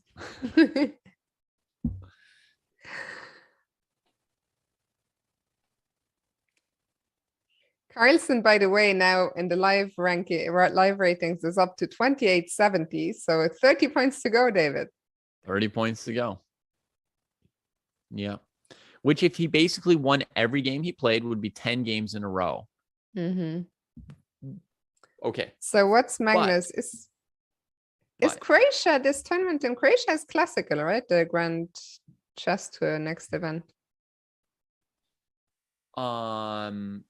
The Grand Chess Tour's next events are in... There's only one more classical event, which is St. Louis Sinkfield Cup. Oh, that's a pity. So Croatia is Rapid and Bilston, I guess. But if we want to put it in better perspective, the more likely, almost impossible godly scenario would be for him to win every game with white and draw every game with black. Basically, in today's professional climate, that would be incredible. Yeah. And that would only be gaining 2 rating points per pair of games. Yeah. So that would require 30 games in a row of keeping up that level of performance. So if he plays, he will play the Olympiad. Yeah. He has The Olympiad, he could get a few players lower than 2,700. There, he just has to win every single game if he ever gets, plays in other tournaments where he gets pared down. It's only against Wesley So, Mamedyarov, etc., that 1.5 out of every 2 is enough. It will get slightly harder as he gets closer as well. That is correct. Like, by the way, these 15 players points higher rated, he might get 1.2 points for every 1.5 out of 2. Crazy. These players, I think the Armageddon is gonna be very much a matter of who's less tired, because it's now 9:10 here in Europe. Yeah. Also local time for the players. This game is still going, so by the time the Armageddon starts, it will be past 9:30, and this has been a tough game. So we'll see who will be fresher. Yeah. I want to say just what incredible performance and experience for Arian Tari. I mean, to go for 80 moves with Wesley So, appreciate every little detail of how he's trying to trick you and where he's trying to gain a small upper hand and answer every question. You've got to just feel so strong when you come out of that. And Fisher Seb just asked, is E5 just a draw now? And that's exactly what Arian Tari went for. And after F takes E5, Wesley gives up on his tries, offers a draw, which is accepted by Arian Tari. And I'm with you, David. I mean, very, very impressive stuff. And that's our last classical game for today in the books. These two players will reconvene in about 20 minutes for the Armageddon. So we are not done just yet. I think we are going to go on a quick break, and we'll be back in a little while with all the results and everything before going into the Armageddon. So don't go anywhere, and we'll see you very soon.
and welcome back, everybody, for the final game of today, Norway Chess, round 6.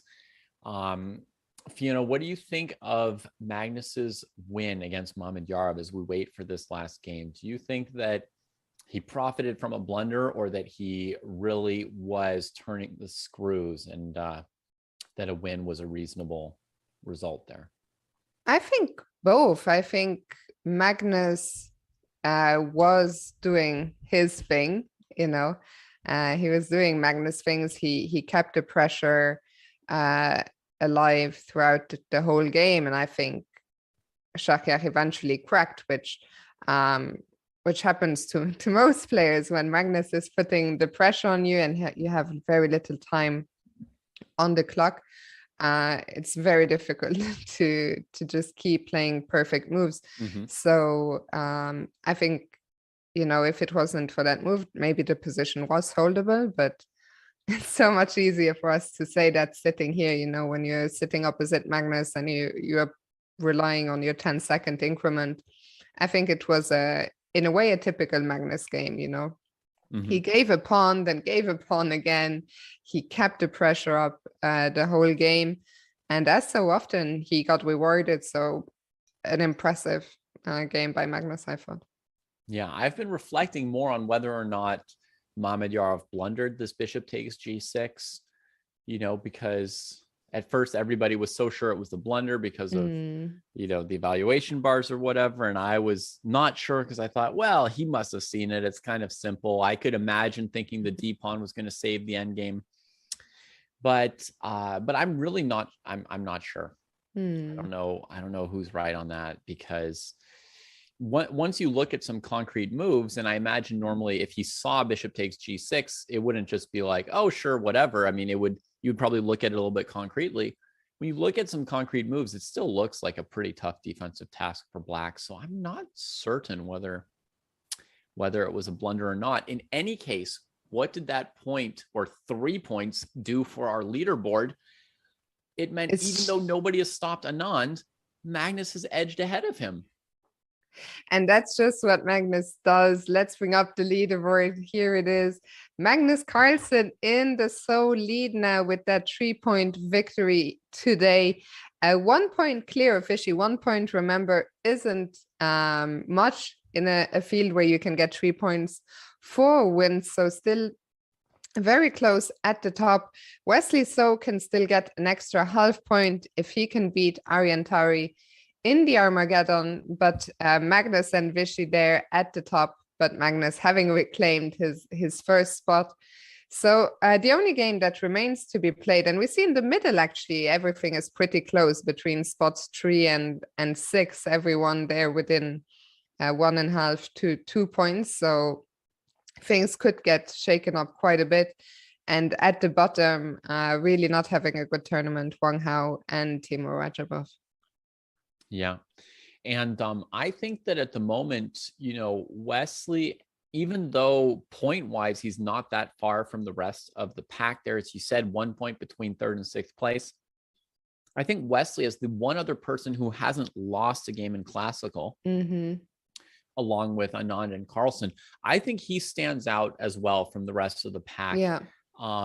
It feels right now like to win a game in Classical against Magnus, Anand, or Wesley would be very difficult. You try to imagine someone cracking them and beating them. Yeah. And they've already played each other. Carlsen's already played both of them at least. Yeah. So you try to imagine. And Wesley has also has played Anand. Yeah. Yeah. So you try and imagine someone lower in the pack winning the Classical game against one of those 3. And it's a little hard to imagine right now. I mean, they're just playing that well. Yeah, I mean, for sure, really, I think these 3 have stood out. Maybe they also the 3 players that would stand out. Although I was going to say before the tournament, but maybe Vishy, people didn't expect, although he did have this brilliant showing at the Rapid and Blitz in Poland. It had been a while. I mean, Vishy even hadn't played that much classical chess in a while, so it was hard to expect that he was going to be doing so well. Yeah, and he continues to look good. The answer to the question, can anyone stop Anand, so far looks like pretty clearly the answer to our question of the day is no.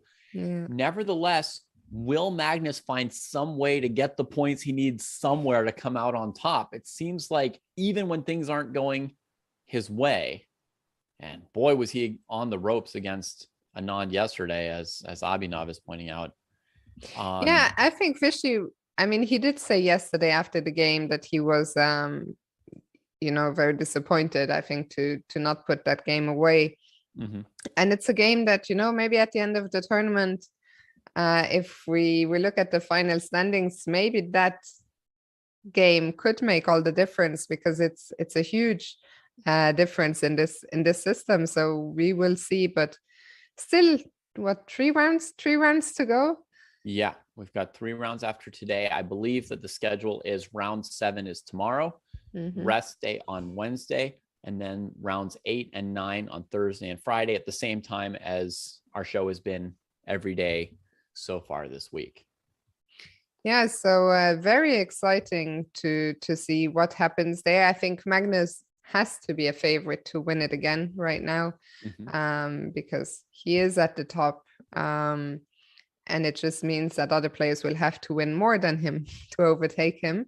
Yeah, and so far he's been really, really good with white at this tournament, but he's also had his extra white already. So at the tail end of the tournament, Magnus is going to have to play several blacks, and he's also struggled a tiny bit in the Armageddons this time. Normally Magnus is even more imperious in rapid chess than in classical. Sometimes even it feels like an even bigger gap. Sometimes he's lost 2 Armageddons, so he's playing black 2 times in the last 3 rounds. I'm just looking at the pairings, actually. He will be black against Arian Tari tomorrow. And then round 8, he'll be white against MVL, and round 9 against Veselin Topalov. So those are even 2 games. Tomorrow, I think for sure he will try to beat Arian with black. And then even, the last round game against Topalov, who's been struggling a bit in this event. So Magnus could just try and go, or he will try and win all these classical games. Yeah. Yeah, but I think the fact that he's got those blacks lined up and that he hasn't won all his Armageddons so far definitely leaves room that Anand could catch him in the standings quite easily, and even Wesley could. So it's an open question who's going to win, but like you, I would bet on Magnus. Like, somehow he usually finds the points he needs. By the way, Wesley also has 2 blacks out of the last 3 games. And Vishy has 2 whites. He has 2 whites in the next 2 rounds against the 2 Azeri players, Rajabov and Mamedyarov, and ends with black against Arian Tari. So, yeah. Well, the good news for him is that Rajabov has not yet drawn a game with black in this tournament. He's actually lost every single black game. So that might be a big chance for Vishy to get one of those big 3 points that can go such a long way in the standings here. Yeah. It'll be very interesting to see what happens there. Let me ask you another question. What do you think is going to happen in the Armageddon between Wesley So and Arian Tari, which is about to start? So the last time Tari played an impressive 70-move stodgy defense against Veselin Topalov, and he held up to the exam, and then he went into the rapid game and he lost within 20 moves, getting one of his knights tangled, dropping a piece right out of the opening.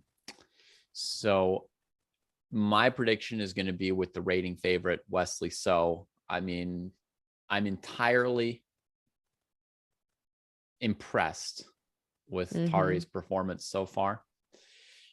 But maybe his focus is more on the classical, improving his classical, like playing his heart out in those classical games. And then, maybe he doesn't have the same focus or practice or degree of interest in what happens in those Armageddons. I think you touched on a very good point, like the practice. Wesley and the other top GMs, they play these, for example, Grand Chess Tour and the Grand Prix had a lot of rapid playoffs. So they play rapid against the elite all the time. While for players like Ariane Tari and other very strong GMs, there's the World Rapid and Blitz, but other than that, there's not so many opportunities to play, to practice rapid against the best in the world. So I think that's a very good point. Yeah. And Tari held his own very nicely in the Blitz tournament on day one before they started the classical tournament of Norway Chess. He did fine in Blitz, but again, that's something where, it's easy to get a lot of practice, a massive practice online playing, 3-minute or 5-minute games. But, a 10-minute time control, it's just not as common. You kind of have to hit 2,700 to start playing in these sped up tournaments designed for fans and viewership. It's actually, Fisher Seb is making a great point. Luckily, there is now the Chess.com Rapid Championship. Right. I haven't seen, I don't know how often Ariane has played in that. At least I haven't seen him in the knockouts, but the knockouts are not so easy to qualify for. I would say the same thing. I don't know if he's never played. Yeah. But I have never seen him in the knockout. So on the other hand, it's true. Like if there's, some 2,600 players out there who want to take the rapid game to the next level, the Rapid Chess Championship, actually, there's a place to practice that. For sure. And to get a kind of practice they don't normally. I just saw yesterday, I don't know when they changed it, but when the ICC started, it was only open to like the top 100 in the world. But I think it's open to all GMs now, if I saw that correctly yesterday. So if you're GM out there watching us, you can now play in the ICC, get in that practice. But we have liftoff. Yeah, and we're getting a full Tarrasch defense from Ariane Tari here against Wesley So, who switches up his opening with 1c4, looking towards an English. If you want to force a Queen's Gambit decline against 1c4, you normally can. If that's your opening of choice, just force through e6, d5, and so Tari gets into an opening that he must have intended here with the Tarrasch.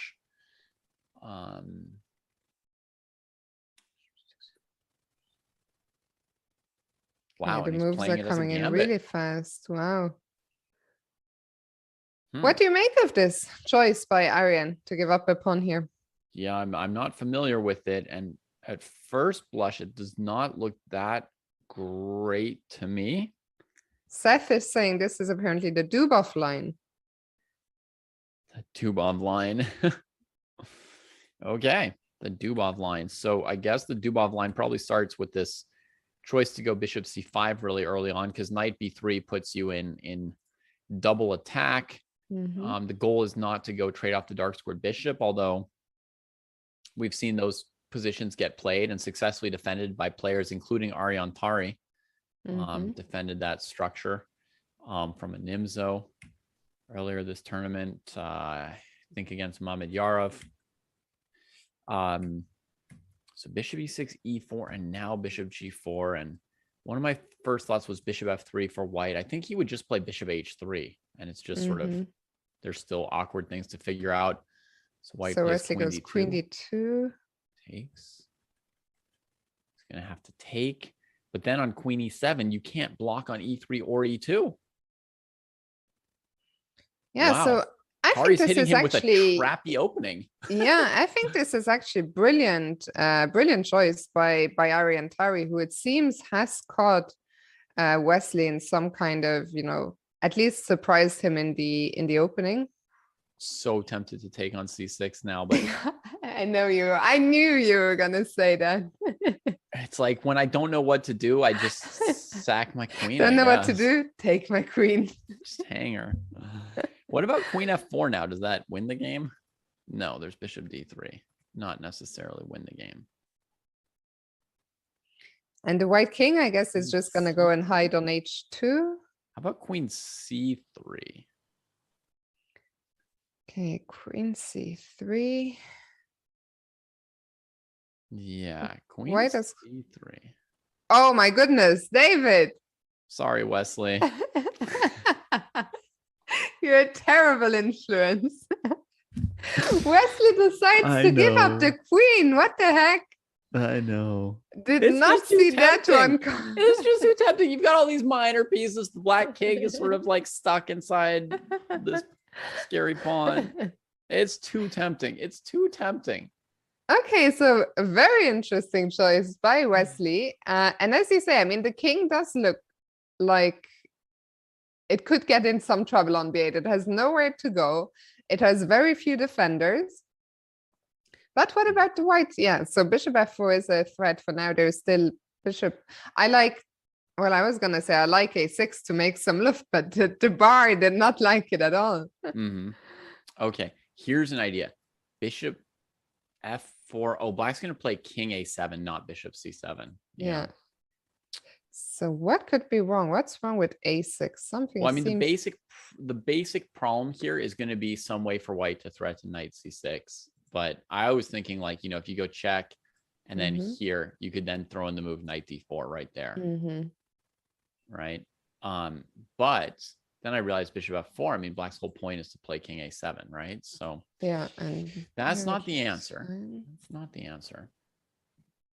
Is there any way we can go for like a4, a5 and try to say you don't have that many squares on that diagonal? Run the bishop out of space, then try and get the knight to d4 maybe. Yeah. I also thought there's like a chance that it might just be this extremely simple move, knight a5 threatening this and just trying to get, you know, the unopposed bishop. But you know, it's so hard for us as commentators, I think, to commentate on this kind of crazy game. It's like every move the bar is just yo-yoing on us. Because to play this, I mean, Chess Brainiac is in the chat and he's saying hard for a human to play. I think it's already hard enough for the players. So what chance do we have? But we're trying our best. So queen f6. Yeah. Bishop c3 looks good to me here. Not that I know why. Bishop d3, I get myself mated. Okay. Not bishop c3. That's why another sneaky move from Kari with queen f6. Yeah, so king g8, g1 stepping out of that check on d3. So now you got to play bishop f4.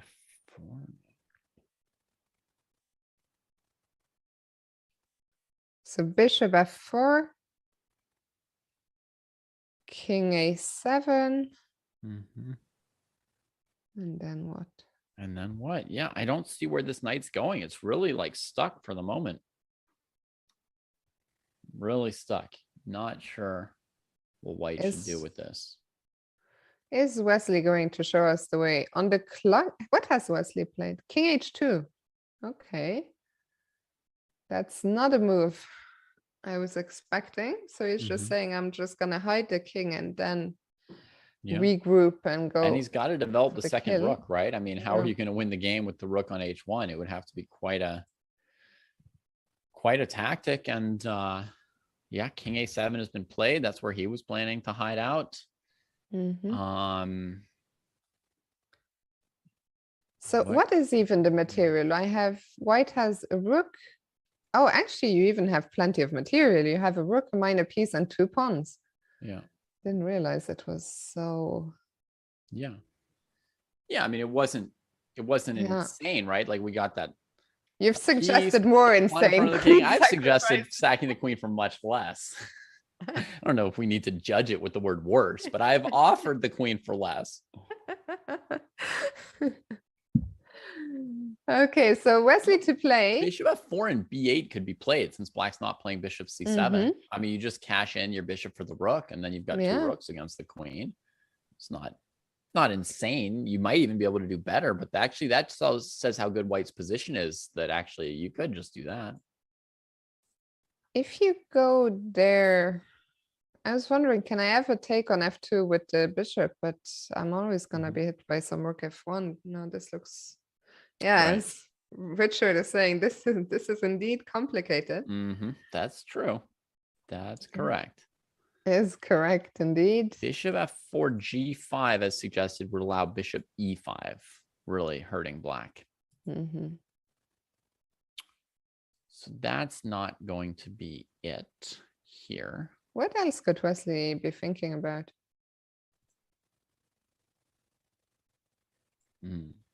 He hasn't gone for, he's gone bishop c3. C3. Queen f2 comes in quickly. Rook f1. queen e2, and he gets the knight into the game. Look at that. Oof. Brilliant. Brilliant. Ooh, with I'm that going to go knight. out on a limb. This was really, really nice choice. Giving up the queen or this sequence here? This sequence here, because I mean, it's not obvious how to play this position. Giving up the queen is not necessarily brilliant. It's just kind of like a fun throw of the dice. You know, the position is going to be hard for black to play, but you also know that you're taking a risk that it might simply not work out. Like black might find one or two good moves and then it can become easier. But, you know, here he's threatening knight c6, and if bishop d7, he's got rook f7. So it's a little bit more forcing. Black did give up the bishop pair just like he wanted. Through the check twice. Doesn't even need to play b8 queens, right? He can take the pawn on g7 here. Can you also start getting... I like bishop takes g7, actually. Yeah. Why not? The only thing we need to make sure there's no rook g8, that we don't get into any trouble on g3, but I don't see how. Wow, rook There's takes also c6. Yeah. Wow. That seems to work. I was thinking of a related idea, which is like set up something like I don't know, like here or something like that. Check here, and then play rook f7 with the idea of bishop f7, rook c8. And actually, that's very cute. You're trying to overload this bishop on e6 from holding your rooks out. But he's done a much cleaner version of it, which is he sacks the rook here and puts this one on f7. And oh, he's repeating once before doing it. So we expect rook f7 to come in. He takes g7 first. Interesting. I mean, it looks like the kind of position where you can take a lot of liberties anyway. With that pawn on b7, a safe king. So basically, if you put the rook on f7, then you're threatening bishop e5, and the queen has to go cover e5. If you do it in the position where, which he had a moment before, where the king's here, and you go here, you're threatening to queen with double check. This is, to me, like the easiest to calculate. You're threatening to queen with double check and mate. The only move I really see is rook b8, and then I take and play rook f8, right? My mouse may not show you, but you can see where I'm going with this. To me, that's just like the simple tactic, right? Maybe there's something more complicated, but he takes here. And then checks, he repeats checks, again. Checks. Wow, so many repeats. And he comes here in the position I was thinking. Not where you threaten bishop e5, but where you threaten b8. And what is the black defense? The question is there a black defense? Yeah, because honestly, the only way I see that avoids like that basically utter checkmate I just showed is queen g2, king g2, rook b8. You know, bishop takes rook, rook h7. You're just completely down. What has he done? King b6. Yeah, I think the chat Zenbeat was saying there is king b6 still. So now things have clarified, and Wesley has a rook and two bishops and a pawn for the queen. The black king is also super exposed. This should just be a pretty simple win, I guess. Completely overwhelming. Black couldn't take on b2 because of rook b7. And in fact, rook b7 was a threat to immediately win the game, because if you go to the c file, you lose your queen. And if you go to the a file, you get checkmated by bishop c7. So, so he plays a5 to tuck the king on a6. The bishop just centralizes. And yeah. I mean, all the pawns are defended. Aryan is going to try and run his pawn and, you know, try and liquidate something. But he knows, of course, that there's no hope in this position. I mean, the 0-second online version of this is you play a3, so you don't have to get caught in a pre-move by their a pawn, you know, and then you can either advance your pawns up the board, or you can play bishop c3 and then go win a pawn with your rook once the bishop's defended as well. Rook b7, king a6 chosen. And now maybe bishop d4. Angling towards rook b8. Rook b8 looks good too. There's so many, so many Yeah, tempting moves everything's here. good, but he just plays the A3 move. Yeah. I like A3. Just keep everything safe. And I mean, it's maybe Ariane will resign it, but you just have no moves. I mean, he's just waiting basically Yeah. And for I the would say this is execution. White's first win in Armageddon today. Yeah, that's crazy. I mean, today has been the first day where Black has really dominated out of the 3 games we've seen so far. Black won 1 and drew 2, but the 2 games they drew were completely winning. So today was a dominating day for Black. I was just thinking about this. You let Black play E5, but the answer is pretty simple. You just take that too. And you take it with check as well. Ooh, and there's the queen. Oh, and the queen. And that is a resignation by Ariane Tari. What a game by Wesley. I mean, at the start for like 30 seconds, I really liked it for Ariane Tari, and then Wesley gave the queen and it was just a one-way street. Yeah, Wesley showing us another little taste of risk-taking here in the Armageddon. He goes for the wild queen sack. I think the more boring queen c3 might have won the game in this position. Although I love to see pawn takes knight. But it occurred to me that, you know, h3 pushing the bishop off of this check on e2, creating a flight square for the king. After queen c3, Black might just lose the knight without too much to do, but very fun was d takes c6 and then series of brilliant moves to follow in this game. Love him just completely abandoning the f pawn, pulling out the rooks as quickly as possible. And Tari like rearranged his king, but he never came up with a way to organize all his pieces or to create a counterplay against White's king. The f pawn proved to just be a pawn. I'm so sorry, David. I think I lost you for a second. I don't know if I'm even here. Can you hear me? Yeah, I hear you. Because I fired up my stream software, but I'm going to close it for a little longer because you went all robotic on me. Sorry. I was saying that Wesley So played 1-0-1-0-1-0 moves. And it was great. It was a great game. And with that, Wesley So is actually the player to pick up the extra half point. And we'll go to our final updated leaderboard. For those who don't want to watch Fiona laughing away. And Wesley inches half a point closer to the top 2, which is where I sort of feel he belongs on his chess so far, and a half point away from the pack. But it's still Magnus Carlsen leading Anand by 1 point. Anand with a very important white game to play tomorrow. And we will be back at the same time tomorrow. Yeah. I mean, let's have a quick look. I will be here and I'll be joined by Arthur's Nixon. So very much looking forward to that. I'm hoping to see some of you guys tomorrow. And I believe, David, you will be back for the last 2 rounds.